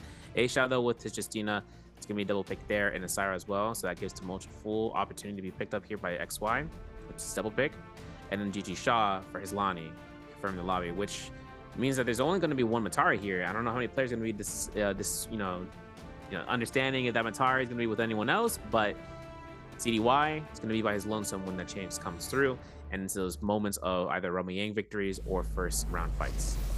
Who's to say? I mean, first round fights are going to be real strong here. So let's see what we can get here, knowing that the game is about to start for our game number 5. We are 5 games deep. We have 1 left to go after this one. And there's definitely some anticipation going into this game here, as we've already seen with the Pixar. So let's see what B's and F's are going to be chosen for this here. Kind of expecting some of them. We're not going to be too surprised, most likely by the majority of them. F2 and V1, or F2 and V2 coming in from CDY, being one of the only Matari picks out of this group. And then obviously Yuan Yuan with the F1 V3 coming in as the only Tumulch in the lobby. He's with Spider. Spider got that V3. It's funny because I saw that V1 from XY earlier, and I was like, is this going to be his choice to run a V1 again? Nah, he's rocking V3. He wants to make sure he has V3 coming in the use, because if there's another Tumulch available to be picked up by someone in the lobby, if he has V3 and he passes to that enemy Tumulch's ultimate, he's going to be able to get a refresh on the Wistro. Double-edged sword play. Remember, he's not susceptible to get caught in the animation through that wind wall, but he is able to just get a refresh on that F-Wisp, which means it could turn around the fight. Who knows for the reset, but Dabi, the map is yours. As we're able to take it away here towards this, looks like Salvation Podium is still going to find a fair share of some people here, right towards the very front. At least one of them is going to have the opportunity to, as everyone else is going to be mostly toward the back. Looks like we're finally going to see some people in Nbpl Village. We got Spider, we got GG Shaw, we got BBEs as well. All the way in the far stretch back section of Nbpl Village here. They're going to go as far as possible to see if maybe they can get some decent loot here. Plum Castle's still going to find some people in a Quail's Crest, right towards the very, very center. Meanwhile, right side, inside the center of Grizzly Rise, we're going to find one player. And it looks like a lot of players are heading towards Igneous Mound. There's definitely some decent loot over there. So let's see if anyone's going to find something good inside of the Red Desert, inside of our game number 5 for Holoroth. We're starting off here with the Igneous Mound location. CDY being able to find himself a purple jade, having himself with a spear, having a fan is going to be a good setup. But A-Shao's on to the west side. DRG Fong also in the vicinity. Imperial Village, though, by the year, we're going to see GG Shaw getting melted for his armor, but TT5, purple halberds, having no armor here, burning his combo breaker, gives GG Shaw a little bit of a grapple stagger. That's huge with the nunchucks. Goes for the jump LMB attempt with one arm being the stagger him. TT5 backs off, breaks away with his ankles with the scare rushes. No grapple stagger from that from GG Shaw. So this could be potential for reset right now for Shaw, at least in this moment. But he knows that TT5 has no reset angle unless he finds any sort of troves that open up or an armor to be picked up, which has been the case with that common rarity. So that's another 600 armor that has to be burned through for Shaw. And losing track of Jillian TT5, he's not letting up. He finds him, he hunts him down, but Frostfist is on the vicinity. Ult is ready. Fireflies haven't been picked up. So now he's on to this come up and trying to find a 2-piece. Maybe trying to find a 2-piece might be a little harder, though, knowing that GG Shaw is able to at least get out of that. GG Shaw able to backtrack towards this, trying to see if he can keep it alive here, as he's able to pop the Justina ulti here. Let's see if he's going to use it to his advantage here. Gets the freeze. Yes, he does. Not looking good for Shaw here, as he was able to pop his F just so he can be able to get out of here, but not in the nick of time here. Oh, catches him with the ultimate here from the blue focus, but Sally wasn't able to complete that. It looks like he's still going to be able to work towards this one here, towards it. See if he can keep that same momentum. GG Shaw just being effortlessly close, but just not enough here. Oh, beautiful parry onto him as well here. Able to read that super well here. Beautiful cancel off that. Just trying to get away from that. Wow, ends up getting the parry off of him as well here. Now he has to be able to pop the ulti here. Causes a little bit of some problems here on both sides. Throws the ball as much as possible here. Trying to see if maybe he can conjure up a nice little bit of some deletion on both sides here. Both of them dangerously low, but it's not going to be enough as he does go out, and T225 gets a beautiful double. Impeccable. Sensational. You know, cheesecake. I love cheesecake. Listen, T225 T225 was at a ringer of death with no armor, had purple dual blades, and then throughout our dual halberds. And throughout the time of that chase down in the yurt, Frostfist shows up. Ultimates were still being stacked up. And in which case Frostfist was able to take full advantage of that. GG Shaw was quick with his nunchucks, making sure he can, you know, throw it off and blow it out. And I know that Frostfist is looking for that freeze and got it off, but that moment that Lania gameplay was being showcased by GG Shaw, it was great. I loved it. Thing is, the T25 having the vicinity of being fully healthy and ready to go, is able to get a pick two-piece. As I called it earlier, 2 kills picked up, but this was going to be the case for YTG. Now, Fong goes down here. Battle Chusheng was keeping up the pressure onto that side. Now at Falcon's Perch, Chusheng is in the position of just holding blue focuses. Skarash is good. LMB uppercut. He knows the F1's going to be burned out. Gets a nice armor swap as he rebounds back into the building. No one's going up the stairwell just yet, but Chusheng will use the Scare Rush opportunity here to break off. Looking to go again into the second floor. Cuts away across the way and looks toward the linear position and maybe looking for an armor. There's a potential to scale into Plume Castle, and he will find the A-Shout in the vicinity over here into the centermost mass near the underground. That's where Chusheng will look to try to break off from this side, as the chase is still on from PXD out of Team Wolves.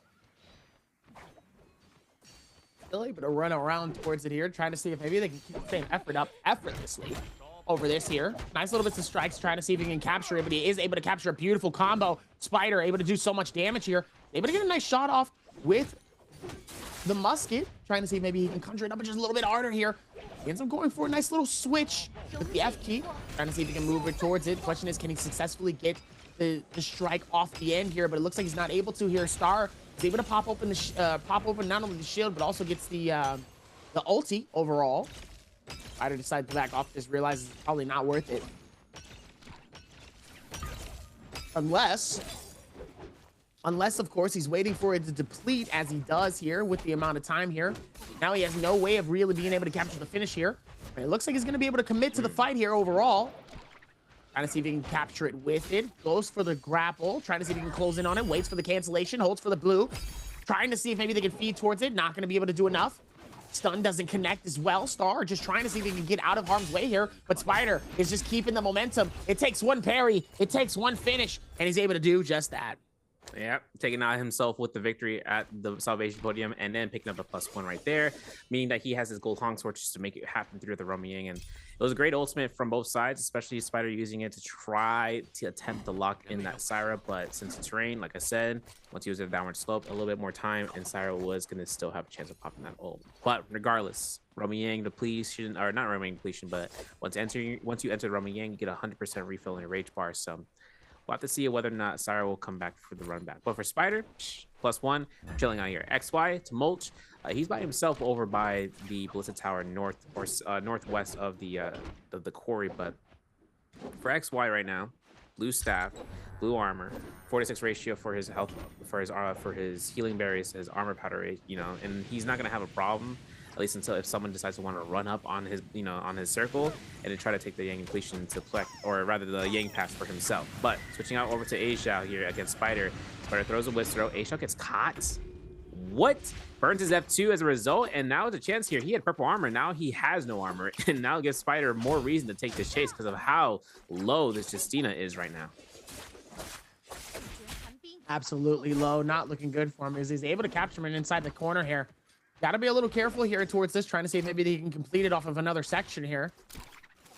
Trying to take his time. Don't actually know if he's going to be able to complete this overall here, as Azael is going to be able to get out of this. Nice. Spider's able to connect towards this as well here. He is trying to see if he can complete this overall. He is going to try to see if he can conjure it up. Gets closer and closer towards this next player here, Azael, just trying to see if he can get out of this. He doesn't want no smoke whatsoever here. But sadly, the others beg to differ. It looks like they're going to try to see if they can catch him here. But Azael just keeps maneuvering away, making it harder for them to actually clutch up. So it's an anticipation game now, especially with this, with the gale, the wisp, the gusting winds in this area where increased grapple distance, scare rush is now gecko foot effect, and for Ajiao, he is just mitigating. He goes for the armor swap, he double backs for it, but he finds spacing. He might actually go for the double jump. Nope, not gonna go for a spider though. Sees his purple armor, he wants to defend it with his life because he knows Star's gonna look for this. Romac comes out here. Wisp throw doesn't connect, but it will be a chance for Spider to get one armor heal. And I see the Romier gate goes through by the GT25 up against XY, with SS1 up against DRG, and with WBG up against Bada. We're going to take a look and see about Fong versus CDY, though. And the Matari ultimate, this is what I was mentioning about Matari in terms of the Romier. We're going to take a look and see how she operates against a Liam, especially with Fong with the blue dagger. It's going to be a chance for the lockdown if he can get one LMB into burning the combo breaker into an F2. Ooh, it might be the chance, but there's going to be CDY waiting it out. There's a soul break coming out, burns the combo breaker. Now it's up to the decision making between both these players where the ultimates come out to lie. See if they can make it work for a bunch of different avenues and angles. Being able to work towards a lot of different things more than anything overall here, but hey, still can work towards it. Let's see if maybe there's an opportunity in terms of what makes sense. The more you can try, the better off it becomes. And here comes CDY just juggling off of it. Oh, bro. My goodness. No way. Walking him like a dog. What? Walking him like a dog. No way. I called him my K9. Oh! He upset. And then Fong. See, that's what happens when you get a little bit too cocky. Meanwhile, Verse, able to fight this out, able to do an absolute decent little juggle, and just like that, is able to get the finish and says, see you later. It's the upset for him, though. The reason it was an upset was because he switched to a Hong Sword in his inventory, but I think he probably didn't get the slide uppercut as soon as he was hoping for it. Yeah. So that's kind of unfortunate, but Verse takes himself out for the Romier, gets himself the benefit. The Descent is playing out with a gold spear in this game, so now it's just going to be his victory from that, as well as seeing Verse taking it CX with TT25 and PXT. TT25 over by the Imperial Village by the Beast Pen, having himself 3 kill eliminations, gold pull sword with a pistol, and a sandpaper able to be brought up here with 3 eliminations. I mean, man can just hang out, but he's hunting around. He sees a potential between 2 targets who are both in soul form. If they want to drop right next to each other, they could. But he heads towards the Icy Shard Lake. Might be looking to try to see about what's left behind this cave that had been opened up for him to go through, and seeing whether or not he's going to be opening up right now. Verse had the same idea from his Romy Yang victory, and now the both of them are going to be up to the toes against one another. See if we can work towards this as well here. With this is T225 is catching Verse here on the side of this wall here. He says, hey, where do you think you're going, buddy, huh? Where do you think you're going, huh, buddy? Yeah, catches him with the ball. He said, I thought you would. Throws him out on the outside. It says, you are being evicted. Bye-bye, buddy. See if he can continue this all the way here. Pops the ulti here just to be able to keep the guard up as well. Here comes the third party. He's going to be able to run in on this question. Is can T225 able to successfully capture this elimination before it's too late here? Charges up the blue shield. Isn't able to connect off of it as well here. Both the dodges able to play it super well here on both sides here.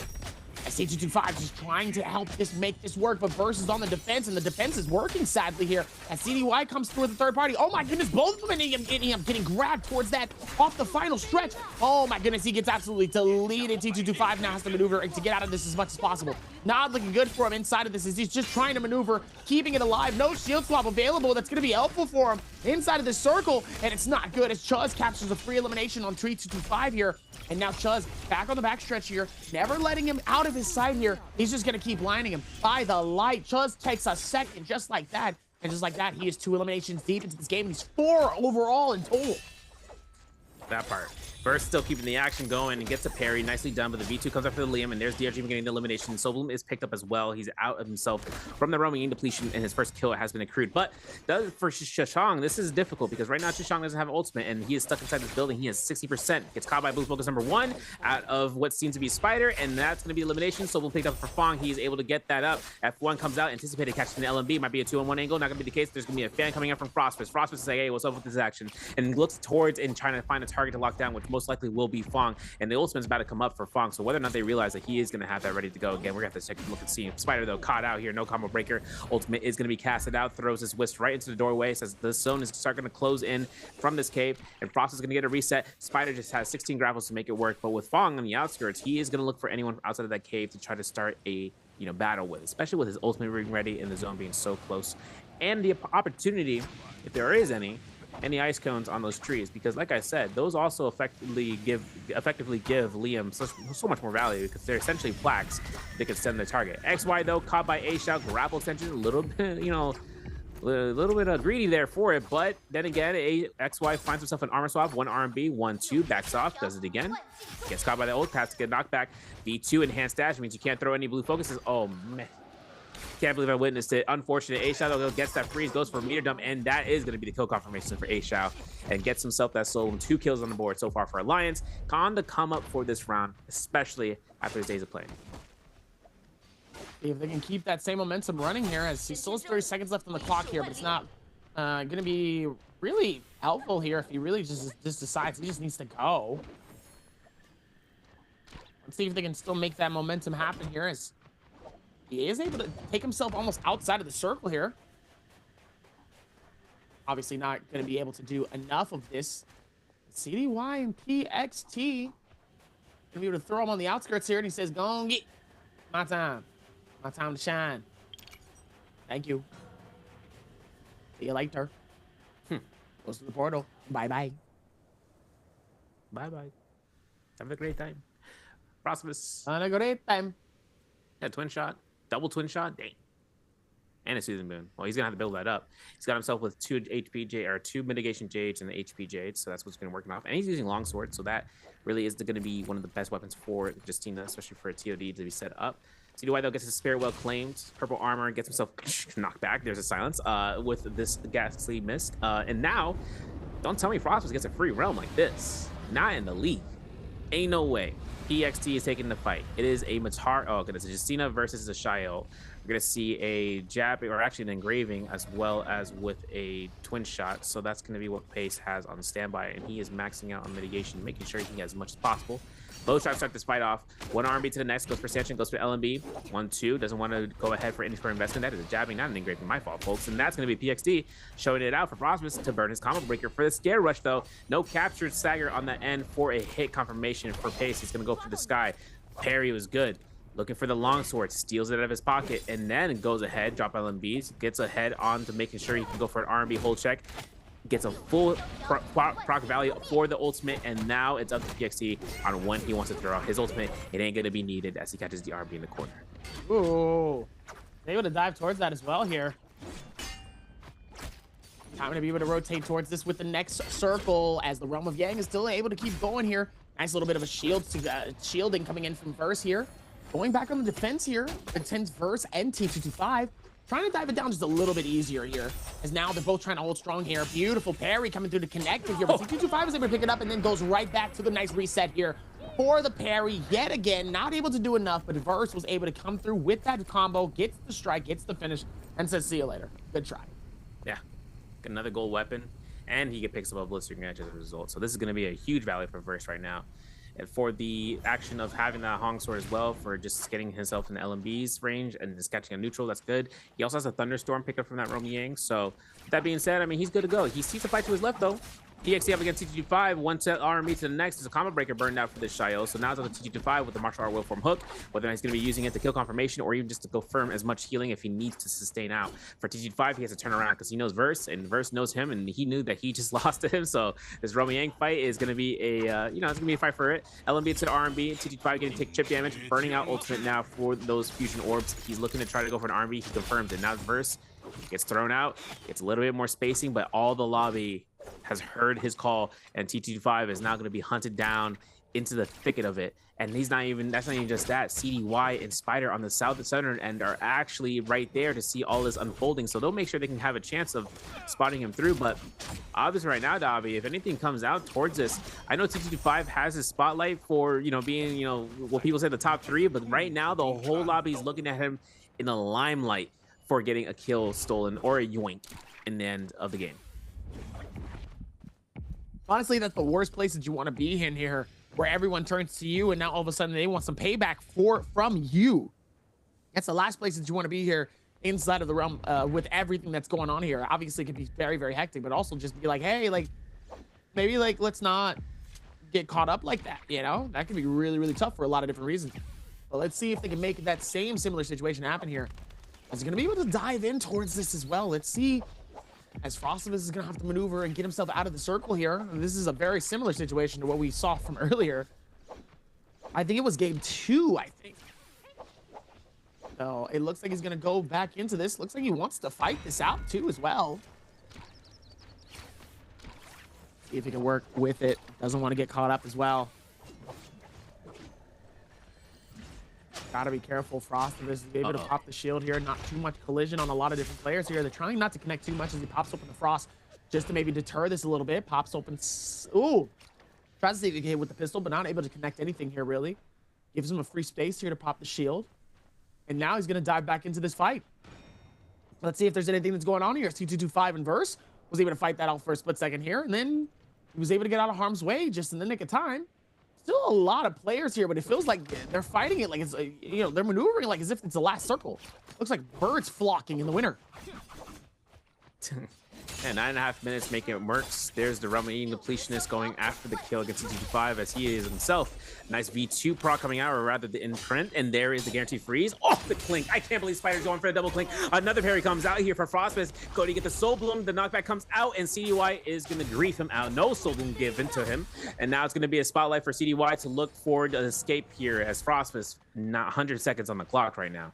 And 2 gold armor targets were on the body. It's up to the supply gain, and with only 1 more dash, CDY is burned out for his ultimate, burned out for his Fs. He goes inside and tries to go for a heal as PXT on the Shio is getting a full reset, but might be a chance here for Frostus. Listen, CDY gets caught into this parry. He has nothing left except teleports with his V2. He's going to look for another one. Sobreak comes out against PXT. Parry like that from verse clean. The body is necessary. Frostus goes for the tap dodge, gets caught by 1 second, and that was all that is needed to get the yoink off of that Soul Bloom again. And Frostus is a bow shot. 70 seconds on the clock right now. The whole lobby can look towards his direction, and I wouldn't be against it. That's going to be the play here. Obviously, A-Shot's going to be looking at it as a Justina to try to get the hit confirmations here. Obviously, the stanchion and jabbing mix-up is going to be a problem against that Shio as PXT is revealing his cards up his sleeve in the face of it all against a target who is on death's door. And I think Frostbus is just going to go ahead for zone hit if he wants to make sure he can decide a zone and not get any +1, which is good. At a man in his position in first place, he knows he couldn't get much more value except just giving a +1 to another target. Not going to happen, dog.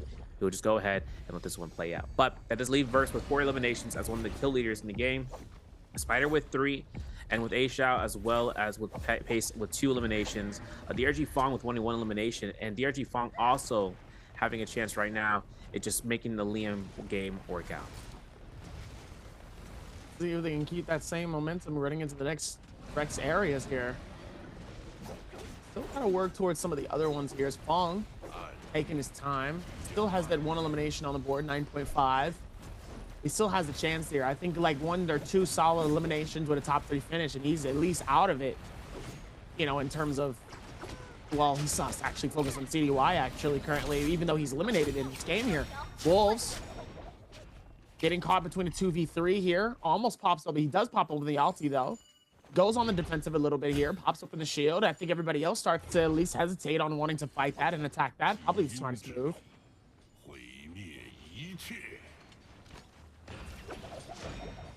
Looks like we were able to run towards that. Let's see if maybe they can keep that magic happening.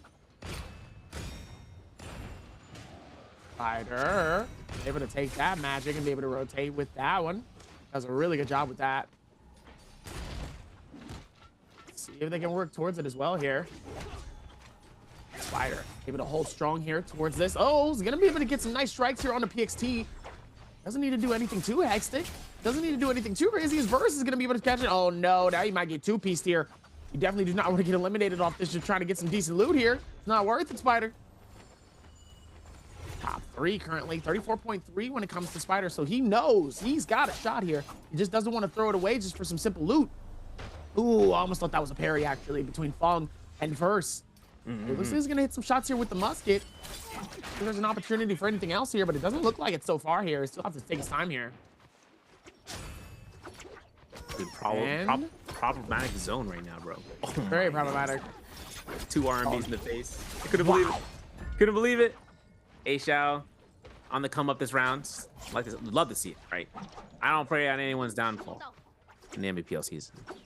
So for anything coming out here for A Xiao, 3 eliminations, just slowly playing his Justina game out, finding that armor swap. Kind of in the best case scenario, especially when no one has eyes on him. The Moonbane says otherwise. But for Fong, oh my god, he's gonna have a benefit right here. The thing is that these Moonbanes is perfect for Fawn, and that's exactly what Pace is, you know, with everything coming out here, Versus not gonna take any sort of thing about it. He's gonna go ahead and get eliminated out here. You know, the upset spaghetti moment against Fong there, especially with the target, but this is gonna leave it out. Top 3 left on the game. LMB is gonna come through. Oh, are we gonna get a push back into the Moonbane? Yes, we are. Oh my goodness. LMB to the R&B, knock back another shield throw proc. Guarantees another shield throw. That's 1 R&B. That's going to be a freeze. Nope. Going to be going the opposite direction, possibly into the spotlight where someone could look to hunt, but not going to be the case. We are looking for a full reset. Verse on death's door right now. Oh, I can't believe he walked right back into it, even after the end frame. Dog, don't you know? Oh my god, Spider almost gets Vine diagrammed. It's like we're watching Bajin playing solos in the EU, bro. Oh my god, he gets caught by another Moonbane. I'm witnessing history right now. This is going to be the biggest grief of this season so far. Biggest grief overall here. The question is, can they connect to it to make it an official griefing here? He's still, never mind. Never mind. I can't. Never mind. Can't. I was like, maybe he has an opportunity to pop a shield. Maybe he can go for a quick reset here. No, he just does it right in front of him. I'm like, Spider, what are you doing? Why do you not run from that? Why do you not back off that? Why do you not realize that maybe that's just not the best call? Why? Spider just living his big nose life. He's just like, all right, let's look. Let's get it. And then all of a sudden, A-Shot was like, achoo. And then it was over. Literally one R&B made it, but this is cool, right? New kid on the block. First MVP, first day of play. Pretty good. I mean, win-win. Win-win. For a lot of different things, but also, hey, still good for other options. As we love to see it in general. But, you know, it still has the opportunity for a lot of different things. And we absolutely see it exactly the same way that you feel that it does. But what's a game number 5? A lot of different things here for different, I mean, avenues and angles here, but still pretty impressive for a lot of different reasons. You know, look at them as they're all walking in, just being such good friends. See, the thing that y'all don't understand is in the studio, it's cold. It's cold. Yeah, it is. Yeah, it is. It is very cold. Actually, real quick, let me talk to you really quickly. You, Cerveria, you, for the first time, was in China last season at the stadium. For a quick second, before we get to these questions, before we get to the questions for the spring split, tell us the experience. Man, I mean, quickly run down, a lot of great people over there, especially in China, and just actually kind of working through not only to the culture, just understanding it, but its interactions. I want to shout out to my boy Tim, Tim the GOAT, Tim out here going through, as well as Bubbles. You know, 2 guys that we actually worked with in terms of just working around and seeing everything, you know, with the places to see, people to talk to. Shout out Jim. Shout out to Jim. Shout out to David.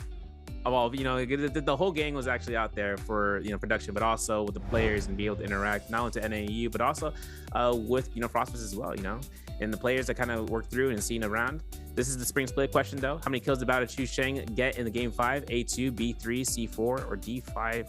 Enter in chat with the letter of choice. But yeah, I mean, J-Cup Worlds was one of a lifetime experience, but also seeing the action in person was a different thing, right? Because you get to see the mental of the players, you get the chance of seeing how they react in real time and just what they can do to adjust, and watching everything coming through. Yeah, and the energy, right? Even during the practice scrims that they go through, you see how locked in, not only to the solo trios gamers, and that's also another shout out to the Vietnamese or the Southeast Asian players, because they made an uproar every single time they get a kill in the Romy Yang. Like, that's the type of support that you see, or the type of hype levels that players have in person when they're right next to each other. They're bonding over the experience, but are also seeing what to do next for this upcoming year, especially for the esports season, and just being prepared for it.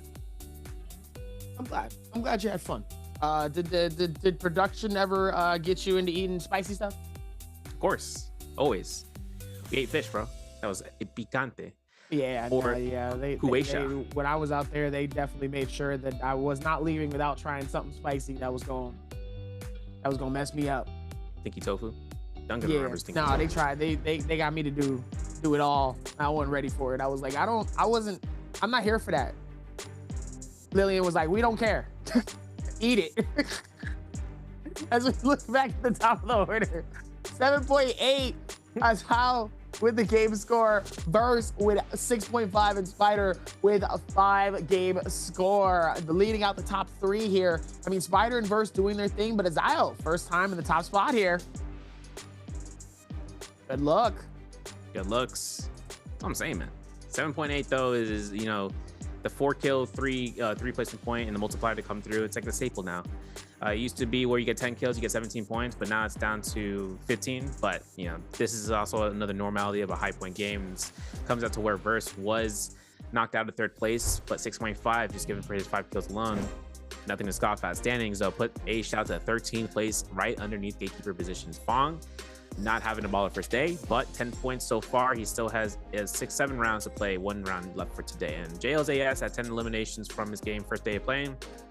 XY, GG Shaw, they're both at the bottom, 16th and 17th respectively. So having to worry about what's going to happen in the next round kind of comes down towards this last game played into Morris Isle Night, a classic. CDY known to play out a target game potentially if he feels comfortable with doing so, but this is his first day playing. He still has a lot of points to earn out for it. So 14.5 is given to him. Bada Shishang is at 16.5. In 11th, Wu Fong, first day of playing, was 24 points, 24.4 for Arano. Mike in 8th place with 27.8 and 28.5 for Always Edward in 7th. And 4th place, PXD, 30 points given today from yesterday into today.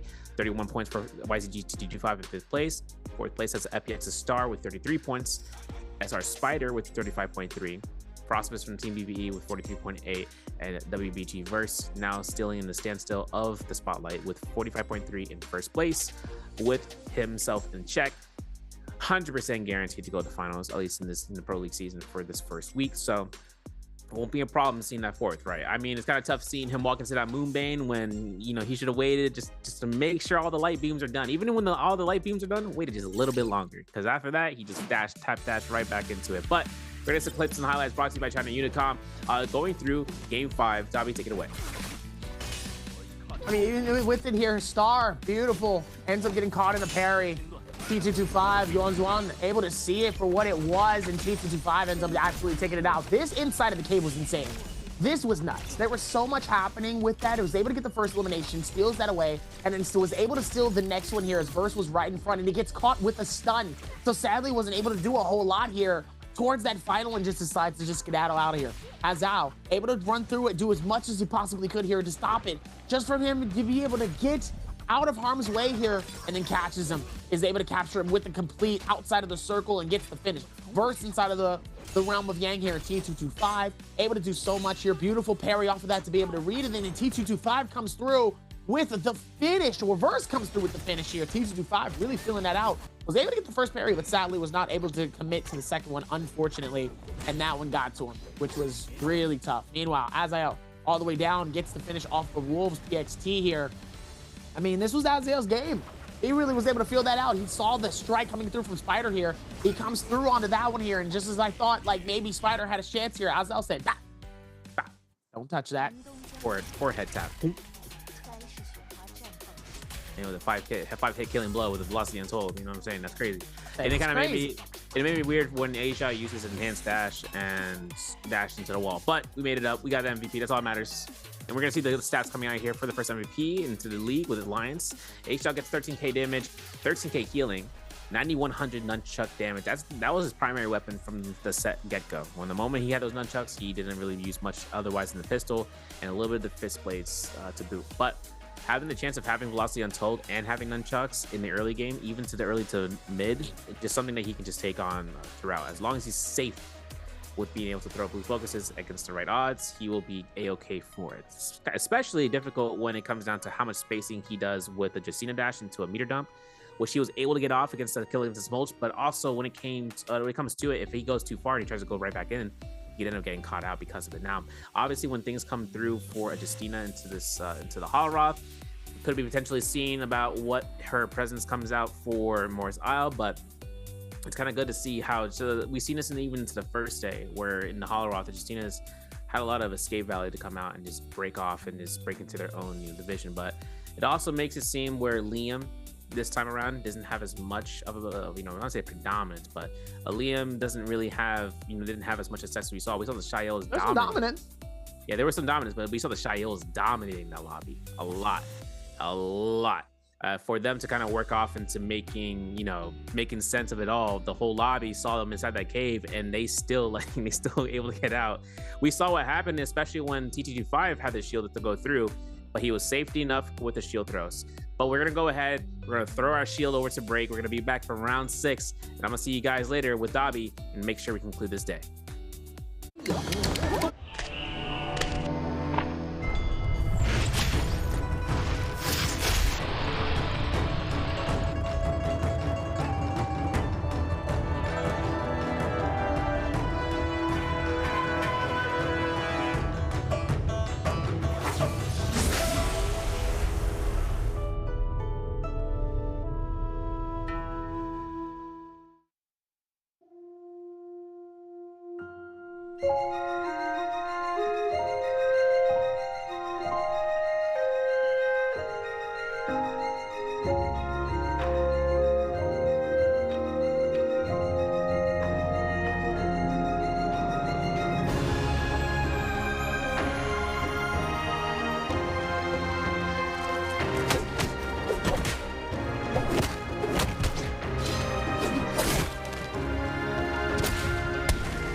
Ladies and gentlemen, welcome back to NARAKA BLADEPOINT Pro League Spring Split, as we're about to get ready to lock in for our 6th and final game of the night here.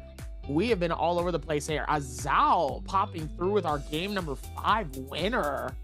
Really kind of shocking us a little bit here with an absolute dominant force here. And on top of that, still seeing so many other players really being able to rip through the rest of this lobby here with a decent abundance of confidence here.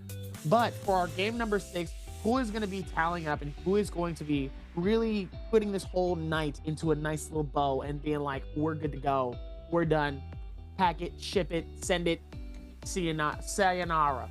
I think it's going to be interesting to see who clutches out at the end, but also what is going to be the favorite for the hero picks coming into the 6th and final game, because we were talking about how one of the last players really had a really powerful pick rate. So is anybody else going to have that much of a powerful pick rate in the 6th game? Time will tell, man. I mean, using certain characters in the mix, we saw that in the game 4 with the Kylans, not even from the same pick phase, from a different, like 2 different pick phases to choose Kylan, right? Totally different.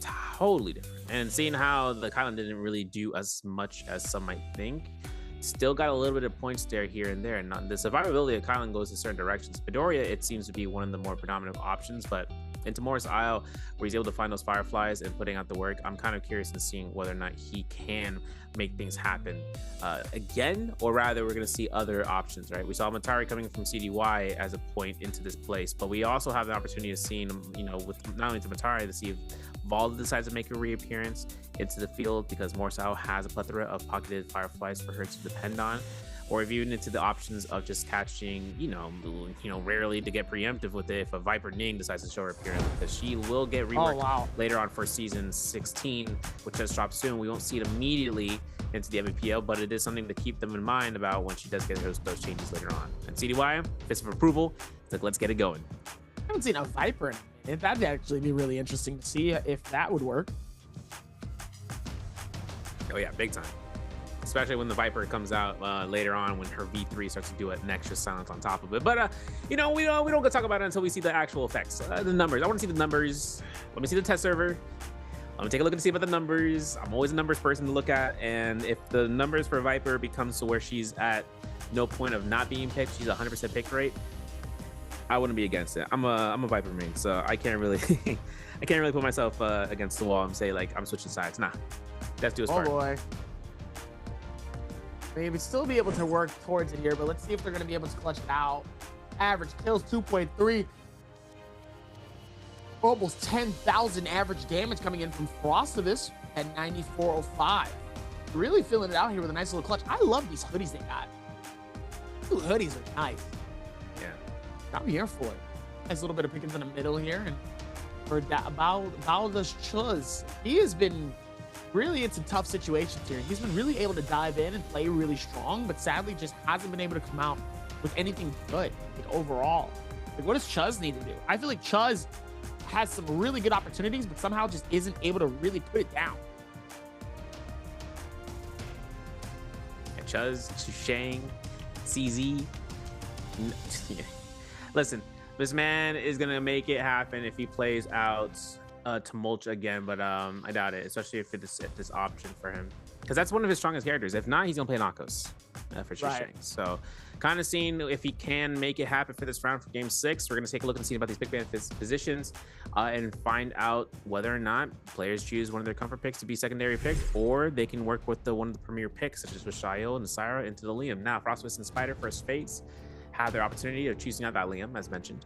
CDY Chushang, though, in the second phase, with the Verse and PXT in the third phase, we are going to see a chain between Fong TG5 in phase 4, XY and Gigi Shaw into phase 5, and alliances of A Shao with FPS to start in phase 6. That's going to be power within, and that's where we're going to see these players start out the phase selections, because I'm curious, dog. I want to see these. I want to see what are going to be the options on the table before we can get started into seeing what the floor plan is going to be spaced out for. It's going to be good to see how all of that is actually going to be related, and then kind of be able to dump it towards that. See if they can take that interest into the next area here. See if we can make it work. Tarka. I knew it. I knew it. Oh! Surprise little Tarka towards it. For the people. That's why nice you put it fist up. Down here. Wow. It is fist up, bro. I knew it. I mean, you knew it was going to be very, very interesting. I knew it. Man. I never lost hope. You didn't even think about it. You saw it happen in your life, folks. What are you talking about? Listen, Lonnie going to be showing up here from first. T25 has the option of picking Lonnie. He will go for it. So we're going to go to phase 5, phase 6. You still have Justina out on the board to be chosen to mulch, Akos. You know, the list goes on. For XY and Gigi Shaw, though, pick up some of the Justina for Gigi Shaw. XY still has option for Akos here as well. Forcing it out, goes for Justina for the triple pick into the lobby. That's triple Justina. And now anything's on the table. I mean, Akos could come out. Tesla could be chosen from Star potentially. I doubt it, but if it happens, it could. Primarily just because Akos is still going through, and there it is. Asia, make a name for yourself. Play Viper. Do it for the people. Just Kylan. Okay, so only the Kylan in the lobby. I was gonna say the only Kylan in the village, but it's gonna be tough for him if he doesn't take an on-drops off for Fireflies and decides to go in. But we saw what happened last round, and that wasn't even the Fireflies. In terms of the last round in Morris Isle, where everyone was over by Crow's Nest and they converted over to the Wand Shrine, and then they started going to Sunvale Dwelling, and things just started going back and forth for a long time, especially with the Jump LB extension that we saw at a pace. But it's gonna be the chance here. Players are gonna be having some fun. I like seeing a Tarka. It's just, this is Tarka before the rework, and everyone, and not only to the global, but everyone in China is waiting for that Tarka rework, man. He is, if he's not poster child, he's the poster child in our hearts for the game. 100%. 100%. I know Duncan's losing his mind about it. A little bit. A little bit. Is there expectancy out of it, though? That's the real question. That's true. Like, maybe.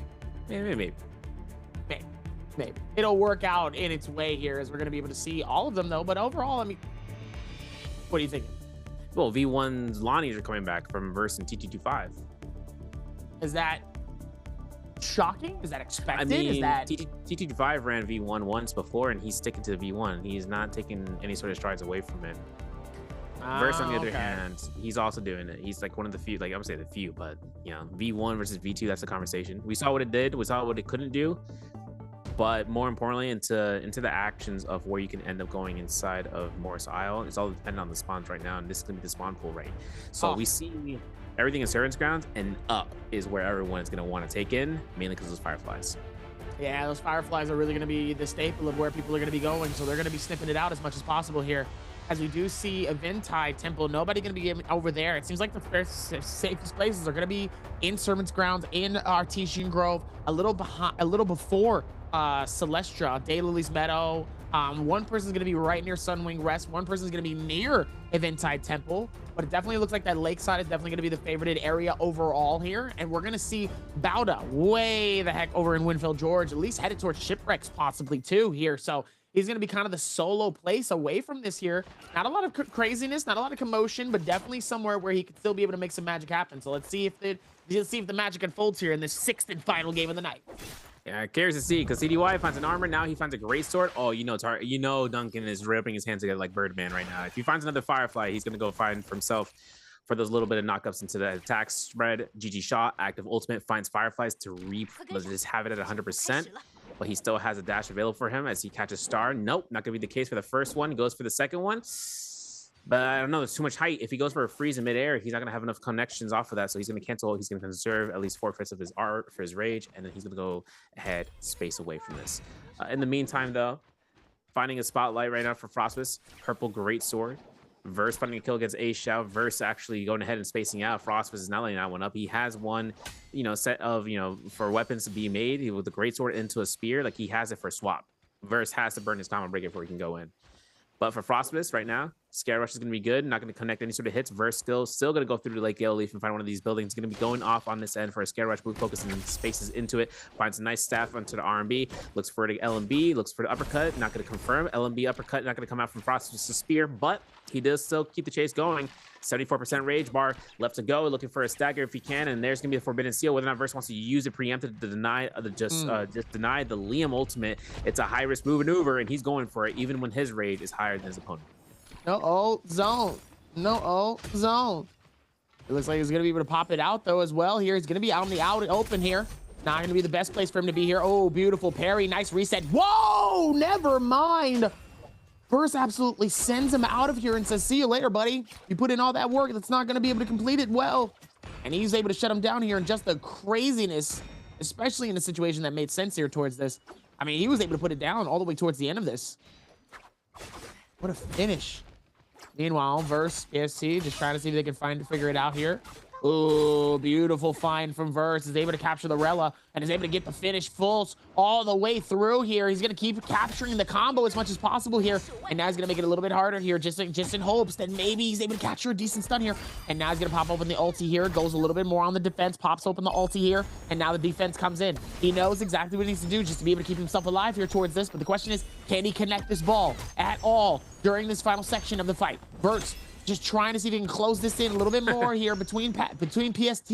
Sadly, just isn't able to fully connect it though, because he's on that defense and it's almost depleted here. And it looks like he was able to, oh my goodness, almost crushes him here inside of this here, but he's still dangerously low. It looks like it might not be enough here for him to fully be able to get that finish here. But all he needs is one shield swap, and sadly he isn't able to find the dagger. He was able to turn around and get a nice little dagger hit, though, on the blue LMB. Sadly, not able to do enough here. And it looks like both of them are going to go for the reset here, and we're right back to running it up.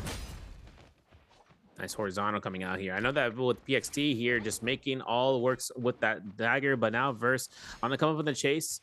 Looks for the whole check parry, doesn't confirm any sort of parry attack onto it, but there's gonna be LMB. There is one LMB to the next, and that's gonna be where Verse gets his elimination. Number 3, by the way, playing out the Lonnie pick with V1. It was funny seeing how the V1 shield throw had no effect on active Lonnie O. Now we're looking at with CT25 over by Servant's Ground, inactive Lonnie O against another Shio. It's, you know, history repeats itself. We're going to see the V1 cast though right at the end of the Lonnie ultimate for CT25 to get captured. For Chishang though, he's going to be trying to kite around here for the northwest of the Servant's Grounds and trying to look for these walls and looking for the windows as it breaks out. Here's a Justina ultimate. Now for XY, all he needs to go for is literally a RMB after a freeze. There he goes, finds it, goes for jump LB instead. The F1 combo breaker is down. Chishang is at death's door and looking at just avoiding any of the pressure between both of these targets. Now for this play, one RMB to the jump LMB, and there's a kill steal. Now TD5 finds a soul boom. Unfortunate. LMB goes for the nunchucks for the purple rarity. Can't cancel into the corner. Goes for uppercut. Might be going for LMB RMB to freeze into the RMB. That's big.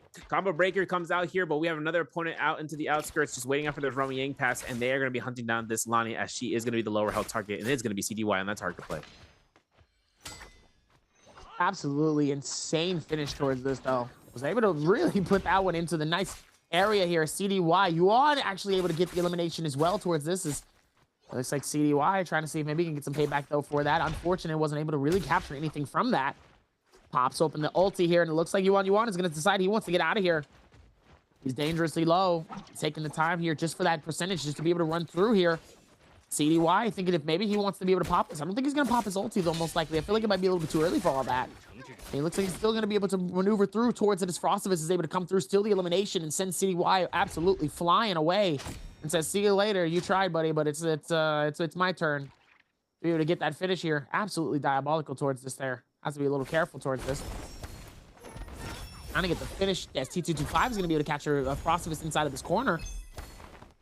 Now he's just going to be able to fly out of here. Definitely does not want to continue to complete this as much as possible. Still tries to throw it down as best as possible, but obviously not able to find anything here. And now it's on the chase. It's chasing time. That's kind of the tough part here towards this. It is. And now we're going to see with CDY onto Justina. XY no F. Has ultimate at 75% or so. Just waiting for a chance here. I'm not even sure CDY is going to be looking to try to catch Justina if he can. It's just going to be at the expense of this Romy Yang pass. So whether or not he's going to be looking back towards PXT, it'll be up to him. CDY though, gets himself with that bow shot. Looks for a nice micro option here for those pistol shots, as well as from that bow shot from CDY. But now it's going to be him spacing off for the target play. It comes out, gets caught by the scare rush. This is nearly all his armor. The chip damage to XY is actually extenuating, is extremely impeccable right now. But for CDY, holds a horizontal, gets himself into the airborne state. Ooh, drop down blue focus into a soul break. Doesn't confirm it. No EU soul break moment out of here. But we're looking for the LMBs. We're looking for the 1-2s. Blue focus comes out, forcing CDY ultimate. This is difficult because there's the F2. CDY has to worry about the Justina ult, and there it is. It comes out. Can't hold blue focus, especially if he goes for a preemptive. There's a stagger. There's going to be another stagger. F1 anticipated. Tap dodge was red, and there's CDY going down here. And with it, that's elimination number 2. Tucker comes out. But like I said, Tucker getting reworked on the feature. We're going to see how he ends up. But XY comes out here with 2 eliminations. Purple Nunchuck still accrued. Romy Yang is going to be open for him to decide upon entering. Otherwise, WBG verse up against A-Shao from Team Alliance. Kylan versus Lonnie, with Lonnie on the V1 between both opponents. Still able to rush and puff through it, though. So let's see if they can keep that same momentum as we're going inside of the realm of Yang here. It's like, it looks like Verse actually lost track on where he was in the middle of this fight here. Really decent find here overall. Trying to see if maybe they can puff it out a little bit decently. Taking the time towards it. Trying to see if they can climb it out a little bit more. Azael trying to take the time here. Both of them is going to go for the reset here. Both of them are going to be able to stride right towards it here. Blue MLBs to be able to catch on both sides. Nobody misses out on it. Meanwhile, ooh, nice strike. Trying to see if he can take it back. Both of them trying to charge the blue LMB. Nice pistol. Throws it at least 2 or 3 more times here. Closes in. Both the gaps is going to be able to run towards it. And here comes Verse. Going to be able to pop the first ulti here. Isaiah waiting it out, trying to see if maybe they can have something for more momentum here. Sadly, he's unable to find what he needs to. Nice bounces off, but nothing in terms of too immense, massive damage. Oh, that one. Now that one's going to be able to cook towards it and connect, Oh. especially with that getting rid of it. And now, basically, after this, now it's just bully season. They're trying to see if he can close off towards this, trying to see if he can maneuver this as well. He's able to take his time here. He's really trying to see if he can conjure it up, but it's not going to be enough here. All he needs is one decent strike, and Azeo is done. He's going to close in on this gap. Doesn't want to give him the opportunity to get some free heals out of this, though. Nice pistol to be able to connect this as well. Goes back towards the invisibility, back towards the ball. Trying to see if they can find it. Beautiful finish with the parry. Gets the shutdown, and Verse wins the Realm of Yang. It's good. It's good. Very good. V1 Gamer. Golden Knight is going to be picked up. Sunwing shot as well for Jade. Seeing how the Lonnie opportunity, like, it's crazy. It's crazy seeing the Lonnie work against Kylan like that, especially with the spacing that she's able to give herself in the sky. But just the burst that comes out from those orbs and just throwing the ball in the direction of Kylan. And then Kylan late on, not say late on the ult, but like throughout the middle of the ultimate for the Lonnie ultimate, he was really early. And Lonnie was able to just go for free slaps because he can't, you know, when he's in midair, I mean, he's free real estate for those, for the balls, but he's also tap dodging the Kylan slashes. So with that being said, A-Shot just needs to find that rhythm again, but hopefully, not too late, because Spider is in the mix with the Liam ultimate ready to go, and he has Verm, so that means he has gold weapon. And now for Spider, his plate's out, 1, 2, 3 attempt. LMB gets caught, goes for another LMB. A-Shot burns out the F ability for Spider, so any parries from this point on could end up. Is that a flaming cage inside of this cave? I'm gonna have to double check and look around, because if Spider looks to use the flaming cage inside of the noble cave, this will be the moment that it comes out. GG Shaw though finds himself in the fight, get caught by the ruptured Gale Orb. For Spider just to repluck the flame breath, and then looking back towards holding blue focus, goes for that 1.0 blue, and scale rushes either in or out. He goes in. He is looking for it. He is making sure he can catch the cannon shot, and he looks to blue focus. No jump parry attainable. Blue focus 1.0 comes out. Jump LMB for chip damage, and a blue armor swap gives GG Shaw another fighting stance and hoping to break out here, Dobby. Keep it on your toes. Keep it. Listen. Learn it. Find it. Pull it. Catch it. I still have that. You know that, right? What's 2000. I saw one of the, Bop It. Oh, yes. I haven't had one of those in a minute. Those things are even like when I was, I think Those when are I not was considered vintage, yeah. which is crazy. I don't think about it. I'm scared to think about it, actually. We're continuing on. It's just, it's just the idea of like back then that used to be so fun, and now it's just like, oh, what's that? You're like, what's that? Oh no, I'm getting old. Spider trying to see if he can conjure up here. Nice little bit of defense here on this, as now Hayo is on the wrong side of the tracks here, now getting a little bit of some burn tick there. It looks like he wants to chase this. He wants to get some of that action. He knows where the opportunity comes in, lies in. And now dangerously low is going to try to see if he can find it. Oh, almost catches him with the parry, but not enough here. And now dangerously low on both sides here. He pops open the ulti just to be able to send Spider out on the wrong stretch here. And now both of them is going to be able to pop it as well. Here's now, oh my goodness, they are diving back and forth. They're not going to make it easy, as Spider's going to be able to try to run straight back towards this. Oh man, he's getting bullied. He's getting bullied in many different ways here. He's getting caught in so many different corners. Oh no, Spider he just got run up on. He needed to though. That Vermilion's about to run down in the next 10 seconds. So getting that death is kind of quintessential right now. For Jeja though, not a fun time. He does have no Romy completion in effect, but he did a lot of work with that ultimate, I'll be honest. Especially in the creek. So out of sight of the Artisan's Grove right now, if A-Shot can get himself out of here, he is good to go and be golden to either A, find the money that he's earned to buy out purple armor from a shop, or B, just play Ring Around the Rosie around the map. Now, talking about Ring Around the Rosie, Star finds himself up against Verse, who's looking to use that fan and is kiting around, and Star, he is backing off towards the Romy Yang pool, just already from Romy Yang pool, but over to the Romy Yang circle in order to accrue that pass. But for GG Shaw, Justina, 30 seconds on Romy Yang depletion. That's not the place you want to be, especially here when everyone is just kiting around here. They don't want to commit to anything, at least at this moment. So for right now, G Shaw, painfully so, might not end up with anything here unless someone else wants to take a fight into being a third party, and then he can yoink it. But time is just going off. By the time I said that, it's already been 15 seconds, y'all. By the time you did that, it was already too late. That part. And that's unfortunate. Doesn't want to give the kill though, which I respect 100%. It's tough because this is GG Shaw's first day playing, and he's only gotten 6.5 points so far. This is where that mentality part comes in. Having to see whether or not day 3 comes through. I know this man is going to be looking back towards the footage and getting everything settled in, but it's tough because we've seen GG Shaw for the past couple of years, and seeing how he's kind of being with GG and getting the plays out. It's just getting used to this new, getting to the jitters out of the way for his first day of playing, and hoping to see where day 2 ends up for his day playing to day 3. Spider though, Romy Yang, XY, gonna be contesting it. They're gonna wait out as much time and duration for this Romy Yang just to make sure they can ensure that their ultimates, or not ultimates, but the duration of the buff can be as long as in the lobby as possible. And Spider's getting free pot shots against XY for ASE, and XY from XE is gonna back off here. I don't think Spider wants to take this chase. I think he'd rather stay here in order to get that Romy Yang spot, and he will. See if they can keep that same washway.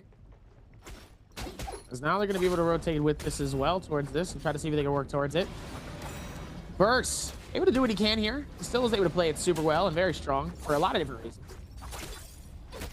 Ooh, nice little bits of strikes here from the nunchucks, trying to see if they can time it here. And now here comes the ulti. He's going to be able to back off this. Doesn't want any smoke with this whatsoever here. See if they can take that same momentum and rush it up. But he does get belted as well here. Verse is trying to see if he can back off this. Definitely doesn't want to be able to get towards the finish here. It's not looking good for him. The best that he can here. Trying to take his time here. Not going too hard, but still able to work towards it. T225 just trying to see if he can time it well here as Verse just trying to give him a little bit of some Sabrina action here. Flying and gliding. Hitting and thumping and diving with the nice medicine ball. You know, the yo-yo. Gotta be careful here. 45 seconds left on the clock here. They still have time here, but it looks like Verse is definitely looking to close this out. He wants to finish this up as best as possible here. He's gonna time it with the blue LMB. The time strike gets even better just like that. Verse able to shut it down, and he gets a dub inside of the realm of Yang. Big dub. Big dub. Not a big, gold jade as an overcomer, but I'm not gonna judge it. You're gonna have to see what's gonna happen with that gold spear, though. It's definitely one of those one-hit weapons that makes things dangerous, especially after a parry. And then you just get to take 1,000 damage. And for this Spider, lost his Romy Yang. Not what you expect. I want to see what happens. Specifically because it's a Liam versus it was a Liam, versus because we had both Alanis and the other Romy Yang. Like, that was the problem. Like, both Alanis were like individual to themselves, but with DRG Fong and Verse right now going at it, I'm just not sure whether or not Spider is going to be realizing that everyone's as S1. Just to kind of pocket him in, because he's over by Celestra, opposite ends of the earth. He's at 200-300 meters to make it out here. But for anyone, if they want to spot players in, they would activate the Forbidden Seal. Frame 1. If that Forbidden Seal gets activated, people anywhere across the map can see that. And there it is. So now, got the curse moment. Everyone sees it. Everyone can spot it towards. That could force other innovative fights between other players. So that way you can just space out. Otherwise, it just causes a huge array of direction from anyone in the Celestial region down towards the Trifid Junction, just anywhere within the distance of that, they're on their way over here. But Verse, he's chilling. 6 eliminations so far into this day. Probably the highest we've seen so far in general. Plus the fact kind of all over the place with a lot of different things here. What was you gonna say? He had 2 explosive armors. I just realized. I mean, fair. He's got a rough day. Kind of working for a lot of different reasons here, but hey, gonna be able to find it for a lot of areas and reasons. Kind of curious because they don't want to take any fights at all. No, nobody wants to. It's the final game, so of course I think I think a lot of people are gonna stall it out as much as possible. Especially with Verse being 6 kills deep already. Like, yeah, they're not trying to. They're like, you know what? Let's just play this to the end. Let's just on V1. All the people like V1 ain't good. V1 ain't there. I see you guys. Where's Kachan? I see you guys. But the problem that comes out of V1 is that when it starts to be good, well, what's your stance then? You're like, you know what? Where do you go after that, huh? Yeah, where do you go after that? If he ends up with 10 eliminations, that'd be crazy. But he finds a parry there, forces out Spider to then to start the running around like he's Mike. Just starts KO rushing in and out, and then using the fan as a majority of the weapon, but. Just 2.5 minutes is under the block right now, and all the lobby is here. And for the vicinity of this, Frostface also has his Liam ultimate, so that between them, if they're able to spot out between which Liam is which in terms of combo breaker usage and ultimate usage, that's just going to be the play of it. But this engagement is going to be key here for Spider. Gold weapon, fist blades. That's also something in his pocket that he's able to use and implement. Drop down blue focuses. Anything of that nature that comes through. If anyone can catch a parry off of him when his F is down and they pick it up, that's just unfortunate circumstance for Spider. Though another thing too is that there are plaques around here. I'm not sure if everyone shot those plaques down, but that would have been the preemptive nature of this lobby if they were able to go to Zespawner at this point, because if they don't hit those plaques down, then he's able to go ahead and get a free stun. So with that, he's spaced out and he has only 2 minutes as well as with TG5 just to make this happen, Davi. It's kind of tough, especially considering that even with versus 6 kill eliminations, A Shao still in the lobby. It's the only other Kylan. He's the only Kylan in the game. So if they start targeting him, like it's just going to be an easy example of his target prior selection in the right sense. Right. Kind of interesting though to kind of like see how like certain areas like really kind of like run through it with a lot of different areas here as Azael just trying to see if he can get out of the stretches of so many different players here. It's not looking good for him here. He's about to get jumped massively. Oh, it's not looking good for him. He's about to go outside.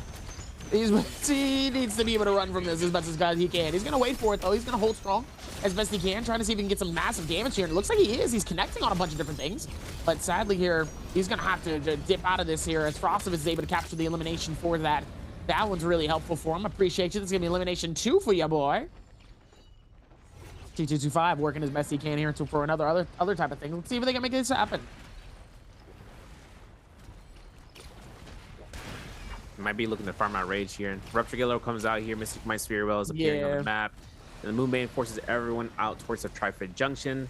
This spot where there's a lot of ins and outs of the buildings and tree lines just to have a little hill, like, or not hill, a little incline that can give players just like a little line of sight. There it is, though. T25 right into the heart of it with Spider trying to chase him down with the R&B. The Nunchuck's very nice check chase, but one R&B to the next. There's the F1. There's going to be the usage of it. 7 grapples down to 6 for T25 for supplies. He's got 3 healing berries, 3 armor powders. Having to try to look and earn this kill. 20 seconds on the clock before his Ramying depletion starts to click in. And now for this, he's going to go for 1 attempt at a heal. Doesn't get distracted by Frostbus. Still keeps eyes on Spider, on specifically this Liam. F1 combo breaker utilized here. We're gonna have 13 seconds left on the clock. Now T225 just looks for a pistol shot. That's gonna be a forced opportunity here for anyone to throw a Wild Haymaker blue focus against Spider. Here he's gonna get a scare rush out. 5 seconds left. T225 might be just giving an elimination to someone in the lobby, and he is not gonna be able to go ahead and get rid of the Ramying depletion. Fong is able to pick up the elimination as a result. His only kill in the game so far, but Spider gets out here with a reset. Now he's at 5 to 4 ratio, actually 4 to 4 for the healing berries to armor powder. His grapple game, not so much. Star though, Spearwell, Crouch LMB, cancel. Looking for the whole, he's doing new tech here. Crouch LMB with the whole team, Don't even put it down towards that. It's his Star is going to be able to capture the capture one altered. Be able to put it down. Whoa. Just like that, the Star. What? Whoa. What? Bro. Level 47 alchemy, bro. What do you mean by that, Savario? Man, this man is stacked out of his mind, my brother. Absolutely. Stacked deep down in there. Going to be able to catch it out. You got to be careful with that because Verse might be able to catch it on the end down there. Be careful there. Might not be good for you. Anyway. I do say. I mean, I think so. It'd be very helpful for a lot of different things. Meanwhile, Chuz, trying to hold strong here towards the very end. Obviously, not trying to get pickpocketed by the Lex Luthor in the next section. I thought you said Lex Luthor for a second. I was like, yo, how did we switch to DC? Not Lex. How are we getting that? How is that possible? Can't do that for that. You know, I haven't seen yet in the Pro League. I haven't seen anyone use Sky Punch. Not on accident. Let me rephrase that. Sky Punch is like a direct, you know, I can't say the name of the move, but it's direct fighting game reference in terms of getting the uppercut. But one thing that makes it interesting is that no one, it's optional, bro. It's an optional Jade at this point. I don't think anyone's gonna really take full utilization. Like Kabloom, I said that's tier plus Jade. You know, Blistering Edge, we take those. Sky Punch, yeah. No one uses it. But we might see something down the road like we saw with Fist Blades, because they saw Tempest Kick get changed. But got a buff where you're omnidirectional with it. You can throw it in any direction around you. So moving around, see if any sort of J changes happen in the future, especially with that Target rework. Am I right, fellas? All right, we're stuck. Let's see what Spider has in store with it. Obviously, Verse is going to be coping around here and keep himself spaced out. Takes a lot of cannon shots. Has himself to burn out of this Tri-Fit Junction area and is hoping to get a full heal, which he'll be allowed. And he also has a Prickly Pear about to expire. But he has himself just to keep going off and just hiding himself in the corner. It's crazy to me that we still have 7 players in the lobby, especially after what we've seen from today's runs. So for that, it's commendable effort. But for Spider, he's still trying to look and just trying to poke out while getting poked throughout this entire endgame. I mean, able to put it together for the best of the best here overall, especially in this final circle here. I mean, this is really going to get hectic here. I think everybody's really playing to the best of their abilities here, not giving everybody really any free opportunities as much as they can here, unless they just get absolutely just ransacked by like 4 different players at the same time here. And even then, they're still trying to maneuver as much as they can. The more movement you can, the better off you'll be in not only surviving, but also just keeping away from how things can go. And sadly, Frostivus is on the wrong side of the turntables here as he pops open the ulti here, trying to see if he can find a free angle here for a quick shielding. And sadly, not going to be able to do it as Spider able to steal that elimination and says, see you later, buddy. You thought you was free. I'm going to make you even freer. Freer back to the lobby. Point of view, you're a free thinker and you meet a paid thinker. It's crazy. That's crazy. That's wild. But that's an X quote. 6 kills, 6 players left. Verse playing it out here for keeps. As long as he doesn't get pocketed by somebody with range shots, that's always going to be the case. One other thing too is if he ends up finding himself that usage of using his ultimate in the end-game circle, every bounce that he gets is a little bit of healing. That's the damage that he deals. So for him, I think it's every damage is 8 healing that comes back, or 5 damage or so.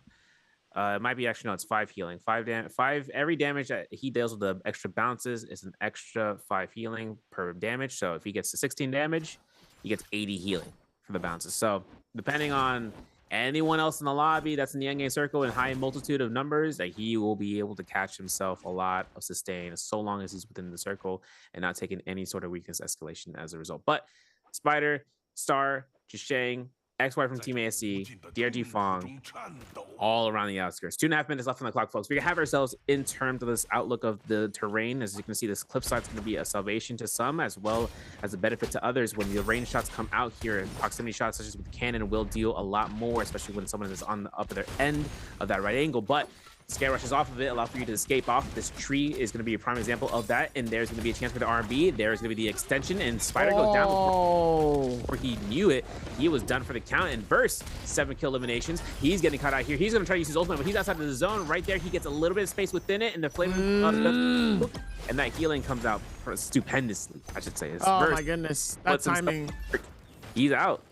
That timing couldn't have been any better. That looked real bad at first here. If anybody really was able to pay attention to him trying to get out of that, I mean, he might not be able to live through this anyway here. He's still dangerously low. He sends Star walking on the outskirts here, but it's not good enough here as the final 4 is here. It is Star, Zhuan, Fang, and Shuz. As now we're going to try to see who's going to take this top spot. I don't think any of these players actually has gotten a number 1 today. So we're going to see a brand new person end up taking it. And one of these players is going to be taking that dub potentially here. Right now it's looking like Star. But I mean, Verse realistically most likely would do it, but he did get out early. Those 7 kills can only last for so long because you still have those extra ranking points. So if Star can end up getting at least 1 to 2 eliminations here, there is an opportunity for him to capture the dub. But it's going to be tough here. Let's see what they do here towards the final circle. Looks like they have a gentleman's agreement here. Final circle, no fighting until the circle starts moving.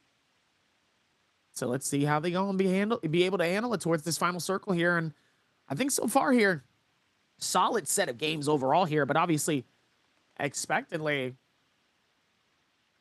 let's see. It does start to slow in little by little here. Circle, let's take overall is going to be very, very dangerous for a lot of these players. So let's see what happens here. Who's going to be able to commit to the first strike here? It looks like Star's definitely going to take up top here. Doesn't really need to force any fights if he has to here. He has 3 eliminations so far. He's leading the pack, at least in this one, so he doesn't have to force too much here. But let's see if maybe he can find it here as Shuan ends up taking the top spot here and just leaps all the way up top here, just trying to just stall as much as possible here. But he is sometimes out of the circle here, so he is taking a little bit of some ticks here. And Yuan is way up top. Now it's Star and Chuz fighting this out. Ends up getting choked out from outside of the skirts. Akos pops open the ulti. Chuz is going to try to see if maybe he can pop open his ulti as well here. Dangerously inside of this area here. And here comes the cannon shot's going to connect. Chuz is on the defense. He immediately starts to see if maybe he can capture one as Yuan catches one. Beautiful remembrance off that. Fong catches the other. Chuz starts to see if he can close in this gap. Both of them stay alive towards it. And it looks like it's not going to be enough to take the top spot. I think the top spot is still going to go to Verse. 7 eliminations. He ends up getting at least a ranking point probably here, but those 7 ranking points, I mean, it's hard to catch up to that. You got to really lock in. only person that might have had a chance would have been FPX to start, but that would have been him getting an extra 3 eliminations, or actually an extra 2 eliminations, and then first place. Yeah, yo, the micro hype moment, bro. He's playing optimal. Insane. In and out the game, he's just built different. And now that gives out his 3rd MVP, if I'm not mistaken, so far into the league. So that should be really good in terms of his upbringing. I mean, come on. He comes out from FPX in the last year, and now he's under BWG's banner. Spider had moved on towards SR, a team cultivated for him.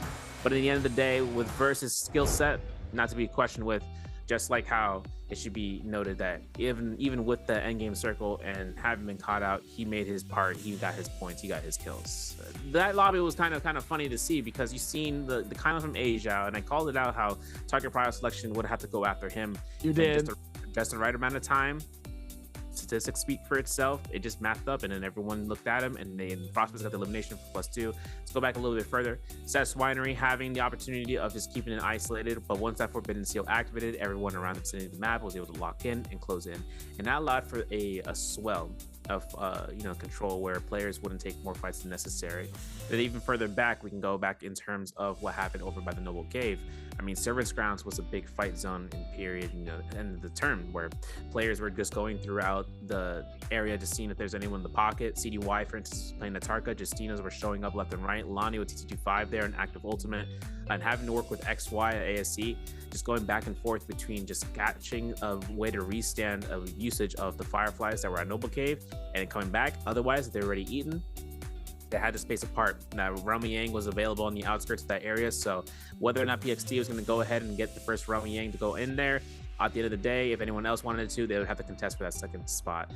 Just putting out that flow of the battle, and just it went from all that into the Celestia, out to the west, in towards the Triforce Junction, and that's just where we ended up out, and that's where we ended up into Game 6 with Verse catching his MVP. Lonnie V1 gamers are going to be start appearing, especially today with his solo scrim that's actually going to happen in just a bit for you. Hey, you know what they say? That's just how the cookie crumbles. Right? No snickerdoodle. No snickerdoodles at all. Yeah, we don't do that. All chocolate chip chunk. Ew, no. Dang. No. I try. Yeah, I mean, you can have some chocolate chunks. That's cool, but not all. You got your mind. Anybody want all that? Okay. Even with that, so as we're gonna go back here, we're gonna look at the standings with Verse with 7 eliminations and an 8-game score. Star with 5 points, taking that with the 2 ranking points here. Still had an opportunity here, especially with his 3 kills. I mean, there was an opportunity. I feel like if he was able to snag 2 more, I think this would have been a different story. I think this would have been a different story potentially, or at least it would have been close. It would have been close, but Yuan and rounding it off with 3 eliminations and a 4.5, tying it up with Fang in top 4 as well towards this. So, I mean, Verse able to find it, able to clutch it up towards it. I mean, that really could have been a decent overall, but let's look at the standings currently of where we're at here. As Sha, it was his first day. Yuan, it was his first day. Feng and Azeo. For Azeo, not too bad. 13.8. It's not too bad, right? Knowing that he has another day of gaming and knowing that he has another day, he can bounce off that, right? At least he has something, unlike AS and Lipo. They started with 10 and 5.5. They're kind of struggling in that space here. Meanwhile, CDY and Shah's not too bad with that 18.5 and a 14.5, at least for their first day here. But we're pushing them down a little bit more here with that 28.5 here and seeing the top 6 overall. Verse leading the pack here with that 53.3. And for Frostbite, it's 46.3. Their days are done. Spider is done. Star is done. T225 is done. PXT is done. So now they have to sit and wait and see if they are in qualifying and seeing if the other players who still have another day of gaming, are they going to be able to clutch it up? That part, yeah. They don't got that Lala Bombo energy though, so we're gonna have to see what's gonna happen with these match highlights, just to see what happened in round 6. Because consistency is key. In the shadows, we train. In the light, we practice, and we uphold a victory. That's what we're kind of hoping out here for some of the players that are in the middle of the underground, of the bottom 6 in the middle 6. But clips and highlights brought to you by China Unicom. We're gonna start off with this kill yoink that Verse just did in the beginning of the game, and then when he went up against Frostus, look how fast he was able to delete him out. Look at this king parry, still confirms it and gets elimination even with the F1. And then for Verse, LMB comes out, double LMB to the LM1-2, and that's going to be Wolves PXT going down. And then this is the tragic end but the predicted outcome with the stagger, it's a dash, F1 is a readout, and a free freeze. Once it came down, CDY was caught out, and that was his exit from the lobby. Unfortunate, but still had a good first day in terms of playing, so he'll take it to day 3. In the meanwhile, we're going to keep on going, WDPG verse, looking up against A Shao into the Rummy Yang and find a nice parry after that cross, and found it, and picking up that fan as a result. And for Verse, again, in the other Rummy Yang at CTG5, mirror comp pick between the Lonnie and the skill ultimate. This is going to be where the R&B just held checked out, and where he came out on top. A Shao gets caught into elimination. Spotsman finds his yoink with the pistol shot and finds his second kill. Before then, he gets caught out by the lobby. And then the last moments in the game where Verse found Spider with the extensions just the right amount of time to release the R&B. And Reverse looks at the camera, yeah, okay, and then we're gone. And then that's going to be where he gets his MVP. Just like that. Gonna be able to shut that down here. And obviously Verse able to do it yet again. We're still working on the next big things here. We're still putting in a lot of effort here, and it's been absolutely incredible to see how he's been able to piece it together with a Rising Sky Pillar, the Overcomer, slow shot and wing shot, explosive armor, advanced heal, and a damage reduction. 19, almost 20,000, 20k damage, and his third MVP tonight. So pretty solid for him here. 10k in healing overall, 5 counter strikes. I mean, he was feeling good here, and obviously, I mean, he was able to put it in. So amazing, amazing work from Verse. Absolutely was able to shut that down. Wow. And 3 MVPs into the first week, into the first 2 days of playing. That's pretty much a quarter of the matches played so far. So for him to catch 3 MVPs at this point, hey, we take those. Makes him more comfortable for when it comes down towards the week 1 finals, being prepared for that. But also just getting alongside with, you know, the GOATs in the mix. I mean, Mike still has day 3 to work out in terms of playing with Elrano and Wufang, the players that have tremendous amount of line of sight when it comes to being top picks in the league of who's been like the more, you know, gameplay breaking cycles in the league. But we're gonna have the chance of seeing about what comes next for the players, what their mindset comes through, seeing if any sort of tactics change between now and next week for them for solos. But we have a chance of seeing about an interview for a moment. We're gonna get a chance of seeing what the players think with one of our interviewers on the line. See you guys then. Welcome, welcome. This is Jaeger, and welcome to the post-game interview. And now I'm standing here with our player 楚真. Let him say hello to our audience. 来吧，楚真先和观众朋友们打招呼。大家好，我是暴打的楚真。欢迎楚真，欢迎来到我们的赛后采访。So first, as you are the first day for this season, so I would like to know how you comment on yourself today's status. 先问一下，那今天呢也是楚真在这个赛季的第1天比赛，今天一整天打下来，对自己的评价怎么样？大家挺好的。还是挺满意的，是不是 ？Okay, I think very good today. And because I know before the matches, I saw that you are like talking with our new player 阿赵 and I would like to know how you comment on him. 这边也想问一下，因为今天在比赛开始之前，看到楚真啊是非常密切的跟阿赵一起就是进行了互动啊，甚至那化完妆还要等你一起走啊。两个人现在关系怎么样？然后评价一下这个选手阿赵这个选手怎么样？这个选手就挺好的，就是我觉得他挺活泼。然后也挺好相处的，对。那你觉得他今天在比赛当中赛场上面展现出来的能力如何呢？我觉得他的实力不应该是这个分数。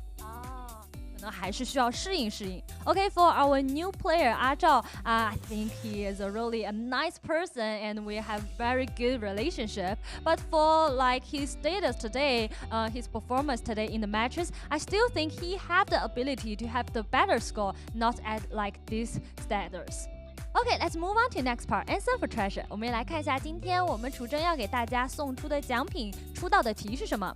Okay, answer for treasure, and you can see the question on the screen. And if you know the answer, just please type them in the chat box. Please type it, and you will get the present. Okay, so today's question is, which hero did 暴打楚真 choose twice today? OK, 这道题目呢是今天啊，楚大小到底用了哪个英雄？是用了2次，自己还记得吗？记得啊，一会儿我们也来公布一下正确答案。Because we are talking about the hero today, and I think there's a very big difference like compare with the day 1 is like laning, because we saw most of the player use VE laning, and like other people like today in day 2 is like more people choosing the V2. So I would like to know what's your understanding about the ultimate。 这边也要问一下，因为第一天的蓝梦其实我们可以看到更多的是 V1 的一个蓝梦，而今天有更多的是一个 V2 的蓝梦，这一点我特别想问一下楚真，对于这个现在非常强势的新英雄，你自己怎么看？我觉得这个英雄就是蛮灵活的，然后他有一套秒人的能力嘛。对。那2个大招之间，就是为什么会有这样的一个变化呢？有点怎么了？我也不太清楚啊，这英雄我都没怎么玩过。我自己还没有那么熟悉，那后面我们就再期待一下你熟悉了之后再给我们的一个反馈，好不好？Okay, so I think this hero is really strong. Lainey is that she is a very flexible hero in the matches. And why they choose the VE, V1, V2? I still need to do like more research, and after that, maybe we'll talk about this. Okay, I think all players prepare and let's start counting. 那楚真应该准备好，先给大家送出礼物了，对不对 ？OK， 那接下来就让我们进入倒计时。3, 2, 1. Screenshot. Okay, let's find out the correct answer. 那么楚大家来给我们公布一下正确答案到底是哪个？正确答案是 B。Yeah, the correct answer is B. Okay, so for the whole day, we know a really excited day, and I would like to know. So for this season, how many players or who you think really surprise you? 今天我也特别想问一下楚真，第一天来到了这个新赛季之后，有哪些选手今天是真的给了你很大的惊喜和精彩的吗？没有，自己是不是？暂时还没有。暂时还没有 ，It's okay. No, not like too many people give me surprise. But one more question I would like to know, because you just compare with have the competition with Zhao in the first game, still remember? And at that time, you only have like less blood and just kill him. And I would like to know the like more detail at that time. 这边也问一下，当时啊，跟阿赵其实在第一局当中也自己做了一个丝血反杀，而且他也是用到了我们刚才讲的这个蓝梦这个英雄。当时这个丝血反杀那波是怎么做到的呀？那波就朱雀结束了，然后就想着这波必须得赢，然后就是最后的那个时刻有一个自己的信念，对不对？对。Okay, at that time I just have confidence because my Vermilion Bird mine is going to disappear, so I must win that fight. Okay, thank you for today's interview. 再次感谢楚真来到我们赛后采访。哇，今天也是非常状态好的一个开门红的一天。接下来就期待你本个赛季的表现。Okay, good luck to you and thank you for today's interview. And we will get back to our casters. Thank you, as always, for 2 amazing interviews. We always love her over there at NARAKA. And yeah, so far, I mean, effortlessly towards the very end here. Still got a lot of work to do for some of these players. And obviously, for others, I mean, they don't really have too much they have to worry about. I mean, it was a pretty solid ending overall for some of these players, especially now the ones that have to sit and kind of watch. For sure, like I think they're really just sitting pretty and being like, no, I'm chilling, I'm good. I don't have to really do a whole lot, I'm vibing. You know, things are great now. So now, you know, for some of the other ones here now, like this is what I love to see. I love to see when it's, you know, it's right down to the wire and they're trying to see if they can get above that red line. Because that red line is it's you don't want to think about it too much, but especially as a player, you don't want to like dwell on it for a lot of things. I mean, the season is 4 weeks long and the players have 8 weeks essentially total just getting prepared. And by the first week's ending, looking back on the performance, then by the week 2, by week 3, by week 4, it's getting used to it kind of going through. And for everyone in the bottom 6, that's the biggest point, especially for players that have made it through, who we previously saw in Worlds with Jacob, Polaris from previously with TWSS, now to 521 under the banner. And GT Shaw, that's someone that's a namesake name with JL's AS as well, and they're in the bottom right now. So putting out the works right now, they just have to start cooking, start grilling it out, because for the most part, it's not things to the dwell on, but it's definitely things for them to just look at and just exceed past. For CDY though, gatekeeper. He's the gatekeeper right now, currently in 12th place. That's the line where we have to hold off for anyone else on the bottom end, and especially for those that are at the top, just to keep their spots in general before day 3. But with the top 6 here, these players have already confirmed their slottage in terms of being here for finals next Saturday. And so for the majority of Verse, he's Rest in peace, but he's cooking it like George Foreman out there, man. He's just making sure it Rest is in well peace. done. Well done indeed. Rest in peace to the GOAT. Unfortunate. See if we can keep making that momentum happen here with everything that's going on. And I mean, Verse, I mean, leading the pack. I mean, it's a very strong 2 games here. The question is for some of them, you know, can they really continue to do the exact same thing overall here? As we're going to look at tomorrow's schedule for our trios. You guys are going to get a very fun and really great week. We got Morning in Pretoria, Morning Dew, should I say. And then you have 2 back-to-back nights, actually. Boris Isles night and a Pretoria at midnight. So you guys will be accompanied by Duncan and Seb. That's going to be taking over for that day. And our first week of our bi-weeklies are done, which is crazy to think about. Like it's actually insane to think we're already done with we're about to be done with at least our first week, right? We have next week, obviously after that, we'll have our day 3s, and then we have our first bi-weekly solo final and our trio finals next week. So to everybody at home, good morning, good evening, good night. My name is Dabier alongside Cerverio. Nbpl Spring Split day 2 is done, and we'll see you guys tomorrow for trios with Duncan and Seb.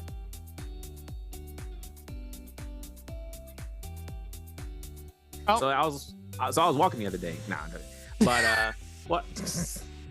I have a good chance of out here. Production baited me, I ain't gonna lie. They baited me a little bit. But other than that though, so like I said, solid games, solid vibes. I think everybody really was able to come through with something strong. Unfortunate for some of the other players, but they do have a day 2. So let's hope that they can really conjure something up and really put some magic under it, some fire. Because that's what they need. Especially, like I said, the ones down at the bottom, yeah, they're gonna need to put in some work. They only have 1 day. So let's see if they can really make it happen for our day 3. But like I said before, tomorrow you guys will be accompanied by Duncan and Seb for our trios day 2. Ooh, actually, let me do before we cut off. You know, I want to talk about trios real fast. A lot of things have happened in trios in this past season. A lot of changes. Dash Formers with Kylan and Tianhai, having Zai with Tianhai, having Kylan coming back in general was if.